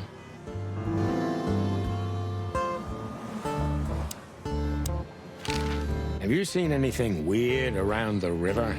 You mean the smoke and burning ship? Exactly. Oh, no. I haven't seen that. Does he know about it then? What do you know about Madame Zavas, Timothy? What's the old hag up to these days? I only know what everybody does. She's rich, she owns a brothel, allegedly she used to be a spy, and she's an enthusiastic supporter of the Crown and the Royalist Party. What else? Well, I haven't heard anything else, I swear. She's surrounded by secrets. She was a spy, you know. Although... Yes? A little bird told me she's been entertaining quite a lot of foreign guests recently. I mean, real high-quality VIP guests. Who? From where? Well, I don't know, but allegedly, she's welcomed patrons from Stavonia, Averia, and even Nautica. Basically from everywhere that matters. And? Well, that's all. You know I can get into everywhere, but even I give the Nile a wide berth. Those wild girls are capable of anything protecting the madam. Trust me. Yeah, we've noticed. Alright, some good info there. What about Zip? I'm telling you, I don't know. He was already gone by the time I got here. Why are you still sniffing around? I was trying to make that fella talk over there. What, the old fly guy? You speak insect? What if I do? I'm educated, you know? All right, Tim, my patience is Spelled gone. educated incorrectly It's time there, I you guess, as a start joke. singing like the songbird you are. Hey, that's seabird. Okay, back off. We're old friends, aren't we? Exactly. That's why I haven't smeared the walls with you yet. Ouch. Ouch. This game's great. Are you looking for a headline even on New Year's Eve? Are you really that desperate? I have to make a living somehow. So, tell me, how come you're working together again? It's not work for us, Tim. It's just pure fun. Walk the city, get ourselves beat up, have a nice swim. And now, we happen to be here, of all places. A nice cup of coffee feels especially good after a little thrashing, you know? You could experience that too in the near future. If you can make good coffee, of course. Well, plumey gods, take it easy, boys. I'll tell you what I know, just ask. Timbo's a douchebag, so it's not hard to draw the truth from him. The douchebag, we start exactly on the middle in the detective meter. So what the hell are you doing around here, Timbo? All right, I confess, but you'll be surprised. I was looking for you boys. The whole town's talking about you. Really? I'm swelling with pride. Everybody's whispering about the chicken police being back together again. And that you've already turned the whole city upside down. Great news. What else do they say? That you've threatened Ibn Wessler's sweetheart Natasha, then trashed Madame Zavas's brothel. Hard stuff. Really? I'm not surprised. Oh, and the best, you set fire to a ship, too. Yeah, right. Ah, and one more thing.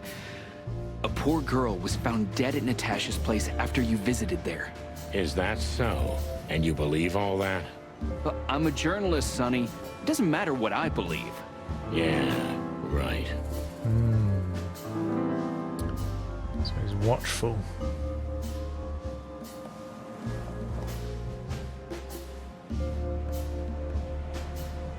Have you seen anyone sniffing around here? Let's ask him that. Have you seen anyone sniffing around here? 2 cops came for Zip. They came and went, taking Zip with them, obviously, and didn't do much else. They weren't looking for anything. And what's strange is that Zip went with them voluntarily. How do you know that? I know Zip, and so do you boys. If he didn't want to go, he wouldn't have made it so easy for them. Ain't it the truth? Sure is. Minus 20 for that.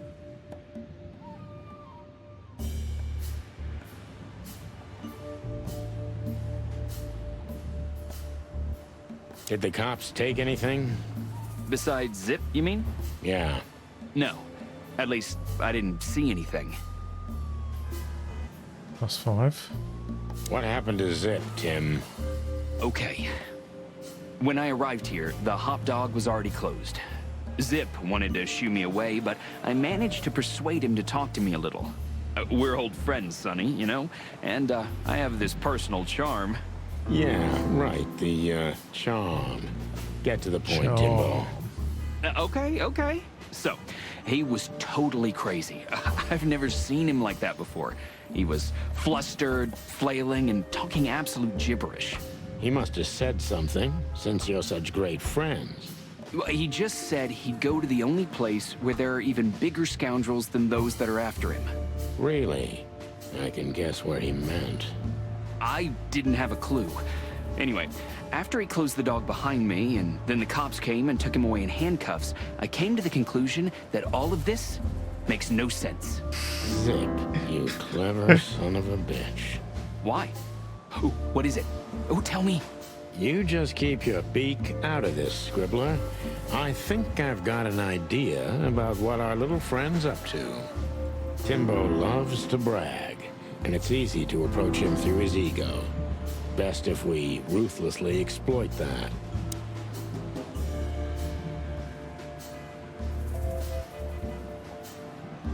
Brag it.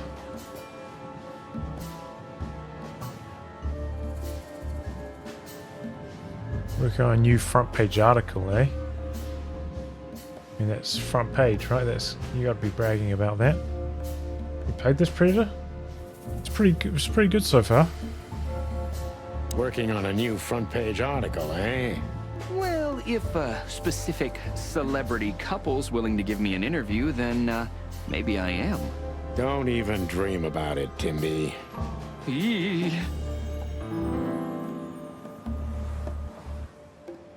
Oh, nice. Who are these cops? Oh, tell me about Madame Zivas. Did we hear? We asked him about that already, right? In the ask. Let's ask him about the cops. You got chickens. Yeah, it's good, man. 2 cops. Who were they? I didn't notice. You know, you guys all look alike to me. Oh, sorry about that, Sonny. No offense. I mean, you and Marty are the exception. What an honor. Did you maybe write down the license plate of their car? Why would I? Because you always pay attention to the small details, and you're not that stupid. Well, I did pay attention, but it didn't make sense for me to write it down, Sonny. It was a cop car, you know? Sorry. Never mind. Mine is 20. I'm getting slammed here.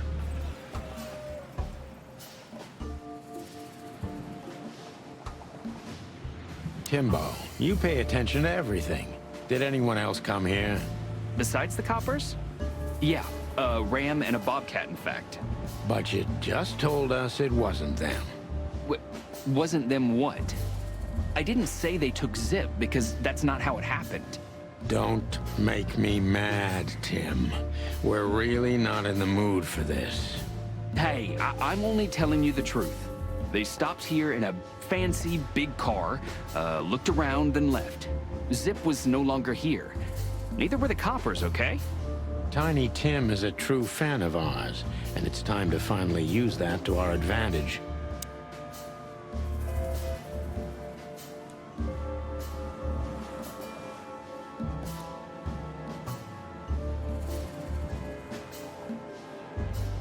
Help your old pals, Tim.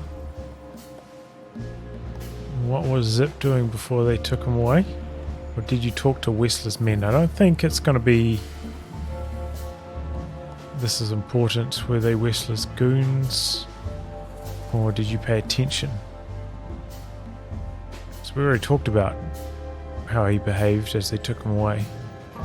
So I think we go with help your old pals. Help your old pals, Tim. What was Zip doing before they took him away? Hey, you're trying to grease me up with all that sweet talk, Sonny honey. Of course not, Tim. We're old pals. I'm sure we are, but I don't remember you telling me that without an ulterior motive. But you know what? I don't care. Feels good anyway. I'm glad to hear that. So... Zip was acting crazy. He was running around, knocking over everything and throwing things away. Then he suddenly disappeared into the kitchen. I guess that's when he made the call, because soon after that, the coppers arrived. And in between? Well, I didn't see him in between. Why didn't you go inside? He's your friend, isn't he? Well, I tried, Sonny. The door was closed. I knocked, even yelled. You know how a yelling seagull sounds like. But nothing. I think I have a hunch what that was all about. I don't know. Good for you, Sonny.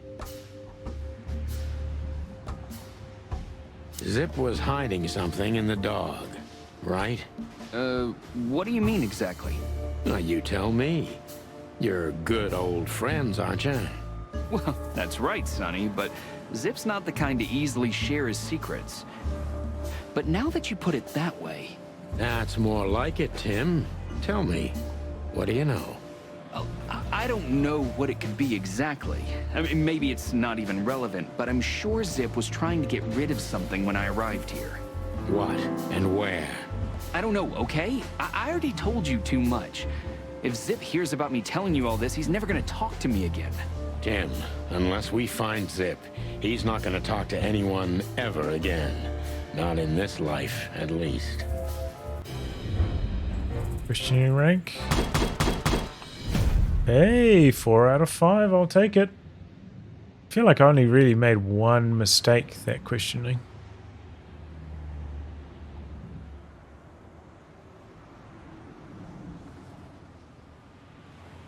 Nice, I'll take it.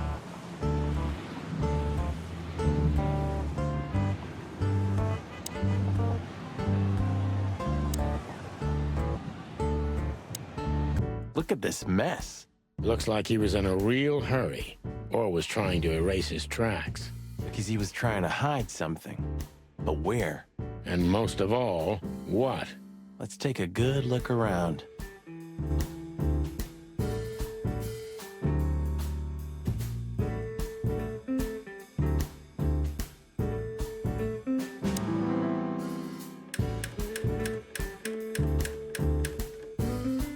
Let's get Killer Angels going.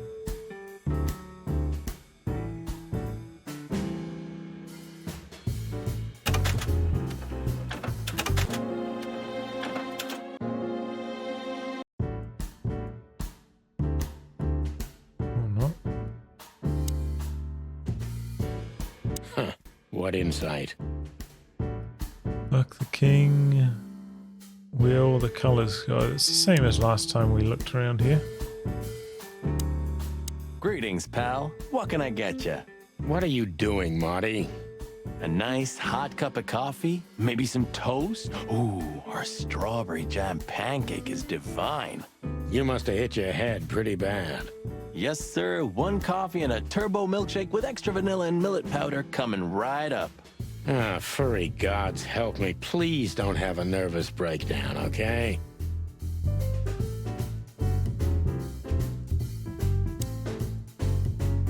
You still don't eat meat, old man? I'm a rooster, a chicken. Why the hell would I eat meat? I don't mean real meat. I'm not a lunatic. But a meat substitute? There's about 10 different kinds. Have you never tried any of them? Why would I? If I don't eat meat, why would I eat a substitute? Because you can. That's the point. Wild gods, Marty. Stop being such a sheep. Do you fall for those adverts? Substitute isn't meat, Sonny. And if it's tasty, why wouldn't I eat it? I don't care what you eat, but don't be surprised when you lose all your feathers or you try to bite off your own leg one day.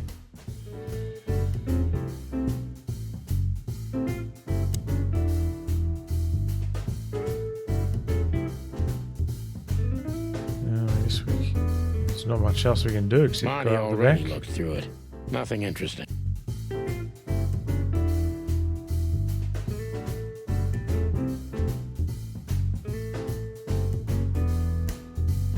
Ugh, I wouldn't.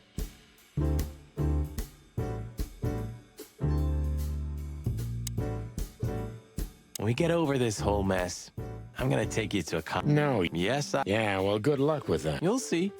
Just wait. Even looking at it makes...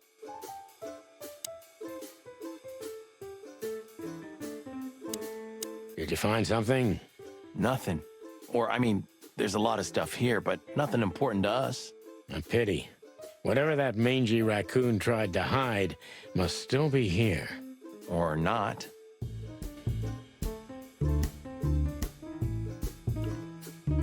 Cold and moldy. Cold and moldy.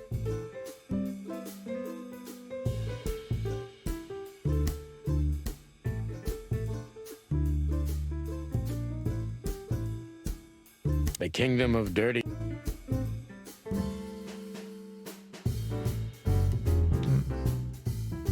Am I missing something?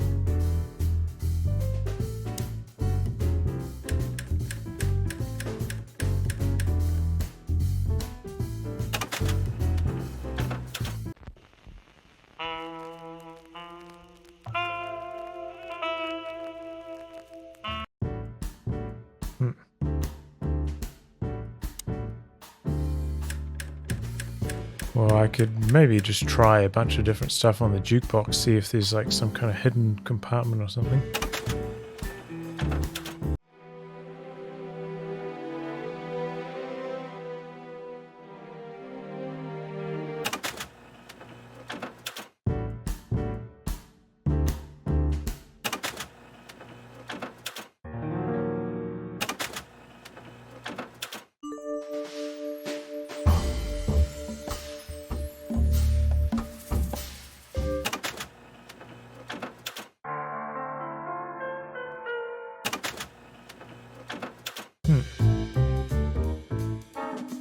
Haven't found anything so far.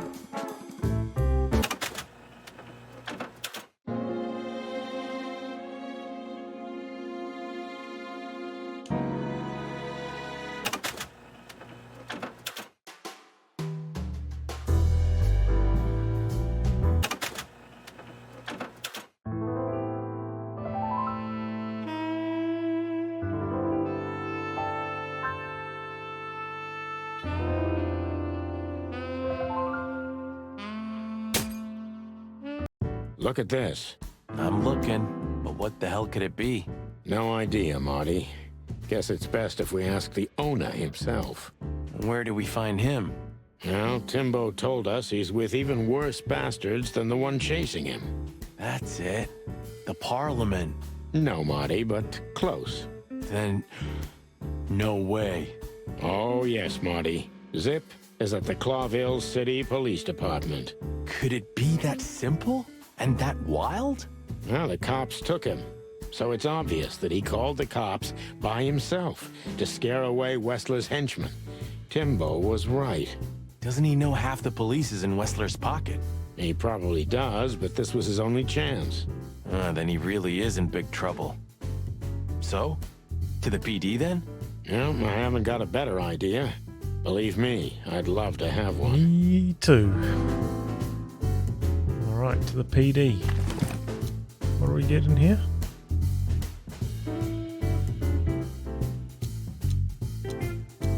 Why did you keep that wristband? A wristband with some blood on it. It's a piece of a painting. Why did you... Okay.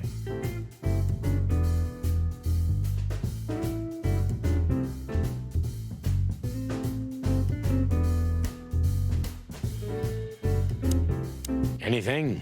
Still... Well, how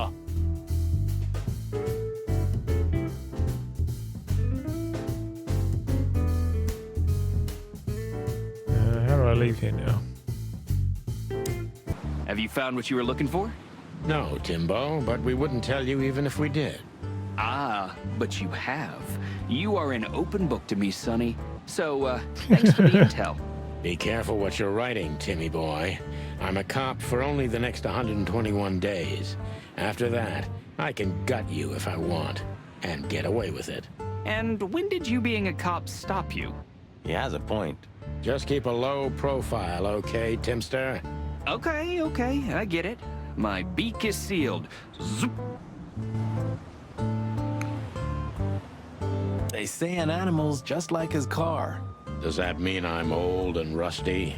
Well, you said it. What about you? You don't even have a license. That's just it. I'm special and fresh like a spring chicken. No, like a moron. I feel like you shouldn't be able to become a police officer if you can't drive a car, right?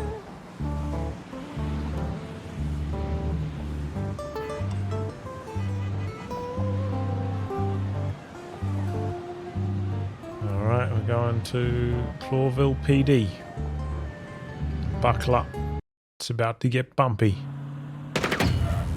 Clucking furry hell! So they know we're still alive? And they'd like to do something about it. Oh shit.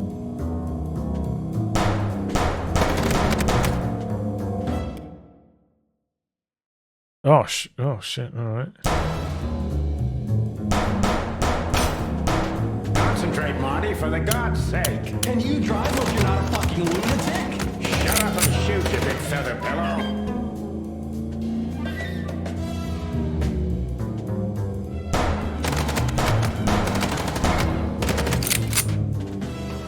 too hard to do without a...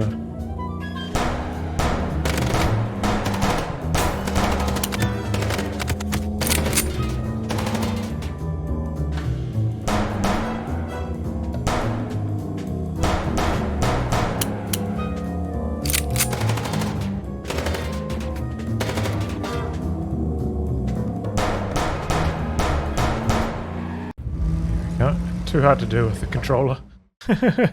We could only hope we'd arrived in time. If they'd taken Zip to the interrogation room, the hole as we called it, and beaten the truth out of him, we'd lose the trail and end up in a dead end. It was time to be fast and ruthless. God damn it, Zip. Why couldn't you stay out of this? Ah, look who's here. The top of the cops. Idiot's luck.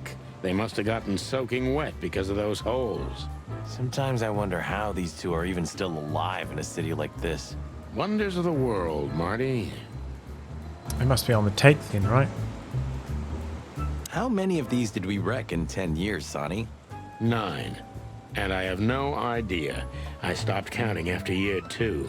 How much does it cost the city to keep us on the force? Well, stop thinking about it. It'll make your head hurt. Yeah, right. Hey, guys. Beautiful night, huh? Maybe a little wet, but, Well, to be honest, I'm soaked to the bone. Maybe the spikes. Shut the fuck up, Royce. And you, didn't you have anything better to do? Eh? Better than this? Nah, nothing. We love clowns. Ah, piss off, chicken.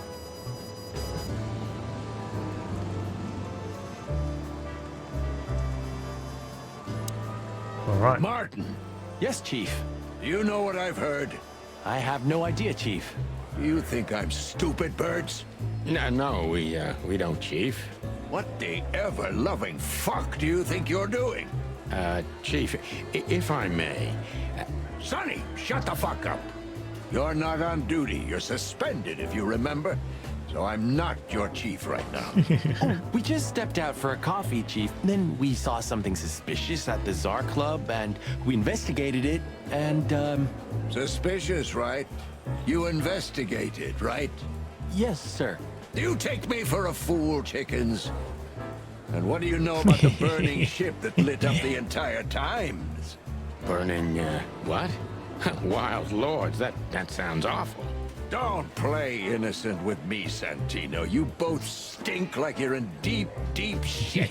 Well, you don't think we had anything to do with that, do you? I don't know. But if you do, I will find out. You better know that. I swear, Chief.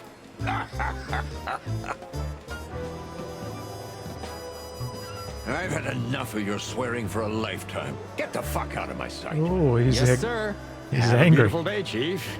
Don't let me see you again, Santino. Or... I'll try not to be seen, Chief. I'm not your chief. Get lost.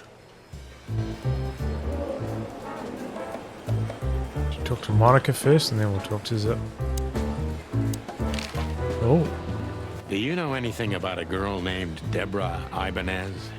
You mean the Bambi whose body was found in Natasha Kutsenko's weekend house with huge red letters on her back? Don't call her a Bambi. So you knew her. Just fleetingly. Anyway, I don't even want to know. I don't know much about her. Moses and Plato are on that case. Thanks for the intel, Mon. Anything else worth mentioning? You were at the scene, right? We? Of course not. Sonny, you can't lie to me. You just can't. Is this some kind of interrogation? Just leave us alone, Monica. You're an open book for me, Sonny. Remember that. Guess who we had the chance to meet? Madame Zavas, the legend herself. So you're that lonely? I didn't think that was your thing, Sonny, but you know what's best for you. We were there to investigate. Of course. And were you successful? To be honest, she they used to beat work us there? and tried to burn us alive. Inside of a sinking ship. Wow. Busy night, right? Even for you. Yeah, so what do you know about the madam? Nothing much. She's not had any run-ins with the police recently. Of course, because half the PD goes to her. Well, I'm not gonna say anything about that. Look, Mon, we suspect Madame Zavas is in cahoots with Ibn Wessler. Any idea why? No, but those two mean trouble by themselves. I don't envy you boys. Seriously, any ideas? Get out while you can. Right about immediately. Well, you're kind of right. We can't, Mon. We gotta see this through to the end. Famous last words. Hey, Monica. Hey, boys. I hear the city's on fire since you're back together again. Not yet, but all is not lost. Metaphorically, I mean. So, how can I help you? We need some information, if you're not busy. Of course I'm busy, and of course you need information. But I'll help you, as always. You're an angel. Yeah, I know, Marty. Do I have any questions for her? What about the raccoon? What's he doing here? You tell me. You're here because of him, am I right? Are we that easy to read? I know you as if you're my own chicks, boys. Oh, don't get too excited, Marty. Alright, let's have a chat to Bosco. You two again. Say, Bosco, what's all this about Zip? Yeah, if only I knew. This idiot called us on himself. He told us we have to take his statement. And what does he want to confess to? I don't know yet. We still can't get it out of him. But we're taking him down to the hole soon. There, he'll sing like a little bird for us. No pun intended. Would you mind if we asked him a few questions before that? You know, just for old time's sake. Sorry, boys, but you know the rules. The rules, right. More like blood boil. Yeah, more like blood boil. So sorry. Sorry, boys. I can't let you do that. You know, protocol. You and protocol, Bosco? Don't make me laugh. That's the case, boys, like it or not. Stop harassing the witness. Well, what can I do? Sorry, guys.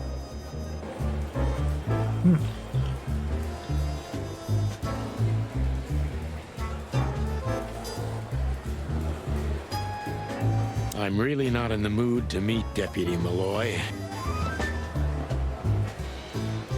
Don't drink that shit, Marty. It's bad for your health. Sonny, you are bad for my health.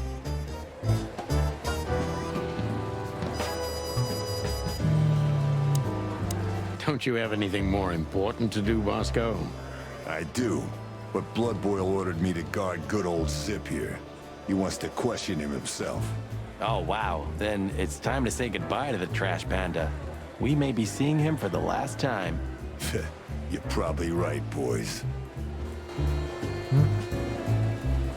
Does that mean we have to talk to Blood Boil? A busy day, sir? Sonny, you think I'm just joking, right? Speak to me one more time, and I'll fire your ass. Understood, sir. Sorry. I hope this doesn't count.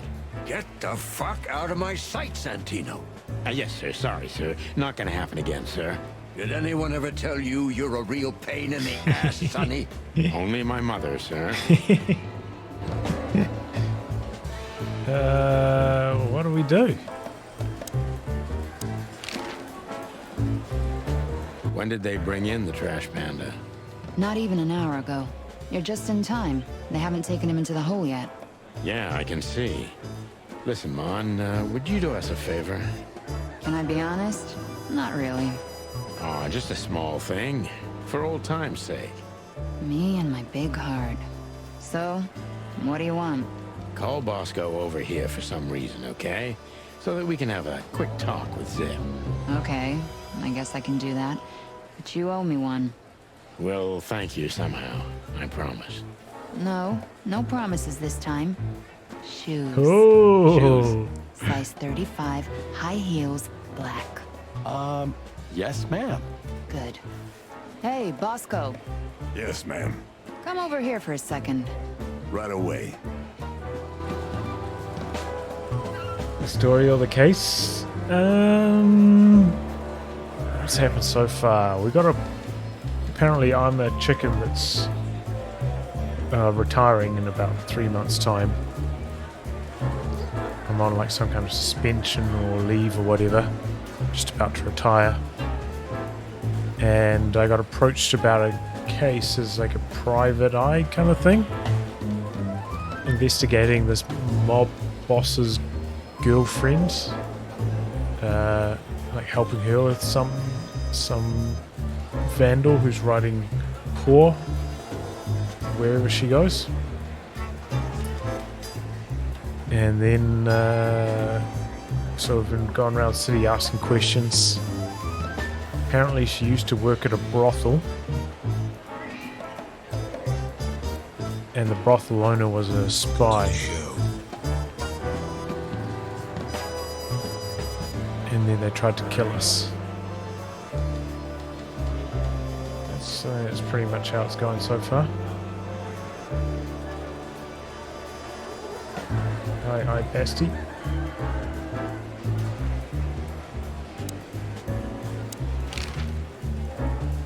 Hello, Zip. Speaks going first, eh? Hello, boys. What's up? We were trying to visit you, but guess what? You were nowhere to be found. Yeah, I don't get it either. But suddenly the cops appeared and, Cut the crap, Zip. We talked to Tim. We were at the dog and at Bubo's, Zip. 2 meatheads were talking about gutting a rat. A rat? An informant, Zip. We immediately knew it was you. Isn't that flattering? I can explain, boys. My life was in danger. These lunatics want to kill me, and I have no idea why. They wanted to cook us, Zip. We're lucky to be alive. Then we walked our feet to the bone and almost got shot to pieces just a couple of minutes before. What Sonny means is we're not in the mood for bullshit. Or raccoon shit. But boys, I have no idea what they want from you. I don't know what they want from me either. We have time. And by the looks of it, you have too, pal. So start telling us what you have to do with all of this. Bubo doesn't have a high opinion of you, Zip. How do you know him? You see these stitches? His weight. All of them. Ah, I see. My condolences. He's a good friend of mine. But the word friend is misspelled in his dictionary. What do you think about this paper? I've seen better, sonny boy. But that's not paper. Do you know what it is? At first glance, it's canvas. A piece of a painting. But it's too small and too blurry to make anything of it. So, still nothing. Well, thanks anyway, Zip. Anytime, boys. Are we done? Have you ever been to the Nile, Zip? Oh, I wish, man. But my kind can't get in there. Why, did you? Right in the madam's room if you're interested. Oh, so that's why you look like that. Bingo. Did you know that the place has ties to the Wessler Empire? That place has ties to everything and everyone in Clawville, boys. Even to the royal family. I'll bet my tail on it.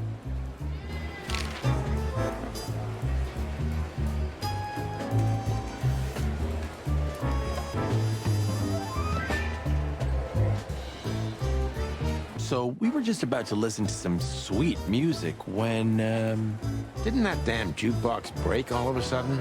Oh, damn it. Damn it indeed, Zip. There was a wristband behind it, with numbers on it. 984-237-22 to be exact. What? All that from memory? How the hell? I have no idea either, and it scares me too, but that's not the point. Tell us about it. That is, if you want to leave this place on your feet. Okay. You got me. I'll talk, but only if you promise that the cops won't know about this. Do we look like we're on duty? Oh, questioning time. Zip is a real opportunist. He's trying to turn everything to his advantage, but we're gonna turn the tables. So slightly under half on him to start off. Who did you escape from? And why here, Zip? Why? Because I like living, that's why. How did you know they were coming for you? I got a tip-off from a friend that I should pack my things and go if I want to live. But I had nowhere to run. Yeah, you know me. The hot dog's my everything. So you thought you'd be safe here? Of course. Ibben's people are everywhere, but, maybe it's harder to get rid of me at the PD. Well, I wouldn't be so sure about that. Secretive, +5. He's opportunist and secretive.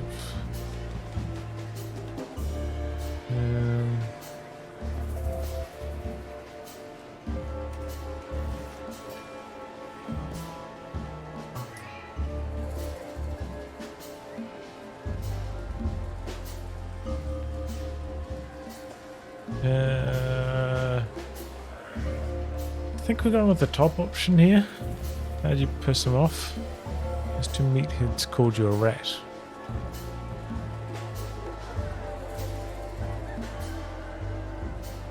We already know why he's a rat, right? How did you manage to piss off Ibn Wessler? I don't know, alright? I don't have time for this. Sing like a bird, or I can't guarantee your safety. His hands are like shaking. I did something for him, that's all, okay? A tiny little favor. You know how it goes, Sonny. Animals like Wessler make a living out of these kinds of favors. Tiny little favor, eh? Wessler's kind don't send assassins after someone for tiny little favors. You have no idea what's going on in his head nowadays, pal. Fella gone totally insane. +10 on the detective meter must have been the right choice. The top option says, what did he have on you, Zip?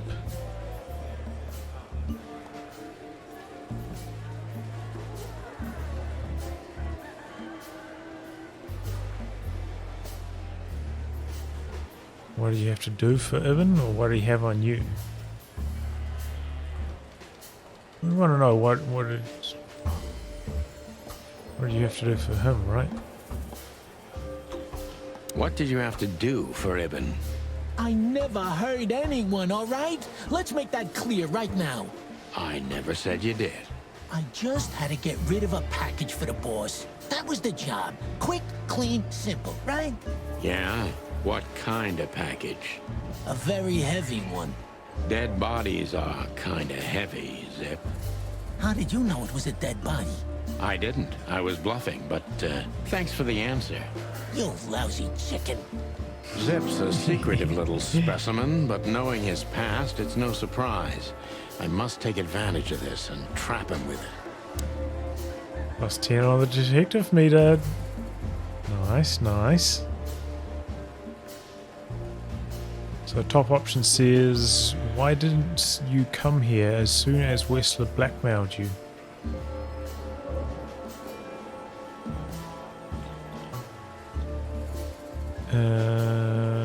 Why you? Why did you accept the offer?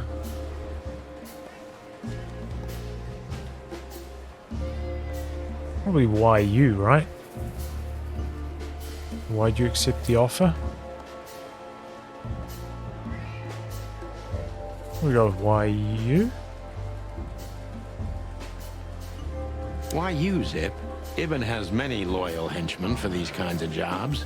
Because, it's harder to trace back to him, I guess. He chose you out of the whole city for this particular job. Why?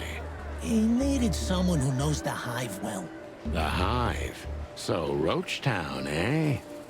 Why? Because I had to get rid of the package there. You mean the body? It's starting to get interesting. +5, we're doing well here.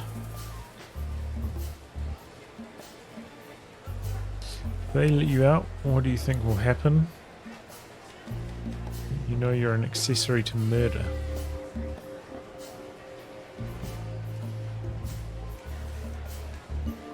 Oh, the second one. If they let you out, what do you think will happen? I don't know, okay?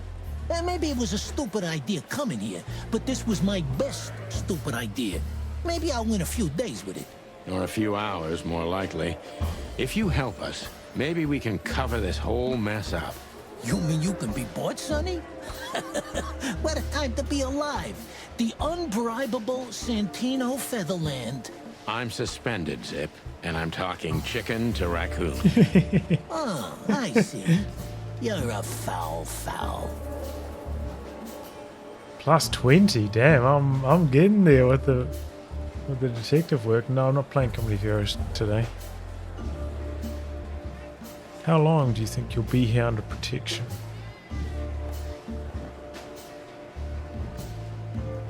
You wanted to blackmail Urban, didn't you?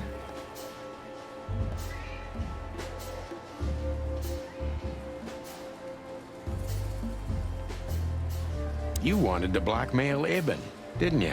Who do you take me for, Sonny? Of course not. I didn't want to blackmail him.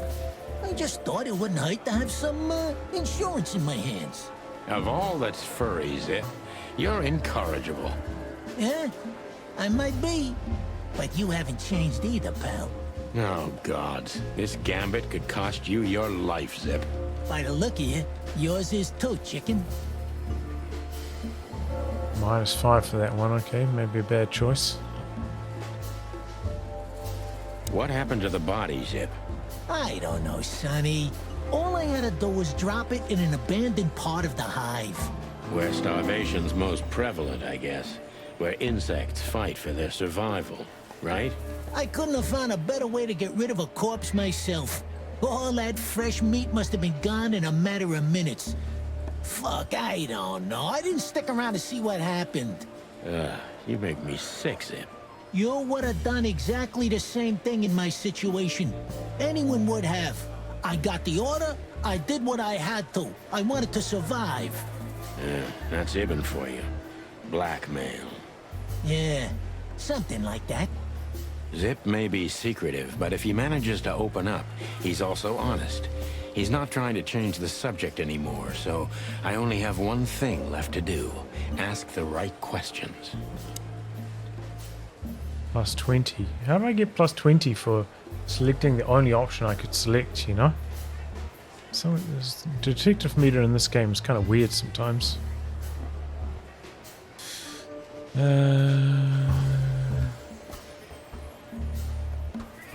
Who was the stiff? Who was the stiff, Zippy? I swear I don't know, Sonny. You have to believe me. I have a hard time believing you didn't take a little peek into that body bag, Zip. I didn't dare, okay? I knew they'd kill me if I did. It looks like they're gonna kill you anyway. Not if you help me, Sonny. I haven't received enough important information yet, Zip. -20 for that. I'm asking you for the last time. What's with the wristband? I honestly have no idea, Sonny. It simply fell out of the bag when I threw it down in the alley. At first, I wanted to leave it there, but then, well, you know me, huh? And that's the whole story? That's the whole story. At first, I thought it was some kind of, code. But on a wristband, it's usually an ID number instead. Like on prisoners? Exactly. But I know from experience that prisoners don't get bands like this. Not in Clawville. It looks more like something from a hospital. Maybe you're right, Zip. While we're at it, was it Dr. Bubo who gave you the tip-off to get out of the hot dog? Yeah, it was. Why? Thanks, Zip. You've helped us put some vital pieces into place. Well, that's great. Hey, then help me, Sonny. I don't want to rot in here or end up in an alley of the hive. We'll see what we can do. You gotta help me. Be glad I'm not charging you as an accomplice to murder here and now. Just keep your head down. Understand? I will, Boss Bird. I will. Nice. That's more like it. That's got to be a 3-star job, right? No, 4 stars. Really? Oh man, I thought that felt like a 3-star interrogation to me. But I guess I just got enough. That -20 or whatever didn't hurt me too bad. The wristband comes from the corpse Zip had to hide in the hive on Whistler's orders, so we need to... So you're telling me you have no idea what this is? Figure out... It's a wristband. I see the same thing as you. This was the only thing left of the dead body. And me, you know me, they don't call me Sticky Fingers for nothing. So you just took it. Maybe for some blackmailing? Who knows? Maybe it just hurt my sense of justice. I wanted to know who I buried. You're a real bastard, Zip. A real first-grade bastard. Should I say thanks? Thanks. Just lay low, Zip. Real low. Thanks for the advice, Sonny. So where to next? Where did that wristband come from? I got bad news, Marty. I only know one person who knows about Go medical back to the stuff. doctor. Oh, no. We were just there. Sorry, partner. Bubo again.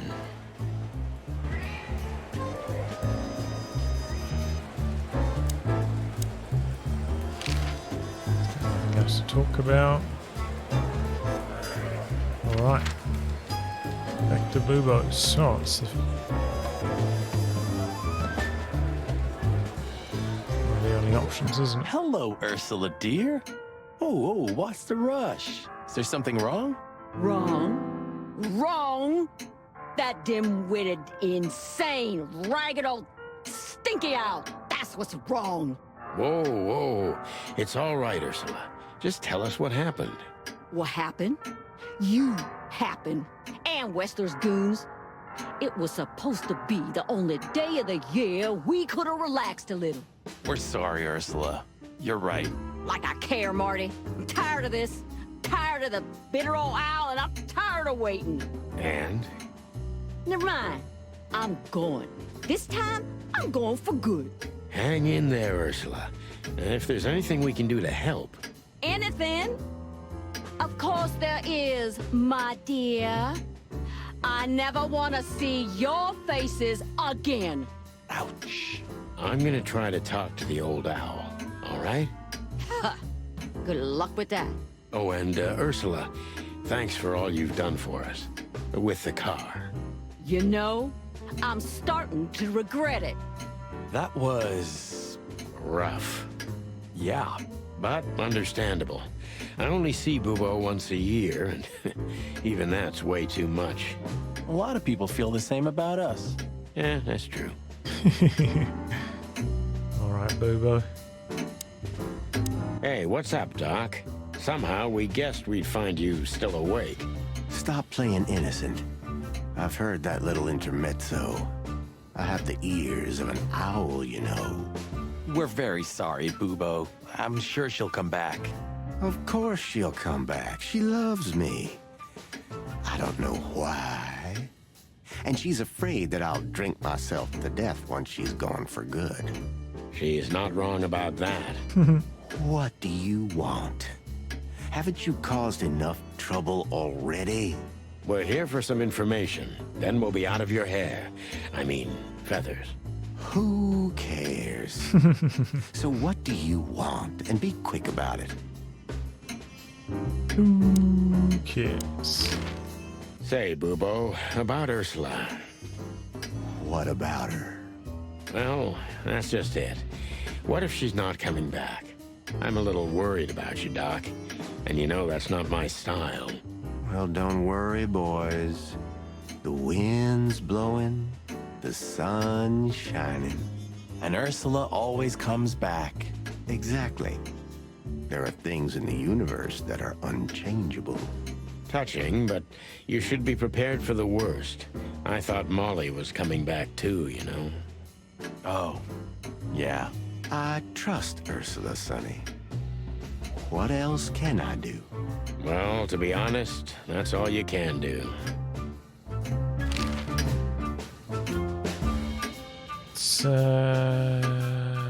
What do you know about this wristband, Bubo? Zip said they gave these to patients in hospitals. That's why we came back to you. Something similar, yes, but not exactly the same. It's different. And? And what? Well, what do you think? Where's this from? How the hoot would I know, Sonny? What am I, some kind of psychic? That I put my hands on it and tell you? Okay, let's try another approach.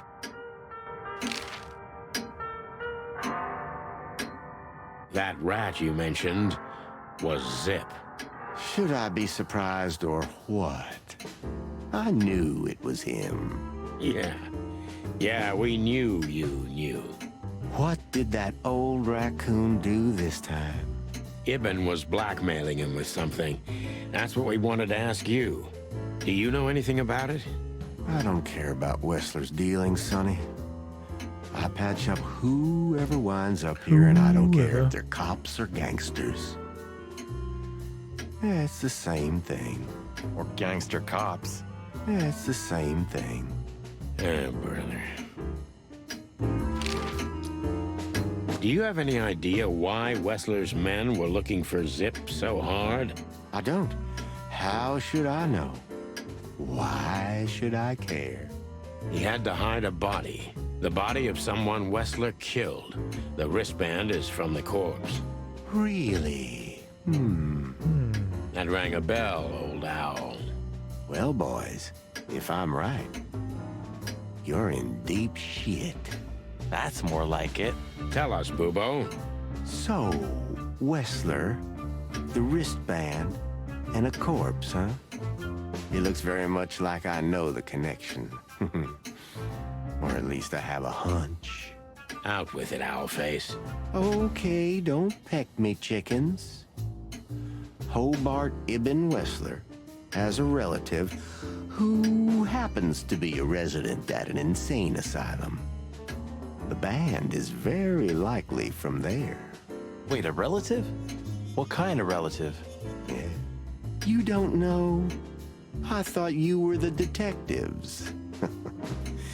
Anyway, Ibn Wessler has a twin brother, Albert. Albert Wessler. You put it together very skillfully, Marty. Yes, Albert Wessler. He's a madman kept in solitary confinement. Do you think he's the corpse? But why? How the hell should I know that? Thanks, Bubo. If what you told us is true, then this time we'll owe you one. Will wonders never cease? Damn. First I thought it was maybe his brother killed someone in the insane asylum and they disposed of the body quietly, but if it was actually his brother So, that's crazy. Albert Wessler. Which asylum do you mean, Bubo? It's got some fancy long name. I don't remember, but I have a brochure. Let me find it for you. Thanks, Bubo. Well, here it is. Let There Be Peace Forever. Mental Institution for Ill and Damaged Minds. Quite a beakful. Where can we find it? I've never heard of it. It's a good 6-hour drive from Clawville. Maybe more. But you'll find everything in the brochure. You're the best, Bubo. You finally proved useful. Whew. Finally? Ooh. Now get your chicken scratchers out of here while I'm asking nicely. Just one more thing. What's that, Bubo? If that someone was really Albert Wessler, the trouble's bigger than you think. It's always bigger than we think, Bubo. We're used to it. You don't understand. Ibn Wessler never loved and respected anyone in his life like he did his brother Albert. So what? Then the problem's bigger than we thought. A cornered rat bites. Well, thanks for worrying about us, Doc. But there's no way back from here. Too far, too late. We're like hounds, old man. Once we've caught someone's leg, we never let it go. Ooh, not while you're alive, eh? Yeah, exactly. Well, goodbye then, fellas. And I wouldn't mind if you never visited me again. The pleasure was all ours, Doc. All right.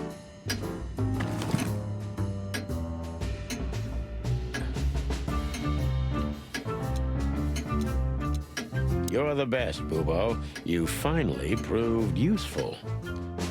555966.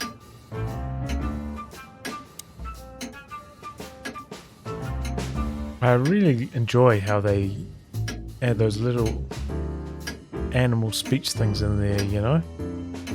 Like, Oh, that's a real beakful to say. Instead of a mouthful, you know. I appreciate those little details.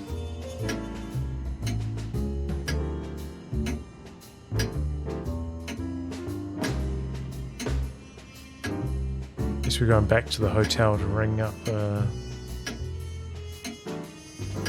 We had to gather ourselves, take a deep breath, and think over what we knew so far. Use the phone at my What house. the chickens had I got myself into? What had I dragged Marty into? Moreover, what had we pulled the whole city into? This was going to be one of those cases that changed things forever. But I wasn't worried about myself. It didn't matter to me. Too many pieces had been plucked off this old rooster. But Marty's different. He's too good of a bird and too good of a cop to end up like me. A secret twin brother? Sonny, I'm starting to feel like we're really in a detective novel. A cheap one. Yeah, but listen, Marty. What is it, Boss Bird? I think it's best if we go our separate ways. What? Are you joking? I know you have a weak sense of humor, but there's a limit to everything. I'm not joking, Marty. Well, I certainly hope you are. Whatever comes next, you don't need to be mixed up in it. You have someone to go home to. Guys, damn it, Sonny. Can you hear yourself? What do you think? I endured all this to give up now? What do you take me for? No, pal. You're not getting rid of me so easily. I just want you to keep your career and your life intact, you moron. Just accept it, shake my hand, and go home. Your wife, Laura's waiting for you. One more word, Sonny, and I swear I'm gonna bash your beak in. I risked my life more than once tonight. You know why? No. Why? Because we're a team. We have been a team for almost a decade. I don't care what Blood Boil says or whatever's on a goddamn piece of paper. We're the chicken police, Sonny. And we always will be. I'm sorry. You're right. Damn. We're gonna go to that insane He's in till asylum the and end. wrap this shit up fast and clean. Yeah, just like you said, even if it kills us. Thanks, Marty. Without you, I'd most likely already be sleeping the big sleep. Birds of a feather flock together, right? Like you say, partner. Let's drop this before you start crying on me, okay? I hope not. You almost just did. Cluck off, Marty. That's the spirit, the Sonny I know and hate.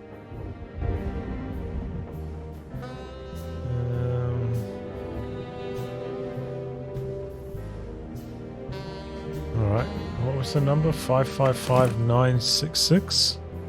Oh, look at that. He's got a memory.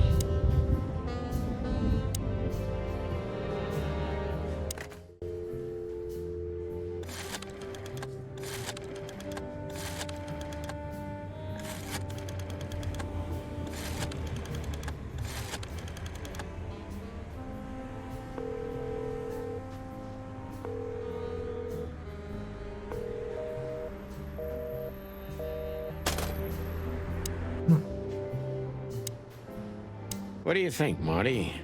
What? You care what I think? You must have hit your head pretty bad. Stop fooling around, Marty. I'm serious. So what do you think? About everything? Well, I think we're in deep shit. But to be honest, Ibn Wessler is in deeper shit. Do you think he really murdered his brother? But why? And what does it have to do with Natasha and the threats? Doesn't add up yet. Something's missing. Let's visit the institution and try to find out what we can about this Albert Wessler fella. Exactly. If he's the dead body, we've got to know what the motive was. If we can't, and if he's still alive, we gotta ask him directly. And what do you think, Sonny? I think Ibn, Albert, and Natasha are the three key players in this case, and that all of it has something to do with the brothel. And the fact that Natasha used to be a... courtesan? Yeah, that too. Listen, Sonny, about Molly. Oh, just forget it, Marty, okay? She's not part of my life anymore. So that's exactly what I'm gonna do. Forget it. Let's concentrate on the case, and on making it out alive, and helping Natasha, too. Whatever you say, Boss Bird. So you think Natasha's really in danger? It could be, or she could even be behind everything. No, you don't believe that. I'm not sure what I believe, Marty. Let's see. Things got mixed up at the brothel. Alright, possible suspects.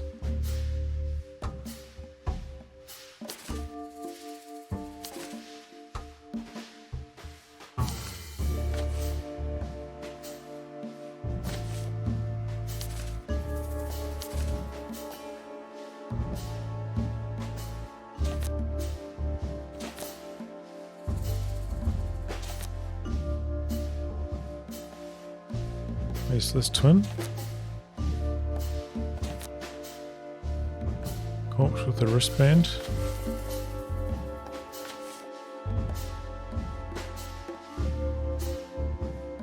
Deborah is dead. Natasha's secret.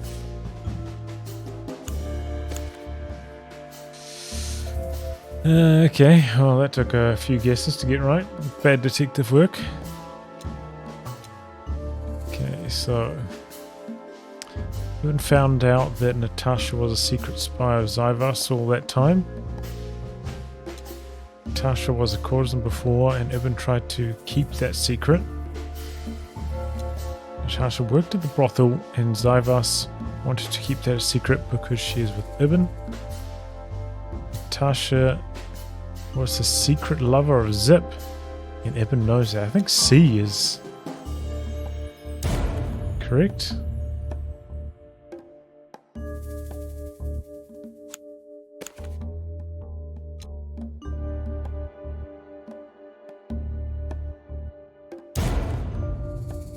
No.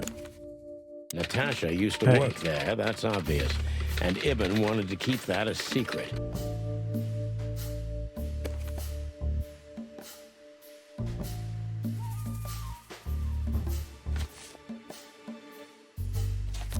Oh, items. A secret, it seems. Somebody else had to pay for.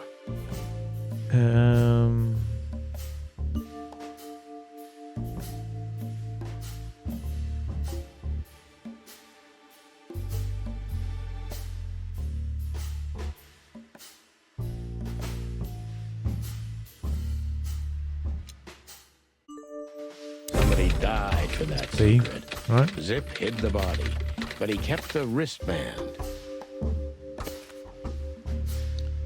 Another clue.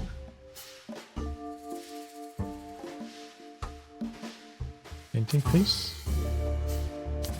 Is that a person? Zip. Clue? Oh, clues. Who could it belong to? Right. Last choice.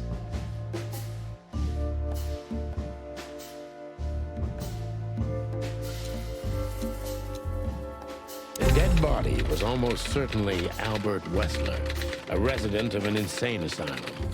But why did he have to die?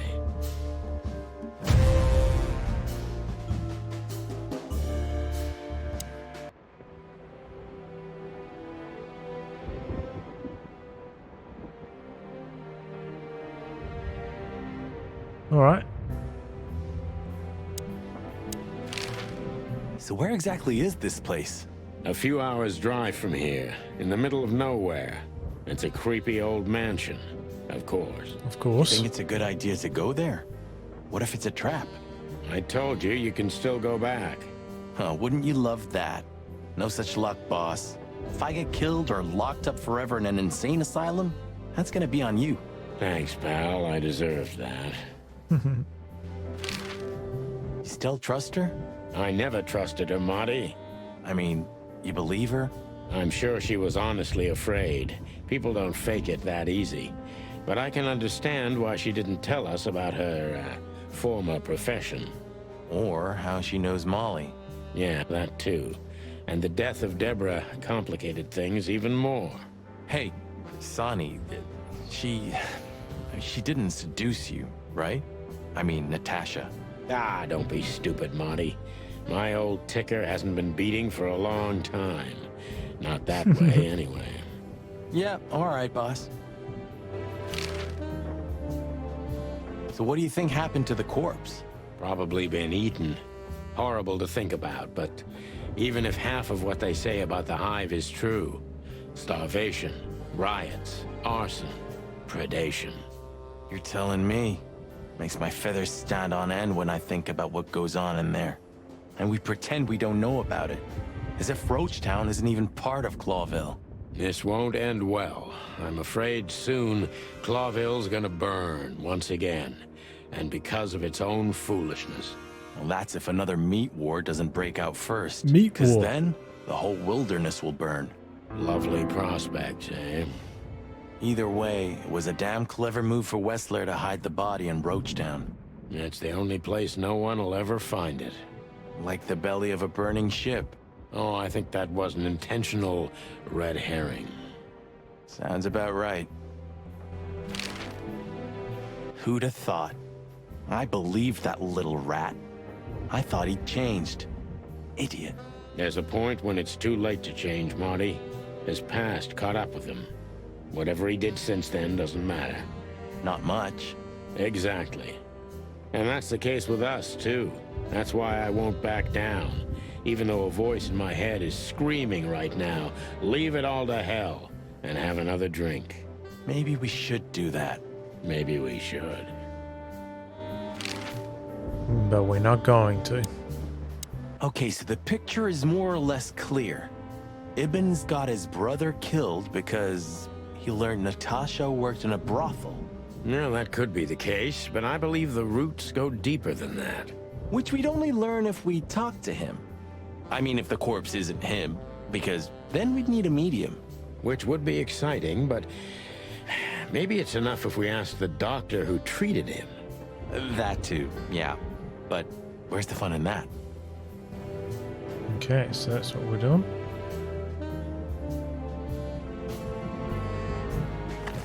Maybe now we're supposed to ring the thing? 555-966. Can't go anywhere else.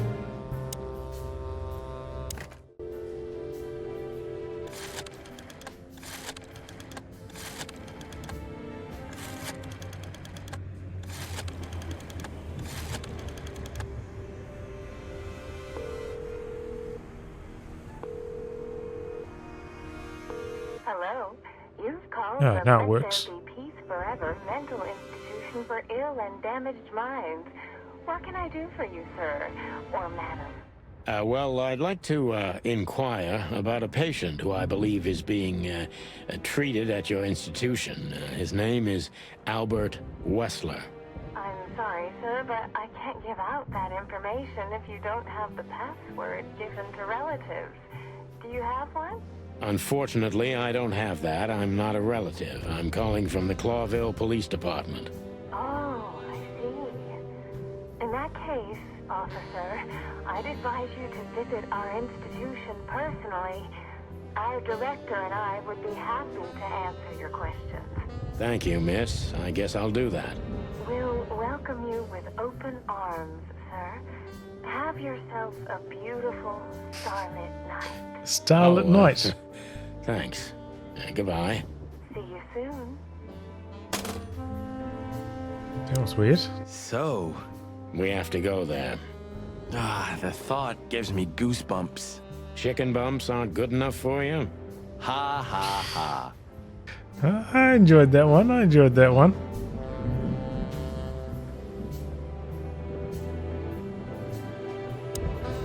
So... It'd be better if I called Lewis. He'll open up a room for you to sleep in. Whew, great idea.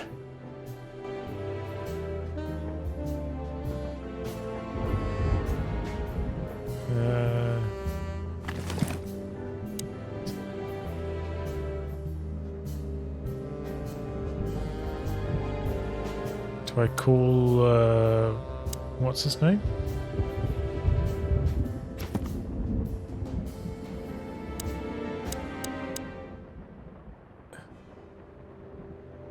Lewis? 555-932.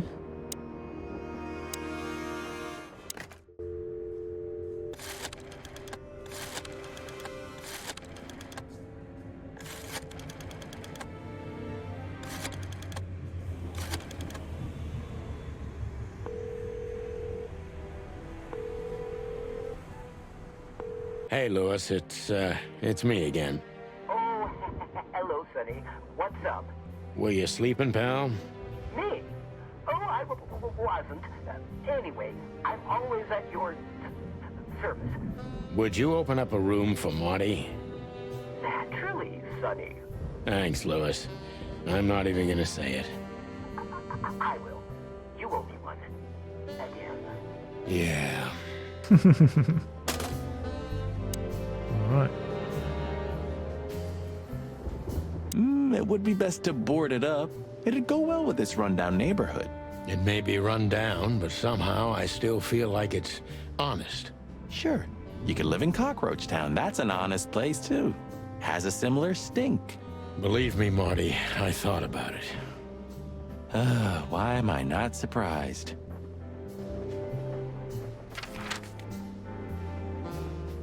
Alright, so we can go to the insane asylum now. Nice.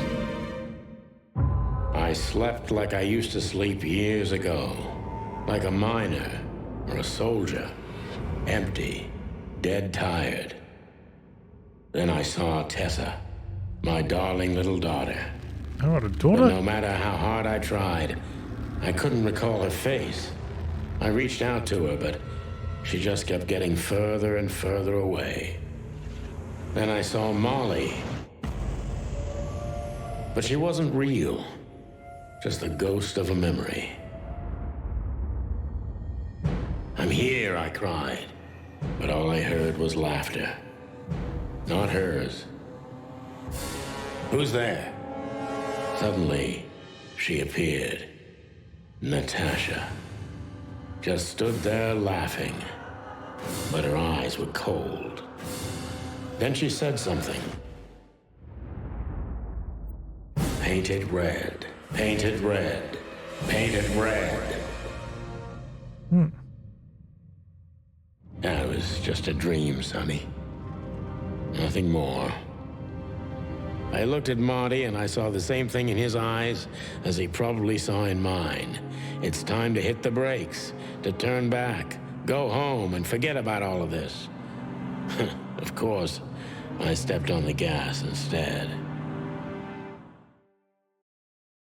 Honestly, I wasn't expecting anything good, but this... Ooh, just like a horror movie. I was thinking the same. Appearances can be deceiving. Let's hope so. Chicken police never give up when we're on the case.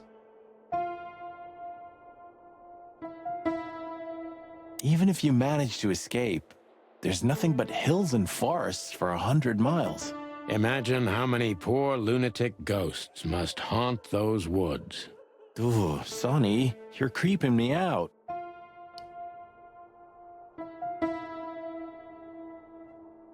This guy seems strangely familiar to me. You don't say. You've been treated here too. That would explain a lot. Oh, don't be stupid. I'm serious. Take a closer look. No. Well? No, it can't be. Are you telling me it's him? M.B. Davis himself? I'm sure of it, pal. It seems the gossip was true. The eternal king of jazz in a madhouse. Oh, no, no, no. The poor devil. We should go to reception first. Of all the great wild ones. Greetings, miss. Is it really you? Well, yes. Yes, it really is you. The chicken police. I'm afraid so. Of all that's furry and plumy, that's fantastic. Oh, my goodness. Miss, we'd like to ask... Please, don't be scared. I'm just really, really, really excited. You know, I've read every book about you and your adventures, and I even collected newspaper articles when I was a little girl. Indeed. You can't imagine what an honor it is to meet you in person. Oh, nice We lass. really... Oh, God, oh, God, oh, God. Take a deep breath, Miranda. Take a deep breath. Are you okay, miss? Yes, I am. I just needed some air. So, dear detectives, Santino and Martin, what can I do for you? Well, miss, we have some questions, if you don't mind. I'd love to answer all of your questions, detectives.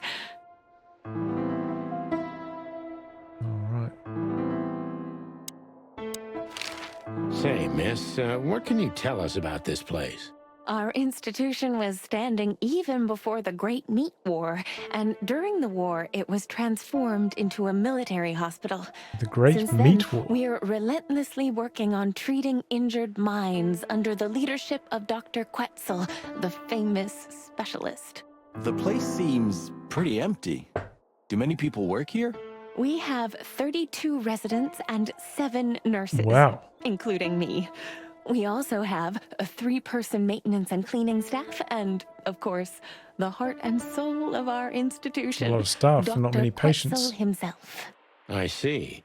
Now, this Dr. Quetzal, is he the director here? Exactly. Director, scientist, researcher, patron, and doctor. And even a friend. Quite a guy. He certainly is. So who is this Dr. Quetzal exactly? He's a world-famous researcher of the mind, Mr. Featherland. He published countless books in the fields of psychology and psychotherapy. Psycho what? Unraveling the mind. It's the most crucial mission of the century, Mr. McChicken. That's really good to know.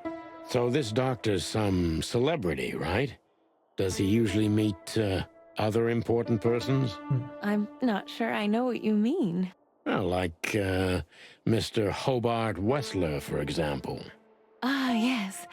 That's something you should ask the doctor himself, but unfortunately, I don't think he has time right now. He's swamped, is he? Exactly, Mr. Featherland. He is very, very, very busy. All the time. Dropping a few frames there. It's been happening occasionally. I thought so. Here and there. Issues with the service. Now, what can you say about this, miss? Have you seen anything like it? Of course. Our residents wear these for identification. But how did you come by it? They only wear them inside the institution. Huh. I see. The wristband does belong to one of our residents, but I'm afraid I'm not allowed to tell you more due to regulations. Oh, come on, Miranda. It's us, the Chicken Police. I'm sorry, I can't. Miranda, this case is a matter of life and death. Lives are in your hands. All right. All right. I'll do it. Albert Wessler. The patient's name is Albert Thaddeus Wessler. Figures. Just as we thought. Thank you, Miranda.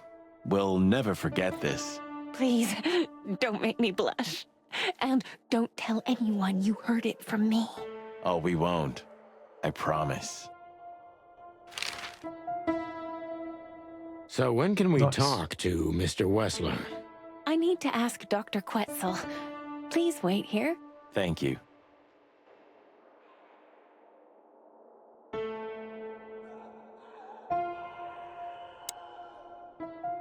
This picture. Well, it must have been made by one of the patients, so it's understandable. It's the handiwork of our director. He's not only a scientist, but he's a great painter, too. I see. Yeah. Well, it's lovely to have a hobby, right?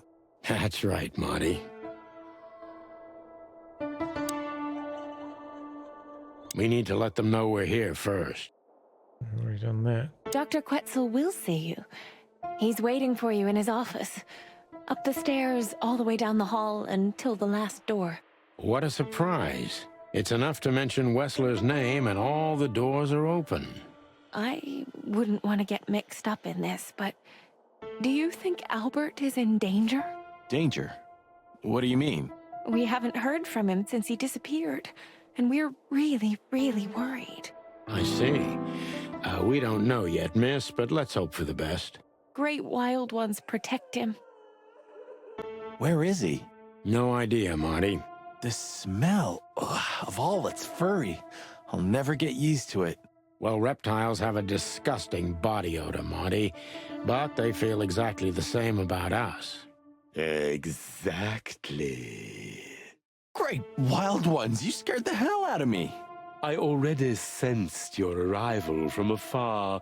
You know, snakes have a different sense of smell, and birds used to be our prey once upon a time.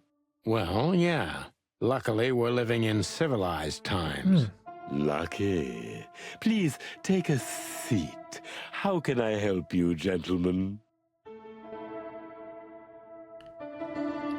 Look at these walls. Your office is rather Puritan. Simple, I mean. Ain't that the truth? Well, yes. I can't let my mind wander from my work. I only keep what's essential in my office. I see. That makes sense. An isle of reason in a sea of insanity. Insanity is such a strong word, and it's mostly an abstract idea. Where does insanity start, and how long is one not insane? Interesting questions. Am I normal, or are you? Maybe neither of us. You see, that's something I think about a lot nowadays. If you like, I can give you an appointment. Oh, this is your chance, Sonny. Don't miss it. We're already here. Marty, clock up.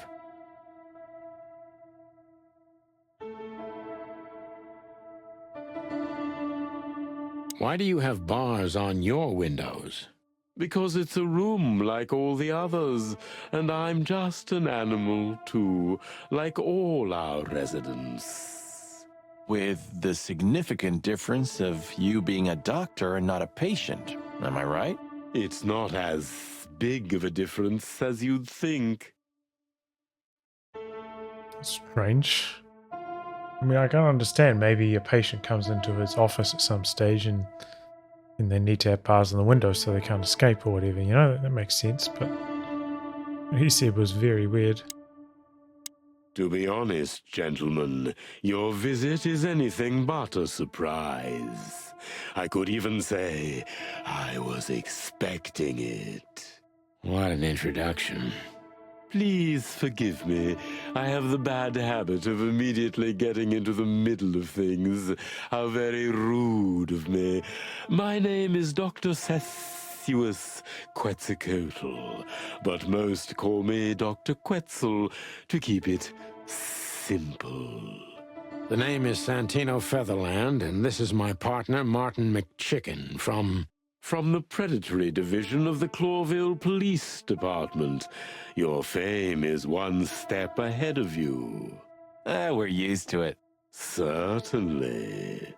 We have some questions about one of your patients, if you don't mind. We'd like to talk to him, if that's possible. Please be specific, Detective. Look, Doctor, we're too tired to play cat and mouse. Not that snake and chicken sounds any better. Very funny, I must say.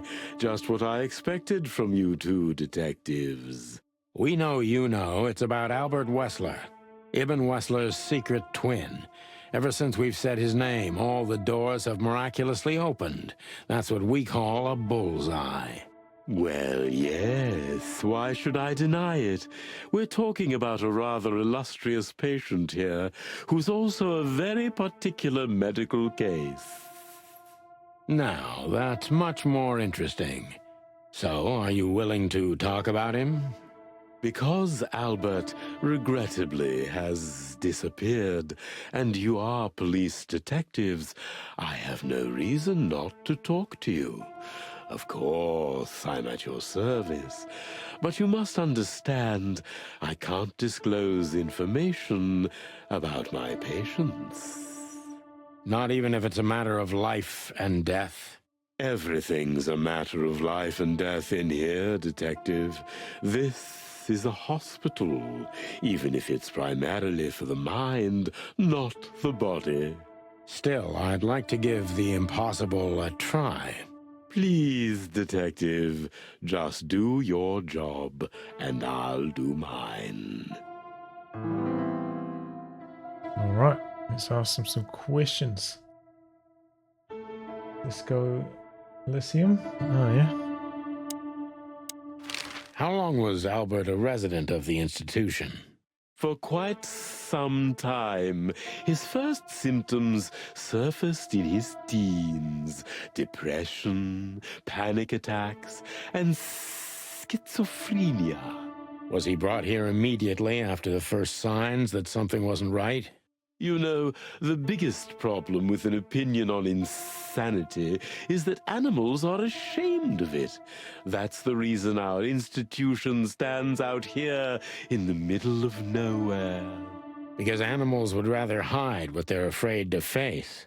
I couldn't have said it better myself. As far as I know, the Wessler family wasn't exceptionally wealthy. Indeed, they were rather poor, but we offer our services gratis. Then how do you sustain yourselves? By the grace of the treasury of King Hector III, of course. I wouldn't have guessed that. My family and the royal dynasty had always been on good terms, Mr. Santino. Interesting. So maybe that's a bit more of a link towards the spy Zivas, right? What kind of a place is this exactly? I assume it wasn't built as an insane asylum. It used to be a mansion. Construction started during the occupation in 622. Then it stood empty for almost a century, until finally it went to the crown of Cloville when Hector's great-grandfather took the throne.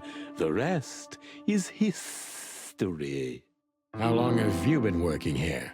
I've worked here for more than 30 years, but it's been in my family's possession for almost 150 years. So if I count correctly, as soon as it went to the crown, it was seized by your family. That's almost accurate, Mr. Featherland. What a lovely inheritance. Tell me, Doctor, do you know Madame Zivas? Just like everybody else, I've heard of her, but I never had the pleasure of meeting her in person. I'm sure she's an interesting case. Oh, you can be sure about that. I'd gladly get you two together if I had the chance. A spare cell would suit her very much. Is that so? As it turns out, she likes small, narrow, secret places. Oh, I see. What a coincidence.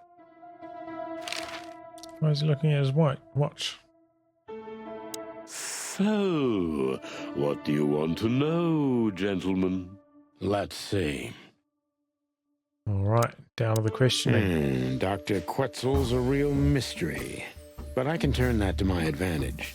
I just need to focus on the strangest pieces of the puzzle.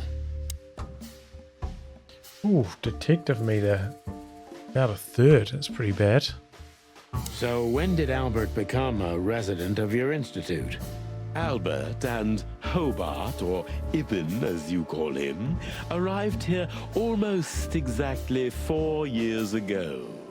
Could you describe that day more specifically?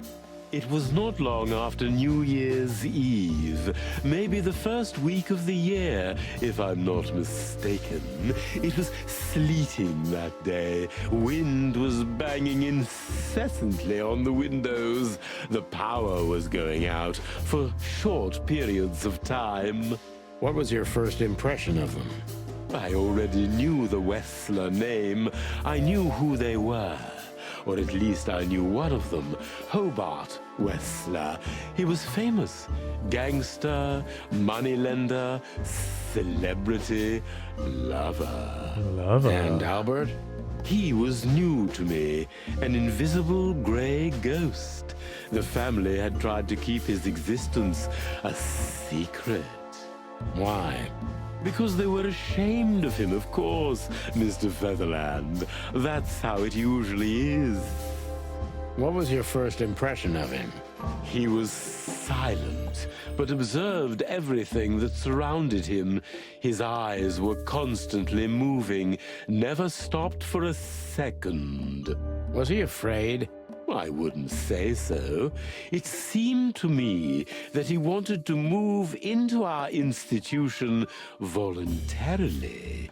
It looked as if he couldn't wait to be here, alone, locked up in silence and darkness.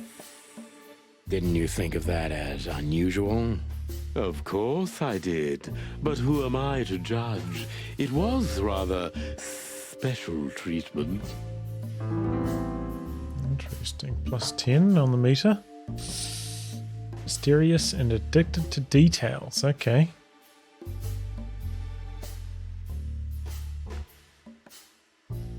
Well, what kind of special treatment did Albert get? It's a detail. What kind of special treatment did Albert get? You know, if an institution like ours has to accept a Wessler as a guest, there's bound to be some favoritism. And complete secrecy, I guess. Yes, but that's the case for all our patients, Mr. Featherland. Of course. So in what way did he receive more than the others? Basically, we don't admit anyone into our institution without a complete and thorough prior assessment. In the case of Albert, we put that aside. So you didn't even know if he had anything wrong with him? Initially, no. He was more of a guest than a patient. Interesting. A daydreamer.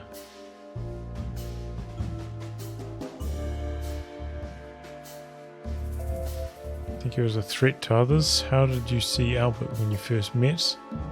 How did Albert relate to you? Middle or bottom is what I'm thinking.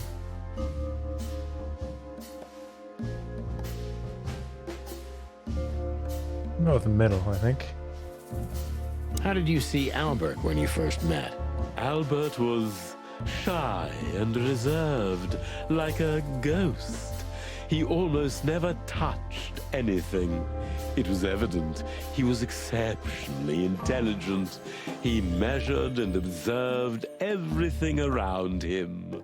What else? He was delicate and graceful, almost like a woman.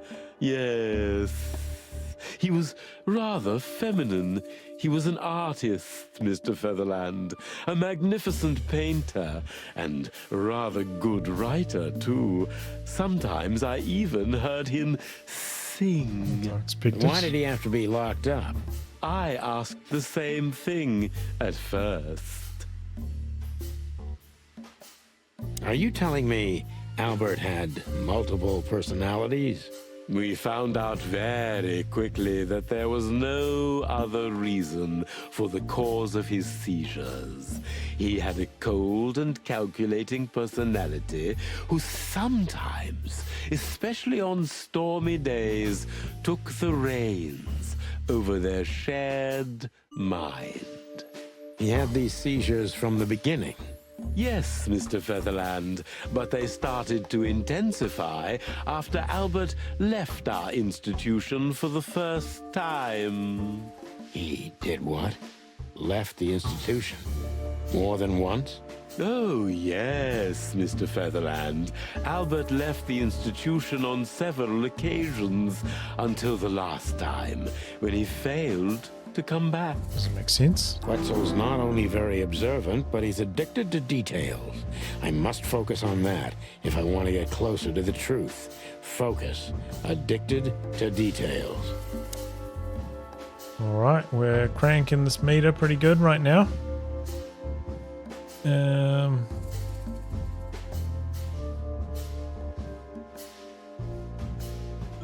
Well, it seems like the top option, which you guys maybe can't read, is when and why did Albert leave the institution for the first time?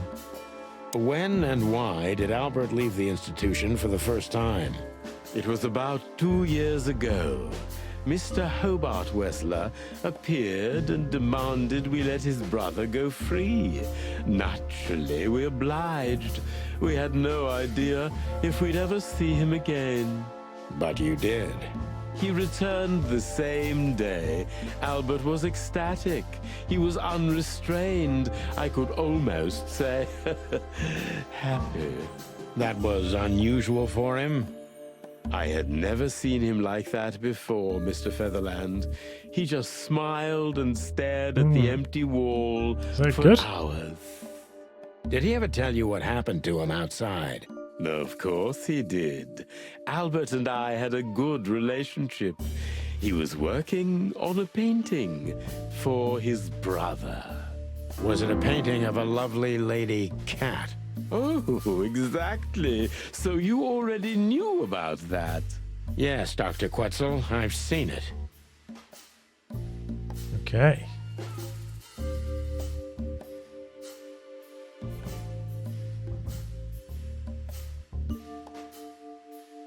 Did Albert tell you about his relationship with his brother? Did Albert tell you how he felt about the painting? So Albert left on many occasions to continue working on the painting. That's the top option, which I think I'm leaning towards. So felt about the painting is also decent, and tell you about his relationship with his brother is also solid. So Albert left on many occasions to continue working on the painting. Exactly, Mr. Featherland. Every time he came back, he was like a different person. But unfortunately, his seizures also multiplied and became more dangerous. More dangerous? Albert was hurting himself, and on one occasion he even tried to hurt me. It was unprecedented. It seemed his confined personality was taking over their shared mind entirely, piece by piece. Do you think the painting caused it? Not the painting, Mr. Featherland. But its subject. Exactly. He was obsessed, right until that fateful day when he returned to us for the last time. What exactly happened that day, Doctor? It wasn't Hobart who brought his brother back that day, but two of his gorillas. Not literally, I mean. And Albert was in a terrible, terrible state. What happened to him? I don't like to talk about that, Mr. Featherland. It could be vital to the case, Dr. Quetzal. Don't back down. Oh, you're right. There's no use turning back now. So, Albert's tongue was torn out, or cut off, I don't know exactly, and he was blinded in one eye, or rather, one of his eyes was missing entirely. That's a bit gruesome. So you're saying Albert was brought back horribly mutilated? Yes. And they didn't give any explanation as to what had happened. They simply told me it was some kind of accident. Dr. Quetzal is cold and professional, but he's also very confused.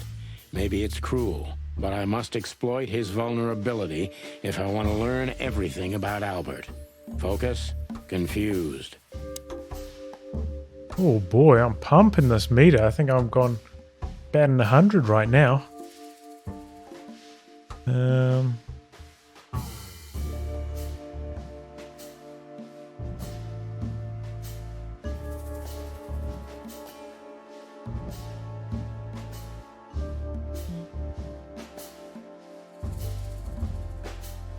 Did you examine his wounds thoroughly, or you didn't believe Albert had an accident? Is that right? We already know the two fellas.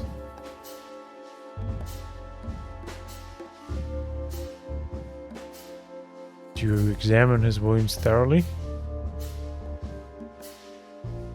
No, I'm going to go with accident. I'm going to go top. You didn't believe Albert had an accident, is that right? Of course not.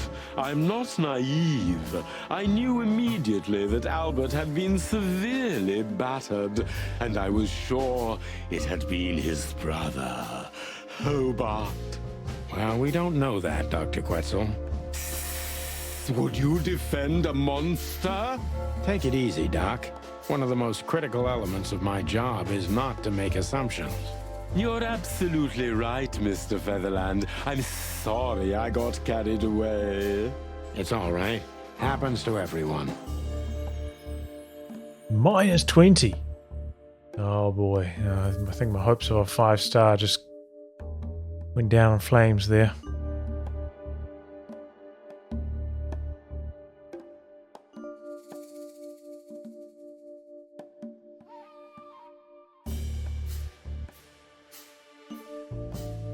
Yeah, it was going good.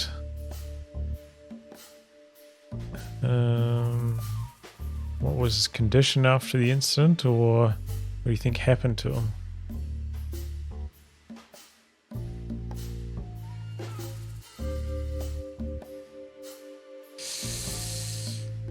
Pretty similar, really.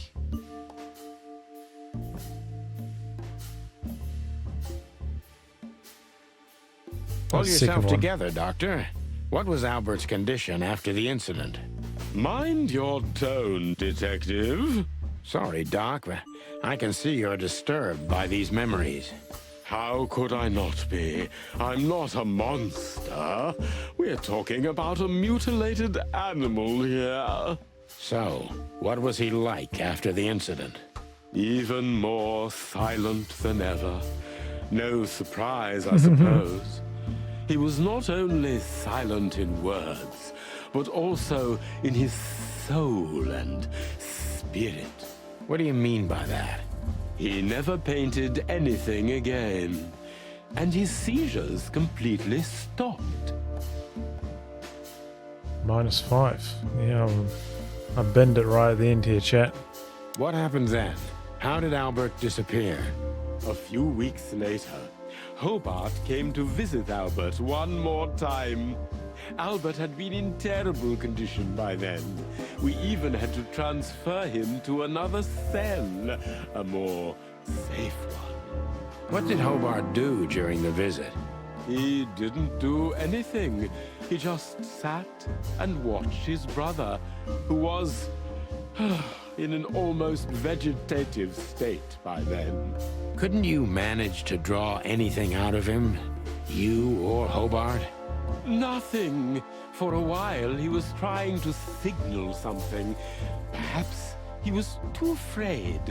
And most likely his fingers had been broken too, so he couldn't even write. Do you think Hobart could have killed Albert? It's horrible to say it, but I'm Damn. sure of it. How did he disappear in the end? Did someone come for him? That's what's most eerie about it all, Mr. Featherland. He simply disappeared. His door, which only I had a key for, was open. Did anyone see anything? No one.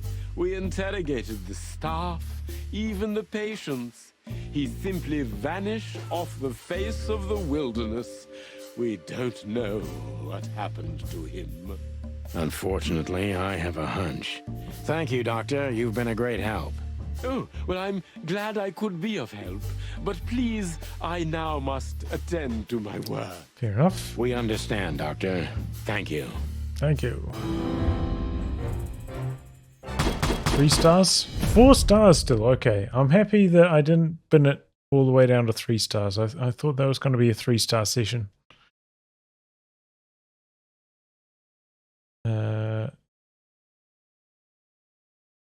All right.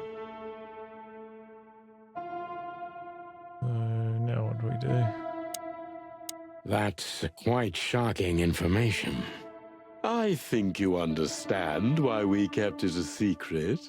If it wasn't for Mr. Wessler's demand, we'd never let any of our patients walk freely outside our institution. Then the accident happened. Accident? Ha! We didn't believe it, not for a second.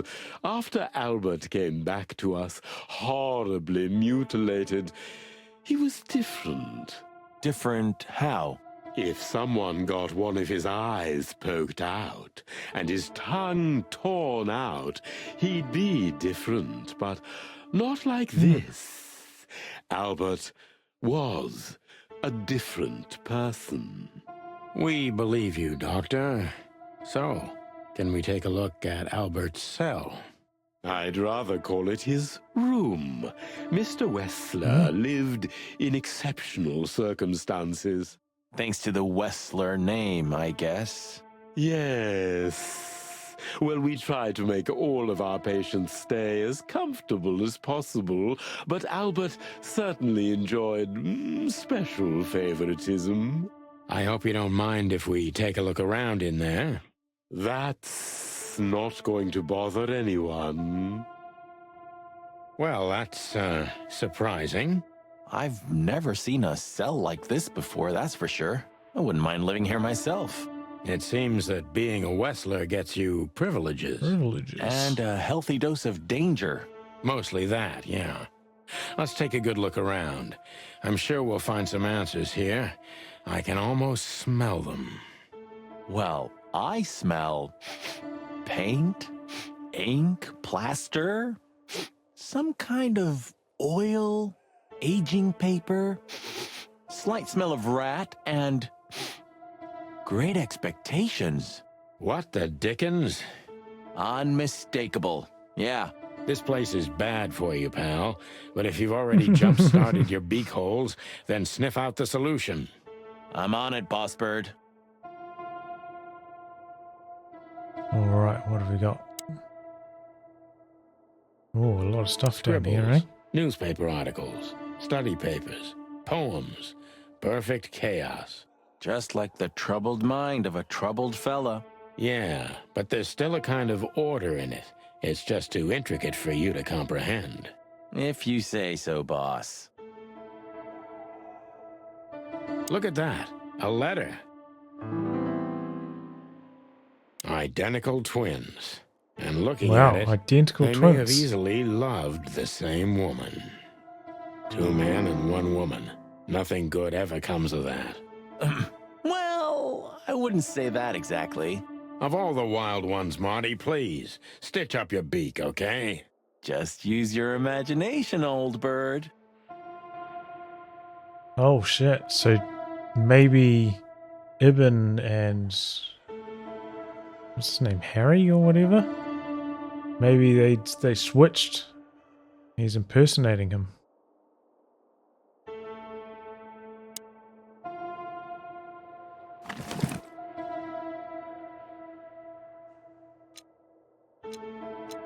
Identical twins. And looking at it, they may have easily loved the same woman.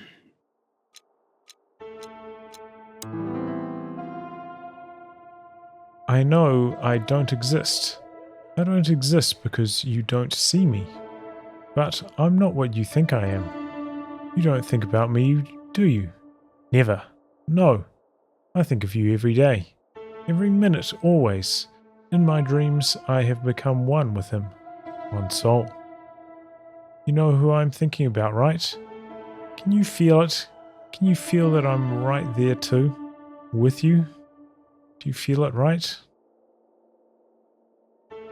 I can't hold it in myself for long. Forgive me. Forgive me, please. I'm sorry, but I can't help it.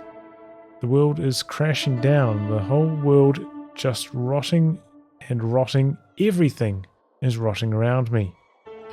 I have to get out of here to become one with my destiny and one with you. Forgive me. Albert was madly in love with Natasha and would have done anything for her. I'm afraid he did exactly that. What do you make of this?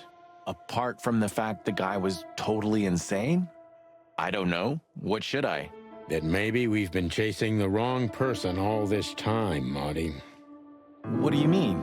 Everything will be revealed soon. Why do you have to be so melodramatic? Yeah, tell your partner. If I'm right, this'll flip the whole case upside down. What's that, Sonny? A blurb from some horrible novel? I just have to think things through before I come to any hasty conclusions, Marty. Ugh, you're killing me. So, what now? Where to? Back to Clawville, where we can finally put all the pieces together. You're driving me crazy. But all right, let's go home. Why wouldn't you just tell your partner, you know? It's it doesn't make any sense.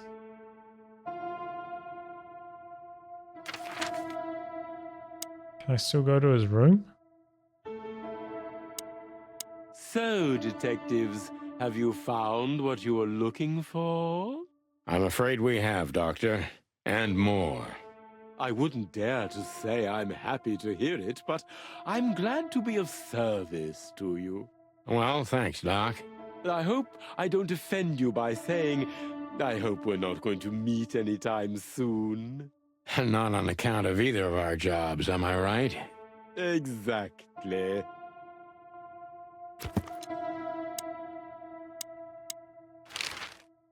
Ask her about this photo. What can you tell us about the woman in the photo we saw in Albert's room? Do you mean Miss Natasha Katsenko? Well, yes. I don't know much about her, but everyone heard her name and her voice around here. Did she ever visit this place? Never. But if you ask me, Natasha probably didn't even know Albert was a resident of our institution. And Albert, did he mention her often? Constantly. It was obvious he had an affection for Miss Katsenko, but I wouldn't have thought for a moment he could escape because of her. I wouldn't jump ahead, Doctor. Something else could be behind Albert's disappearance. Do you think so? All the signs clearly indicate this. Maybe they do, Doctor, but in my line of work, logic's not always the best advisor. In 99% of cases. Exactly. But this one typically belongs to the remaining 1%. If you say so. All right.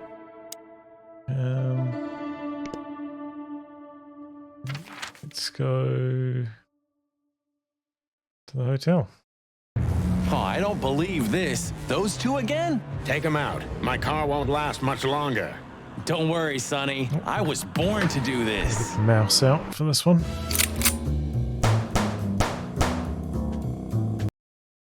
Oh, don't shoot them? Okay. I thought this time I might be shooting them.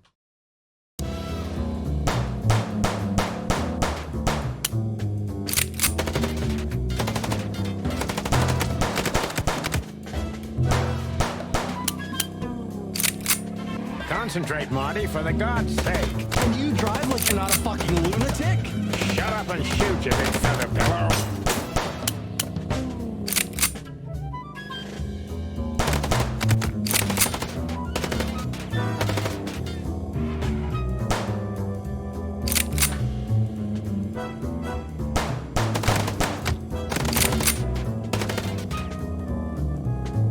Are you blind or what? Where did you learn to shoot?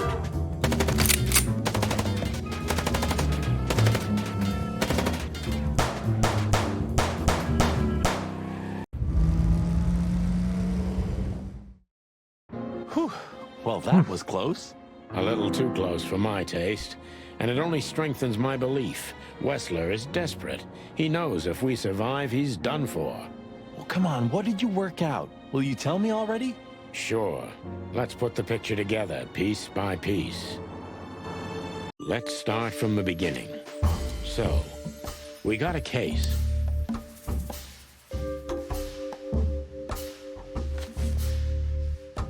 Not sure.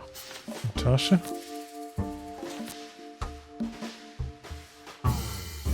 Fatal love?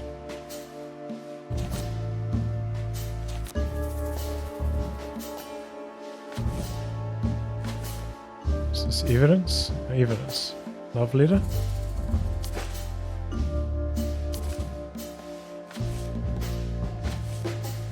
Painting piece. Okay, well, I was trying to click the picture, not the painting piece. Not a bad detective.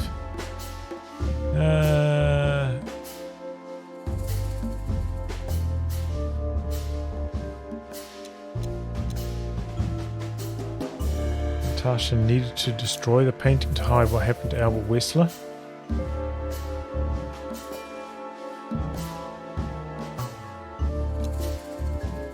Natasha wanted us to find the painting for her. Right.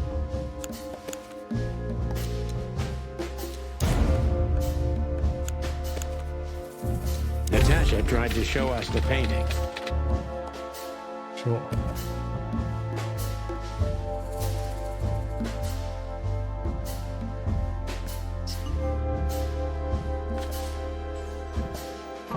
And that painting would have shown us the way.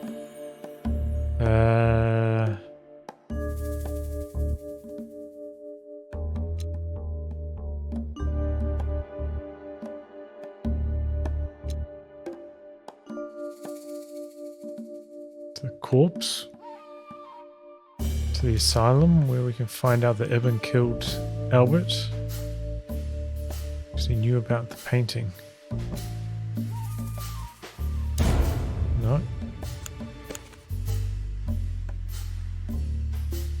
To Ibn and Albert Wessler. Hey, Ed. Albert painted Natasha, so he met her on more than one occasion. We're doing clues now. Fatal love.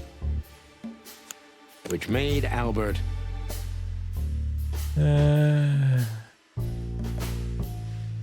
fall in love, escape from the asylum. Kill his brother, take his place. No?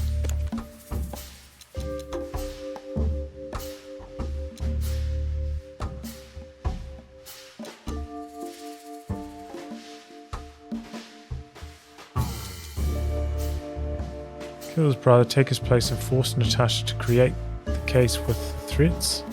Fall in love with Natasha. And on a fateful night, he killed his brother so he could take his place in secret and win Natasha's heart.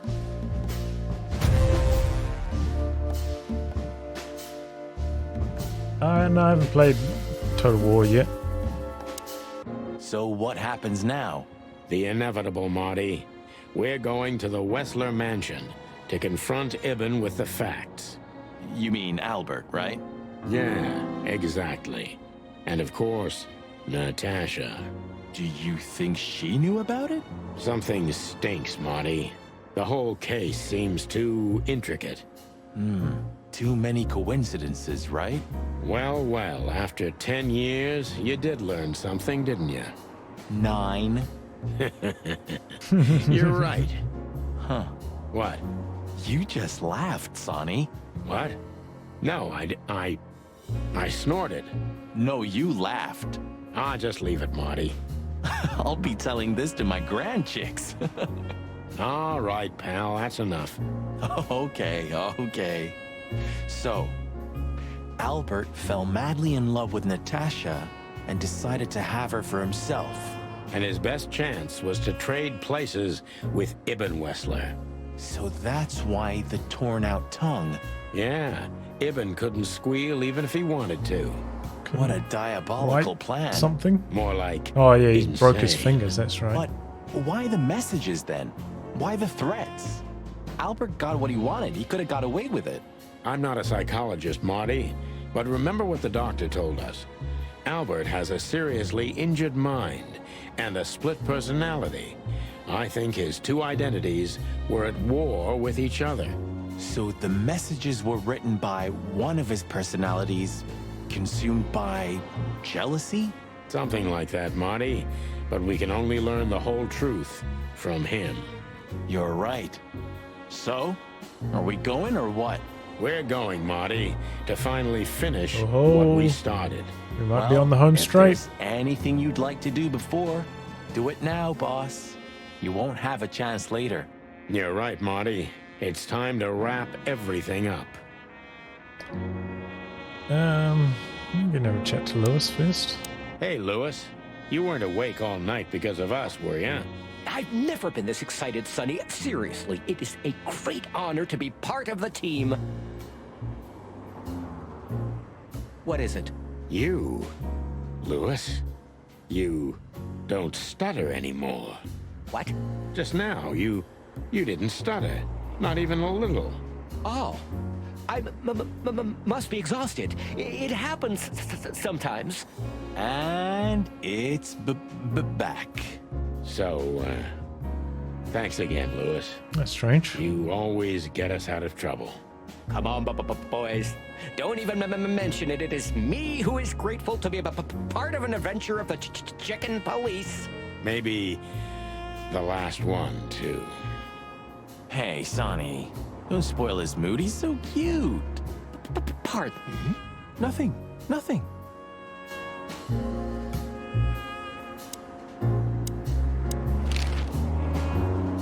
Look, Sonny. I think if we go now, there's no turning back. Not today, at least.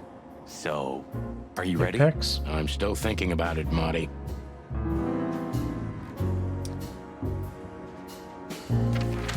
What did it say? New location.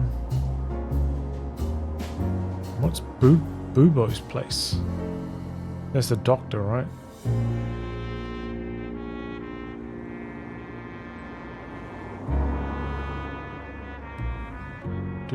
Bubo's the doctor?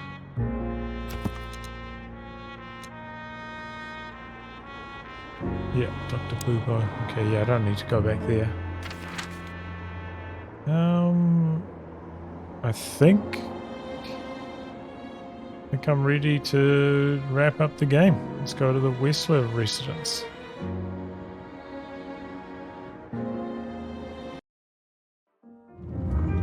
The sun was shining, and all the ducks were in a row.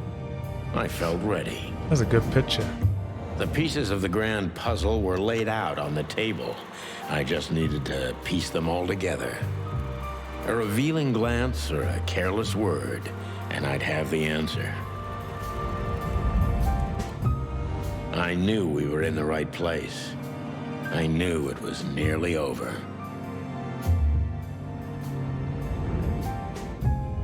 Was Natasha really just a victim? Or did she know everything?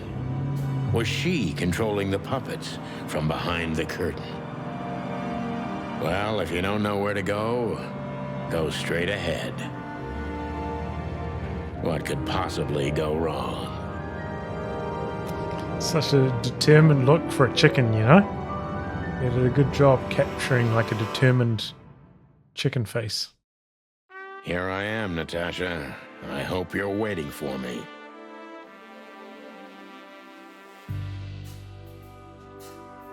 Furry gods. I knew he was rich, but wow. Half the city is in his hands, Marty, and half the Council of 12. I think we'll catch a big fish today. Don't count your chickens. I'm sure Wessler's expecting us, and Natasha too, I hope. You hope? If I'm right, she could be our only chance of survival. Lovely prospects, huh? I've had worse. Really? Yeah, you're right. This is all in color. That's a good point.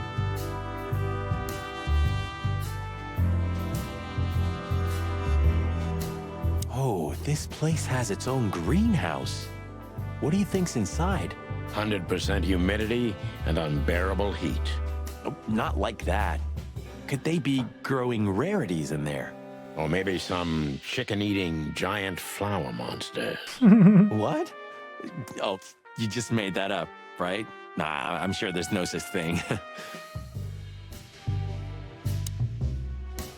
Huh, one of Wessler's ancestors, maybe. Wessler's ancestors were poor cobblers. More likely, this represents what he thinks of himself. I wonder how chivalry is compatible with organized crime. Ibn was planning to leave the underworld. When his twin brother tore out his tongue, poked out his eye, killed him, and took his place? Yeah.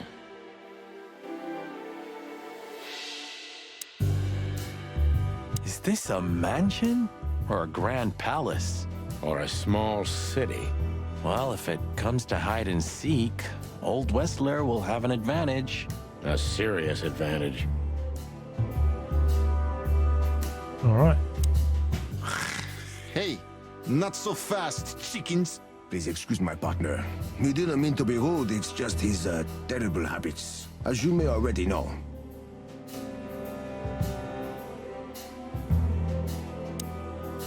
Ah, look what the cat dragged in.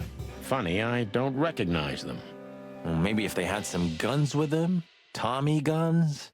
Oh yeah, now I remember. The two suckers in the luxury van you shot to pieces. Twice. Exactly. What are you doing here, chickens? Would you like us to finish what we started? We'd love to have fun with you boys, but we need to talk to your boss. And while we're at it, the lady of the house is also expecting us.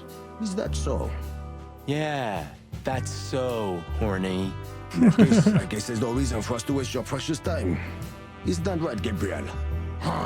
Get the hell out of our sight while there are still feathers on your skin, chickens.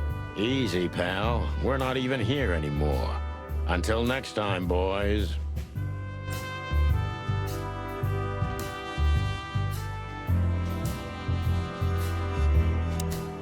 This must lead to Westler and Natasha's suite. Well, let's get the big guns out and kick the door down. No need for that, Marty. We'll wait until they invite us in, like real gentlemen. Then maybe we'll need the guns. But I hope it won't come to that. Oh, my trigger finger's itching, Sonny. Someone's gotta pay. Relax, Marty. Someone is gonna pay.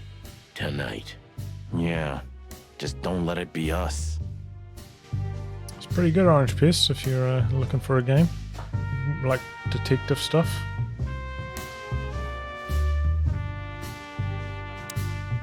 Ah, what a pleasant surprise. Hello, Olivia. Sweetie. Get lost. What did you say, ma'am? Turn around and get the hell out of here now, if you want to make it out with feathers intact. Come on, Olivia. Don't worry about us. We know what we're doing. Martin. Huh? Don't you get it? You have to get out of here or you'll be in danger, and also her. Do you mean Natasha? Please calm down, miss. We have to talk to Mr. Westler and Miss Katsenko. You really don't understand, do you? What do they not understand, Olivia? So, what is it exactly that our guests don't understand? I was trying to tell the detectives that Mr. Westler's very tired and doesn't welcome guests this early. He gets rather irate if he's being disturbed at this hour. I'm sure Mr. Featherland and Mr. McChicken can wait here while Ibn refreshes himself. I'll entertain them until then. Thank you, Miss Katsenko. Please, Sonny. I thought we've already discussed this. Call me Natasha.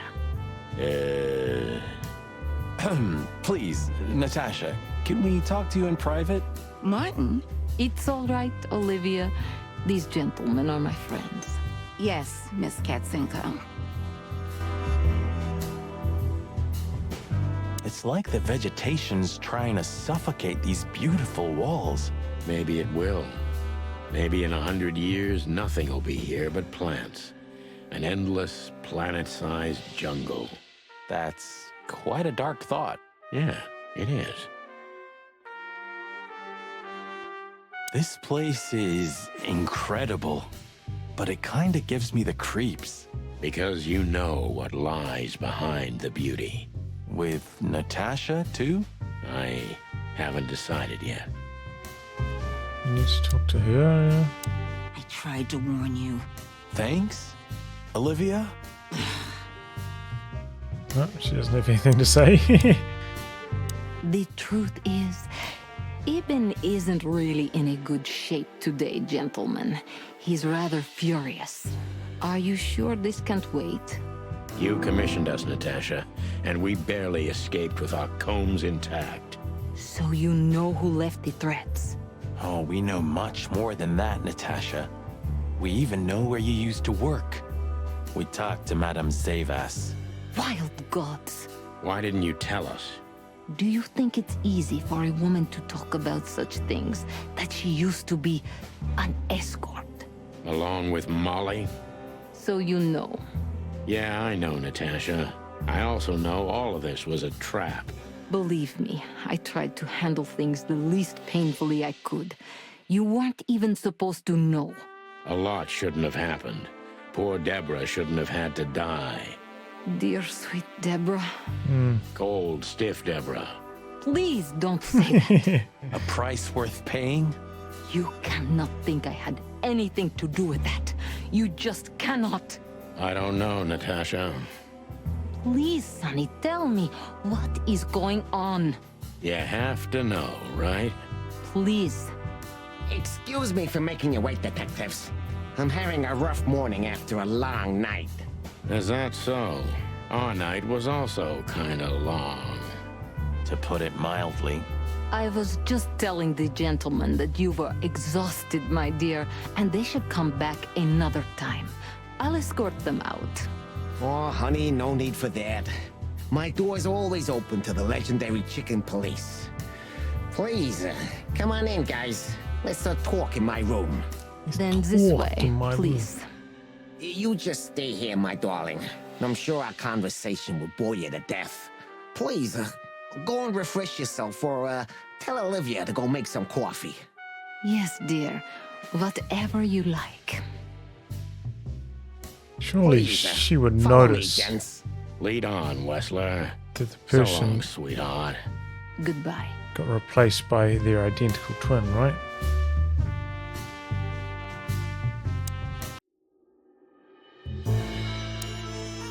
So, what do you want to know? I've heard you've been through a rather eventful few days. Oh, you have rather good informants. Eh, that's true. I should tell you, I see and hear everything that happens in the city. And you are exceptionally resilient. No offense. None taken. But tell me, are we gonna flatter each other for a long time, or are we finally done with the courting? Straight to the point. I like it. Yeah, so let's continue like that, shall we? What do you want? How dare you intrude upon me in my own house? Oh, forgive us. Our moral compass has been confused a little bit after someone tried to kill us several times in the last 48 hours. With fire, with machine guns. I could go on.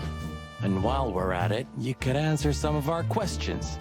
If you've nothing to hide, you've nothing to fear. And then we'll just leave you alone. All right. I'll go along with your childish little game. I would have had a long and tedious day ahead of me anyway. So, All right. can we start? With pleasure, Mr. Wessler.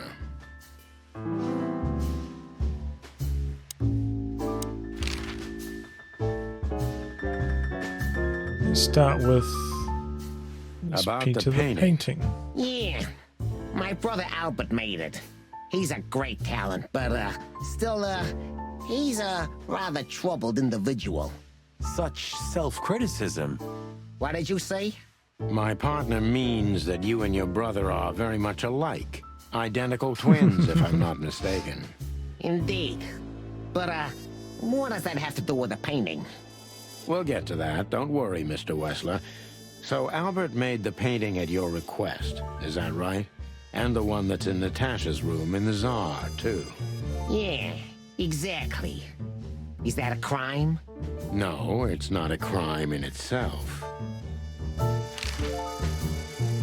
I have no idea what she sees in you, but Natasha's been seriously worried about you. Yeah, she, really worries more than usual, but it's understandable. Those disgusting messages. Disgusting, all right. Do you know why that word exactly? Why did they write that specific word everywhere?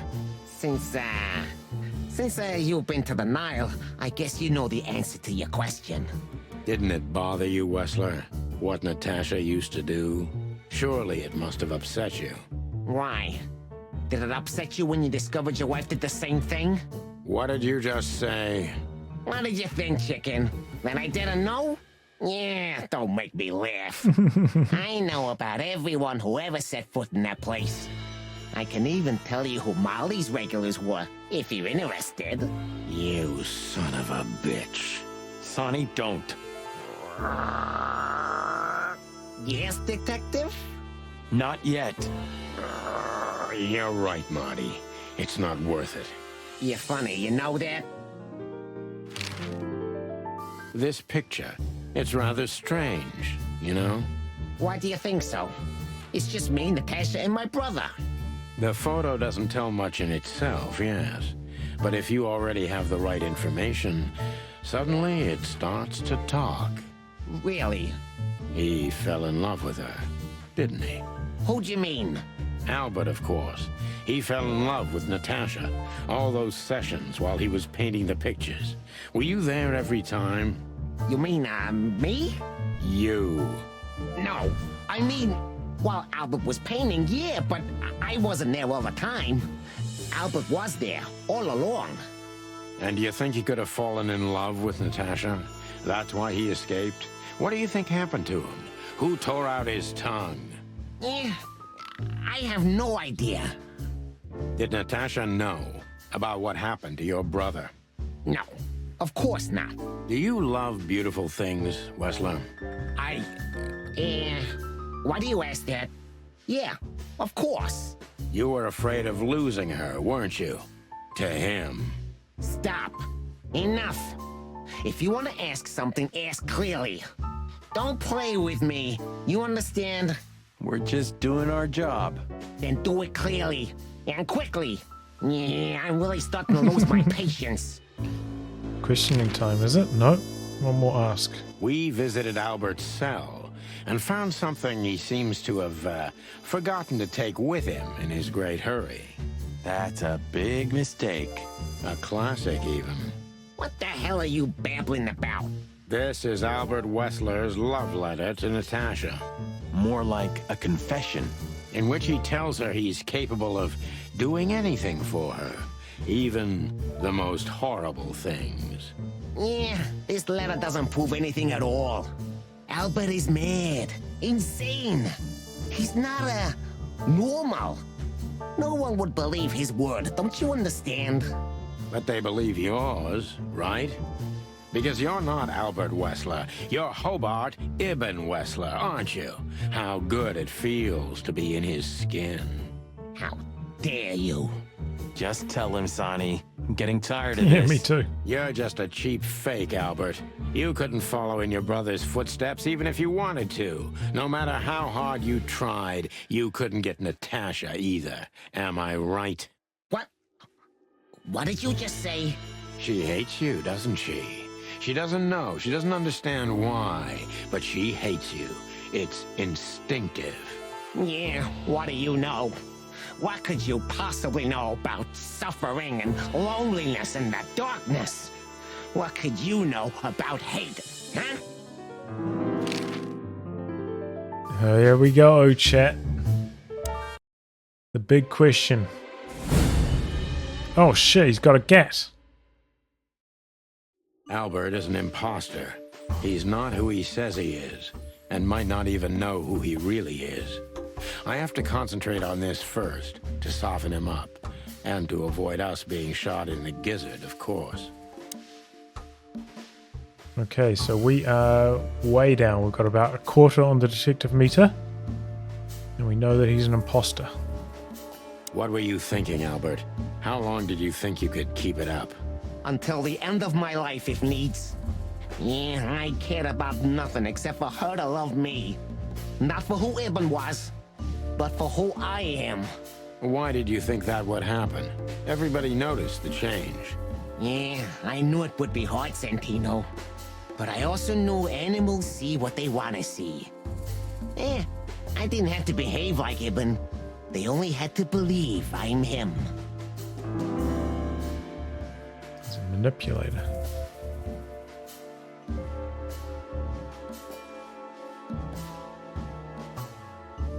Why did you decide to take your brother's place, or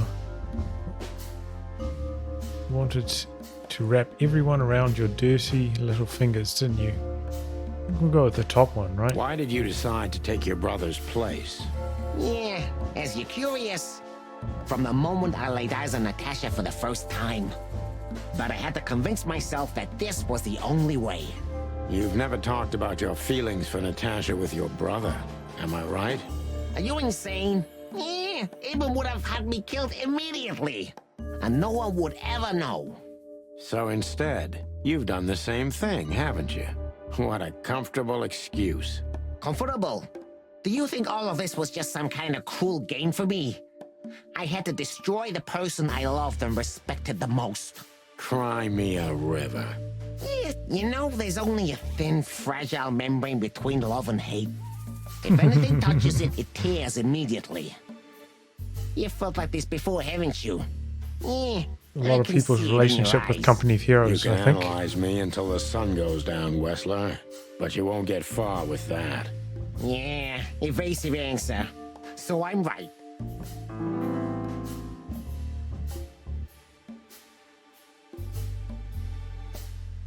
Yeah, so it's a good game. But I mean, it'll be hard for you to go and play it now, given that you've seen the ending.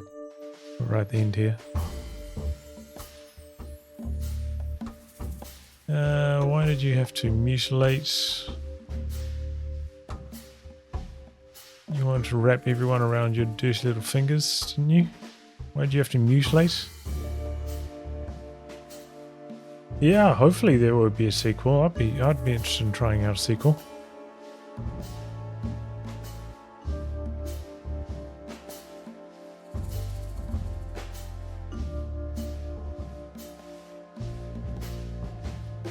Why did you have to mutilate Ibn? Why didn't you just kill him immediately? That's an interesting question, you see, but the answer is exceptionally simple. No matter how strange it is for you to understand, I loved my brother. Weird way of showing your love, Albert. You can't understand that. He was my everything, the only one who was close to me. Until I met Natasha. She took your brother's place pretty quickly, didn't she? There's not much room in your heart, as I see it. Yeah, you're understanding the situation, Detective, but you know, very well it's not that simple. Ibn was my brother. I loved him despite all of his flaws and foul, petty lies. And that's why I couldn't kill him. Not immediately, you mean? Unfortunately, tearing out his tongue wasn't enough. Yeah, I must admit I've underestimated him. And poking out his eye? Oh, that was just an accident, Mr. Featherland. Just an accident? You're a dirty, clucking son of a vermin, Albert. Oh my god. Please, don't be vulgar, Sonny. It's too dangerous in your current situation, and doesn't even suit you. Oh, -10. That was not good, eh? So you feel you're two people at the same time even now? Does it make you happy to control others?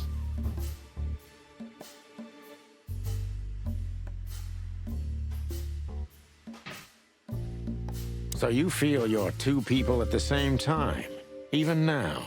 Does it sound crazy? Maybe it is. But Ibn lives inside me. Sometimes he's even stronger than Albert ever was. Do you think you can avoid the gas chamber with this, Albert? I don't have to avoid anything, Sonny. You and your friend, will never leave this place. It's better if you start getting used to the thought. You're not the cold-blooded killer you'd like to think you are. Yeah, do you think so? Try me, Detective. +10, okay, head in the right direction.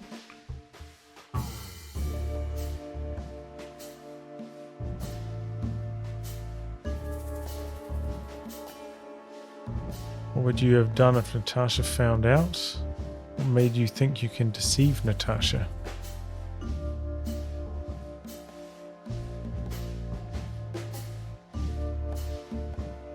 What made you think you could deceive Natasha? Because Natasha loved Ibn, in her own unique way.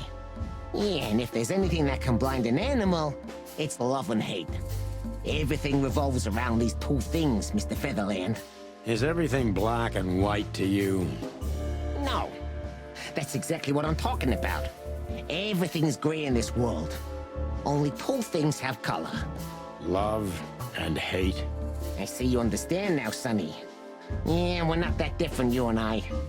Albert, you're everything I'm not. And I'm everything you're not, believe me. Yeah, if that makes it easier for you, Detective. Plus 10, pretty good. That was your plan.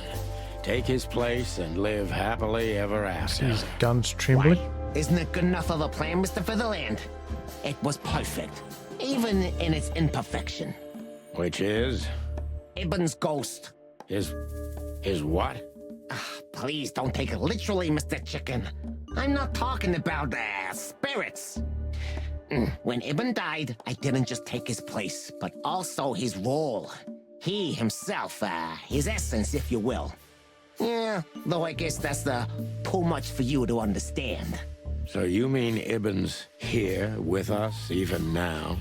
He was here all along. Don't you get it? I am Hobart Ibn Wessler. I must get serious, because looking at the gun in Wessler's trembling hand, I'm afraid I don't have much time. Albert is a cruel psychopath, but maybe I can turn that cruelty against him.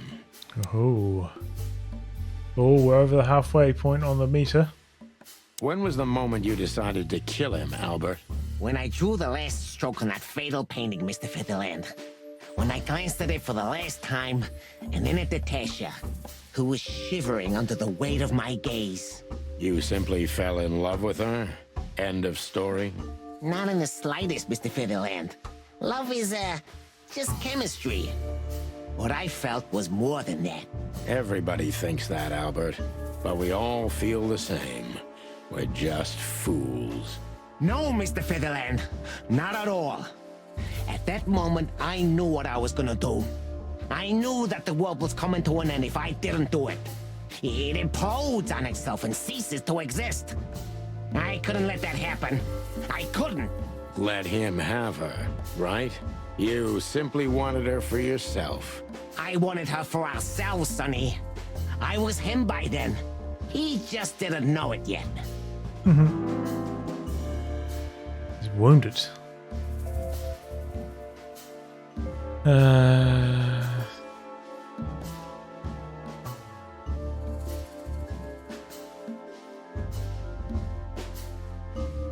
Enjoyed leading everyone by the nose. Turn his cruelty against him. How do we do that? Oh, you guys maybe can't read the top option. It's you're just a cheap copy. You know that, right?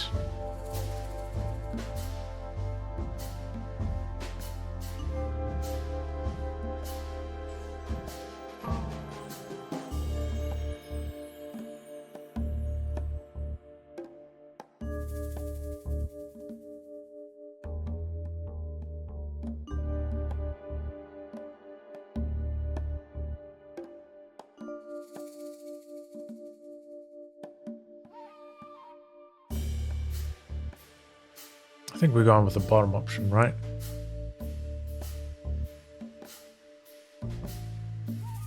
You enjoyed leading everyone by the nose, didn't you? Do you think this was just some megalomaniac power play on my part? Some kind of race with myself? Not in the slightest. Don't expect me to feel sorry for you. On the contrary, Sonny. Your kind can't even comprehend what I've been through. That way, you can't understand the reasons behind my decisions either. You know what? Maybe it's better this way. I'll sleep better, that's for sure. If you're going to sleep, that will be your big sleep, chicken. Are you so sure about that, Wessler? +5 must have been at least decent. If you loved Natasha so much, how could you lie to her all along? We lie the most to those we truly love, Santino. Isn't that right? It shouldn't be that way. You mean your wife, don't you? See? That's how it goes. We lie because we don't want to cause even more hurt. What you did, Wessler, is nothing like Molly or me. What you did was out of simple selfishness and cowardice. Watch what you're spitting out that dirty beak of yours, Santino. I'm not afraid of you, Wessler. You'd better get that into your small little rat brain. Classic mistake, Mr. Featherland. I'm very close to breaking him. But if I'm too hard on him, I could quickly be signing my death warrant. It's time feels to like dig he's a about little to... bit deeper and uncover Wessler's wounds. Feels like I'm about to get shot. Definitely. I don't think I was close to breaking him. I thought I was close to getting blasted.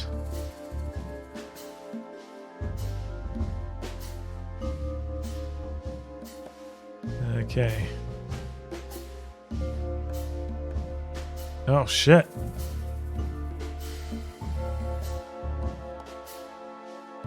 If you still had a spine, you put that gun to your own head. Natasha was kind to you, right? Too kind?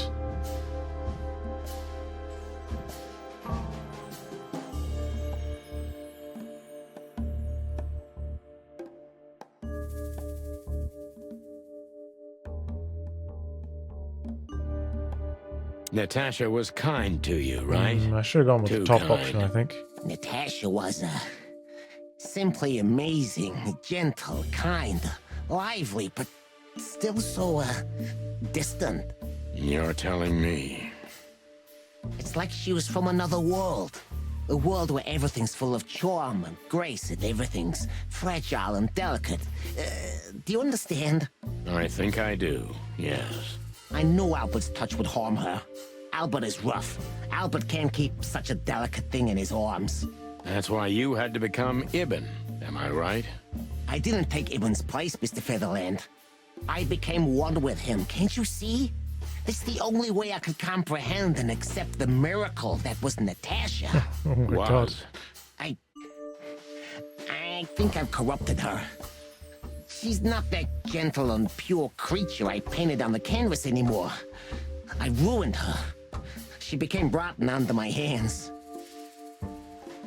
Plus 15. Maybe it's not too late, Albert. Tell her the truth and end this. No. You can't understand this. She can't either. I killed Ibn, but he also killed me, can't you see? We're nothing without each other. You can't be two people at the same time, Albert. Nobody can bear the weight of the sins of two souls. Ibn loved her. I admired her. Ibn was crazy about her. I've been crazy for a long time. Ibn idolized her, and I hated her. And if there's anything more blind, more devoted, more extreme, and more true than love, it could only be hate, Mr. Featherland. It's an endlessly exciting, thrilling, and warm feeling. And infinitely red. Just like love. You know you're not going to be able to go through with it, right? That you won't be able to carry the weight. But you still did it. Yeah. Why? Yeah, if I didn't kill him and become one with him, Albert would have died, Mr. Featherland. And the threats? Which one of you was that? Albert or Ibn? Who wrote them? And which one of you killed Deborah? In my world, Ibn and I are inseparable. Just like love and hate are one and the same. And I hate Natasha so much that I could destroy myself along with her, just so she would die with me. Are you familiar with this feeling, Mr. Featherland? More than life itself. You see? We're not so different after all. You and I have nothing in common, Wessler. You know why? Why, Mr. Featherland? Because if I were in your shoes, I would have pulled the trigger a long time ago. Goodbye, Sonny. So long, Albert. 3 stars. It's a passing mark, at least.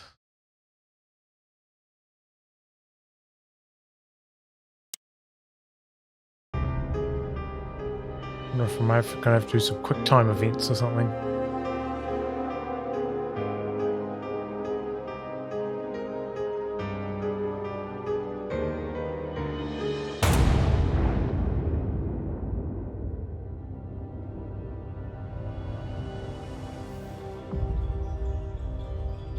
Oh.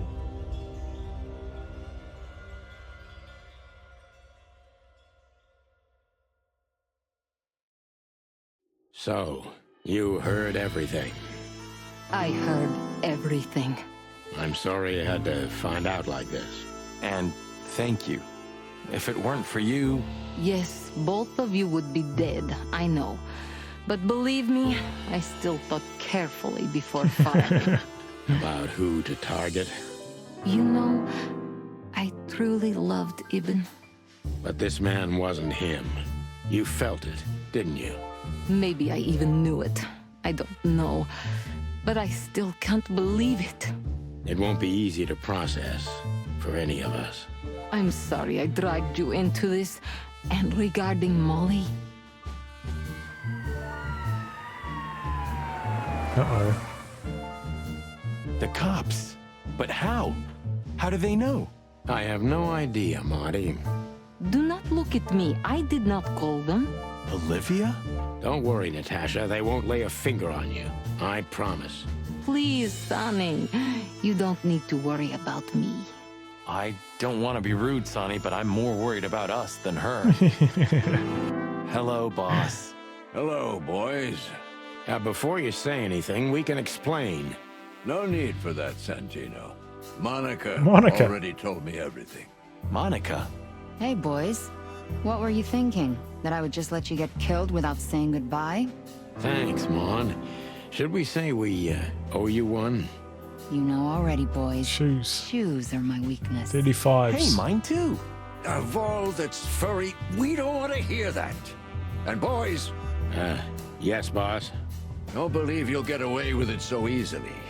I want a report on my desk from both of you with all the details. Am I clear? Yes, sir. Thank you, sir. It'll all make sense, believe us. Right after I figure out myself what the hell just happened. What Marty's trying to tell you is that we had good reason to investigate outside the law. But we're sorry. What happened to you, Sonny? You're sorry? Did you hit your head? Why does everybody keep asking that? Why indeed. So can we go now, boss? Without getting handcuffed? Don't give me ideas, Santino. Thanks, boss.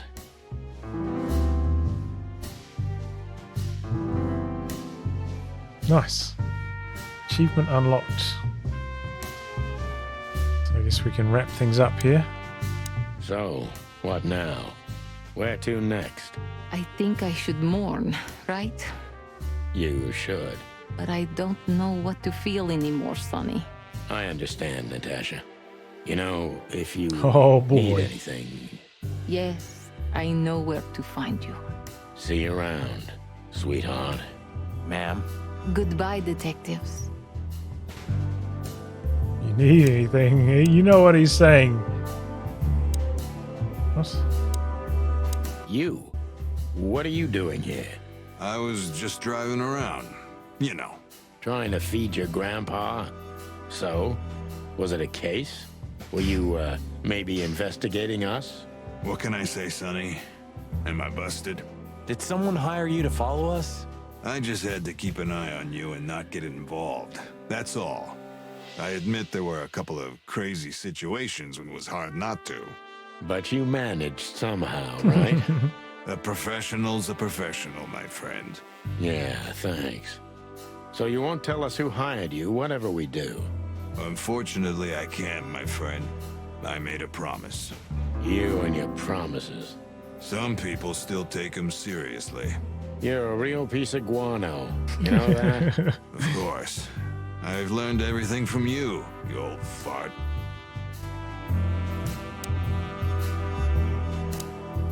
How the hell did you find your way here, Tim? Always where the trouble is. Sometimes I think you're the criminal mastermind behind all the dark dealings in this city. I wish. I wish too, because then we could legally Oh throw my you God. in jail. I love your sense of humor, Sonny. I wasn't joking. So, where did you get the scoop? Are you kidding me? The whole city's talking about you. You've left quite the mess behind. That I admit. Well, it's a miracle that all of the city's smear sheet journalists aren't here already. Oh, while we're at it, will you give me an exclusive interview? Clock off, Tim. Hey! No, I think he deserves an interview. Thanks again, Mon. If not for you, those fur heads would have put holes in us. No wonder, since you put holes in their boss. Well, Actually, that wasn't us. Then who was it? Natasha. Really? I wouldn't have thought it of her. It's a pleasant surprise. There's a lot of like It was for us slurs too, kind of like that believe in this me. game. What? Are you waiting for me to change my mind? No. Then stop. Yes, sir. All right.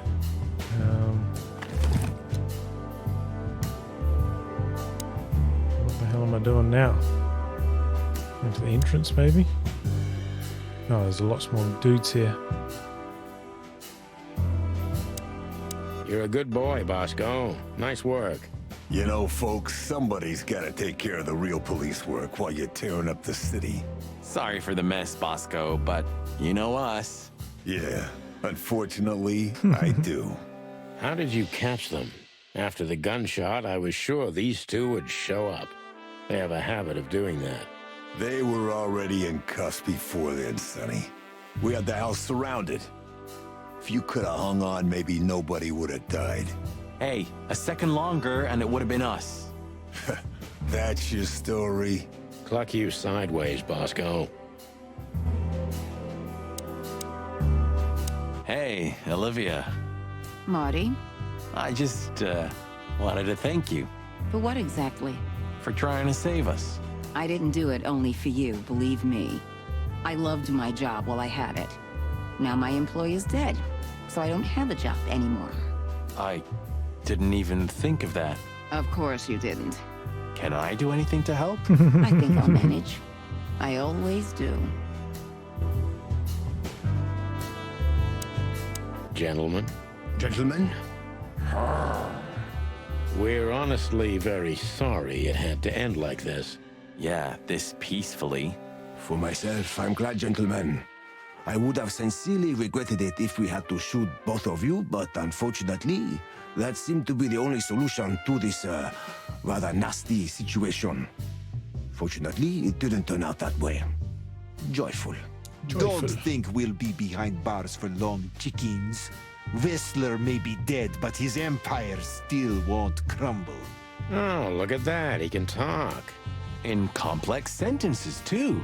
Yeah, or something like that. Amazing.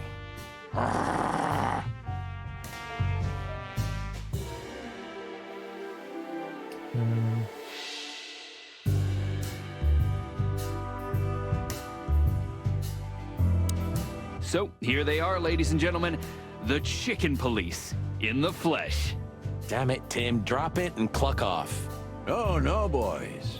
This time, you deserve it. What the cluck did you say, boss? Stand up straight and try to look like someone who's glad to be alive. Yes, sir. We'll try. Ooh, attention Chicken Police. Say cheese.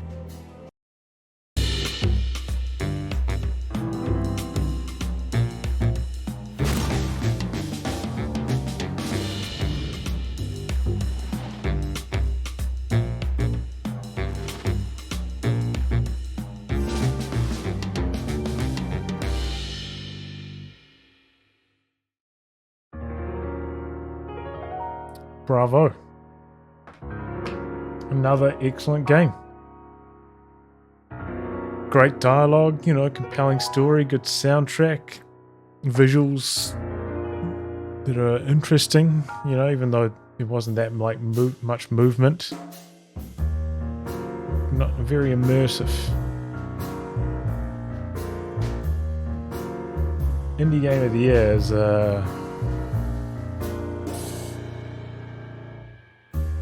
Everhood.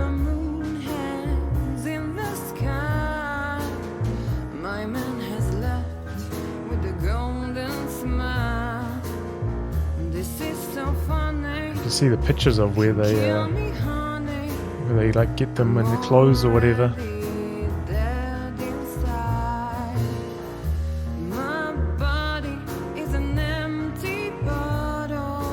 Bit of voice acting going on. Oh, is that Natasha, the cat's there? That's Natasha's body double.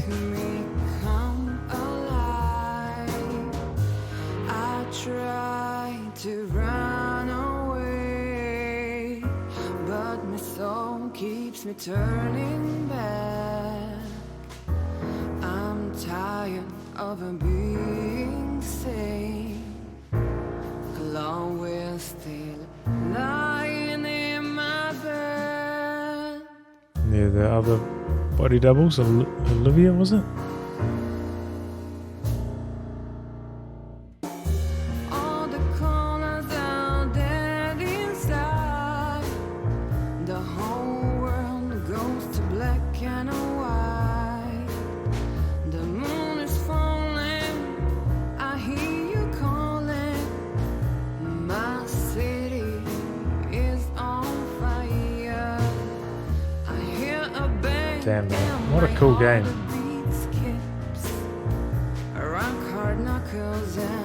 Imagine like grinding away, making a game like this, and for it to come out so well, you know? It's got to be really satisfying when that happens. I try to run away, but my soul keeps me turning back.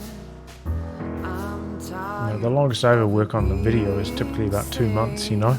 It must be like a completely different feeling to maybe work on a game like this for like 3 years or something, you know? And it's dead.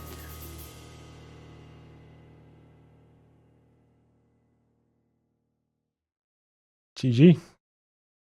Good stuff. Or to be continued, I hope so. Natasha? You were expecting me, weren't you? I wouldn't say that, but I'm not surprised. I just wanted to talk to you.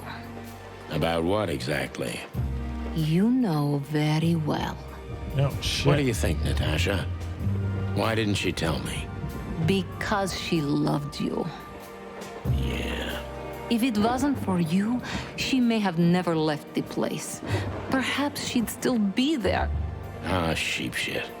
We used to dream about falling in love with a nice man who comes and saves us someday. A knight in shining armor. You know, like in the fairy tales.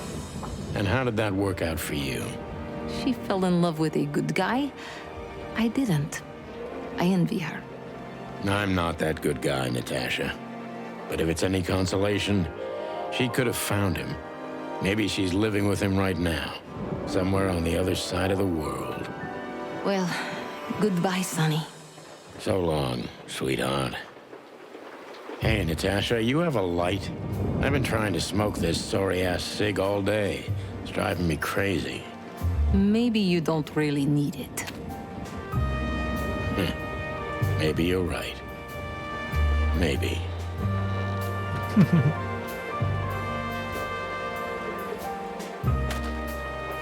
Oh shit, is he gonna set fire to the hotel accidentally or some shit?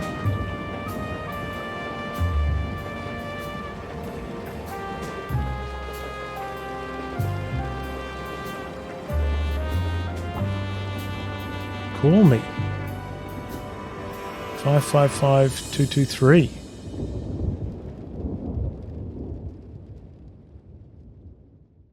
Nice. Setting up part 2 potentially.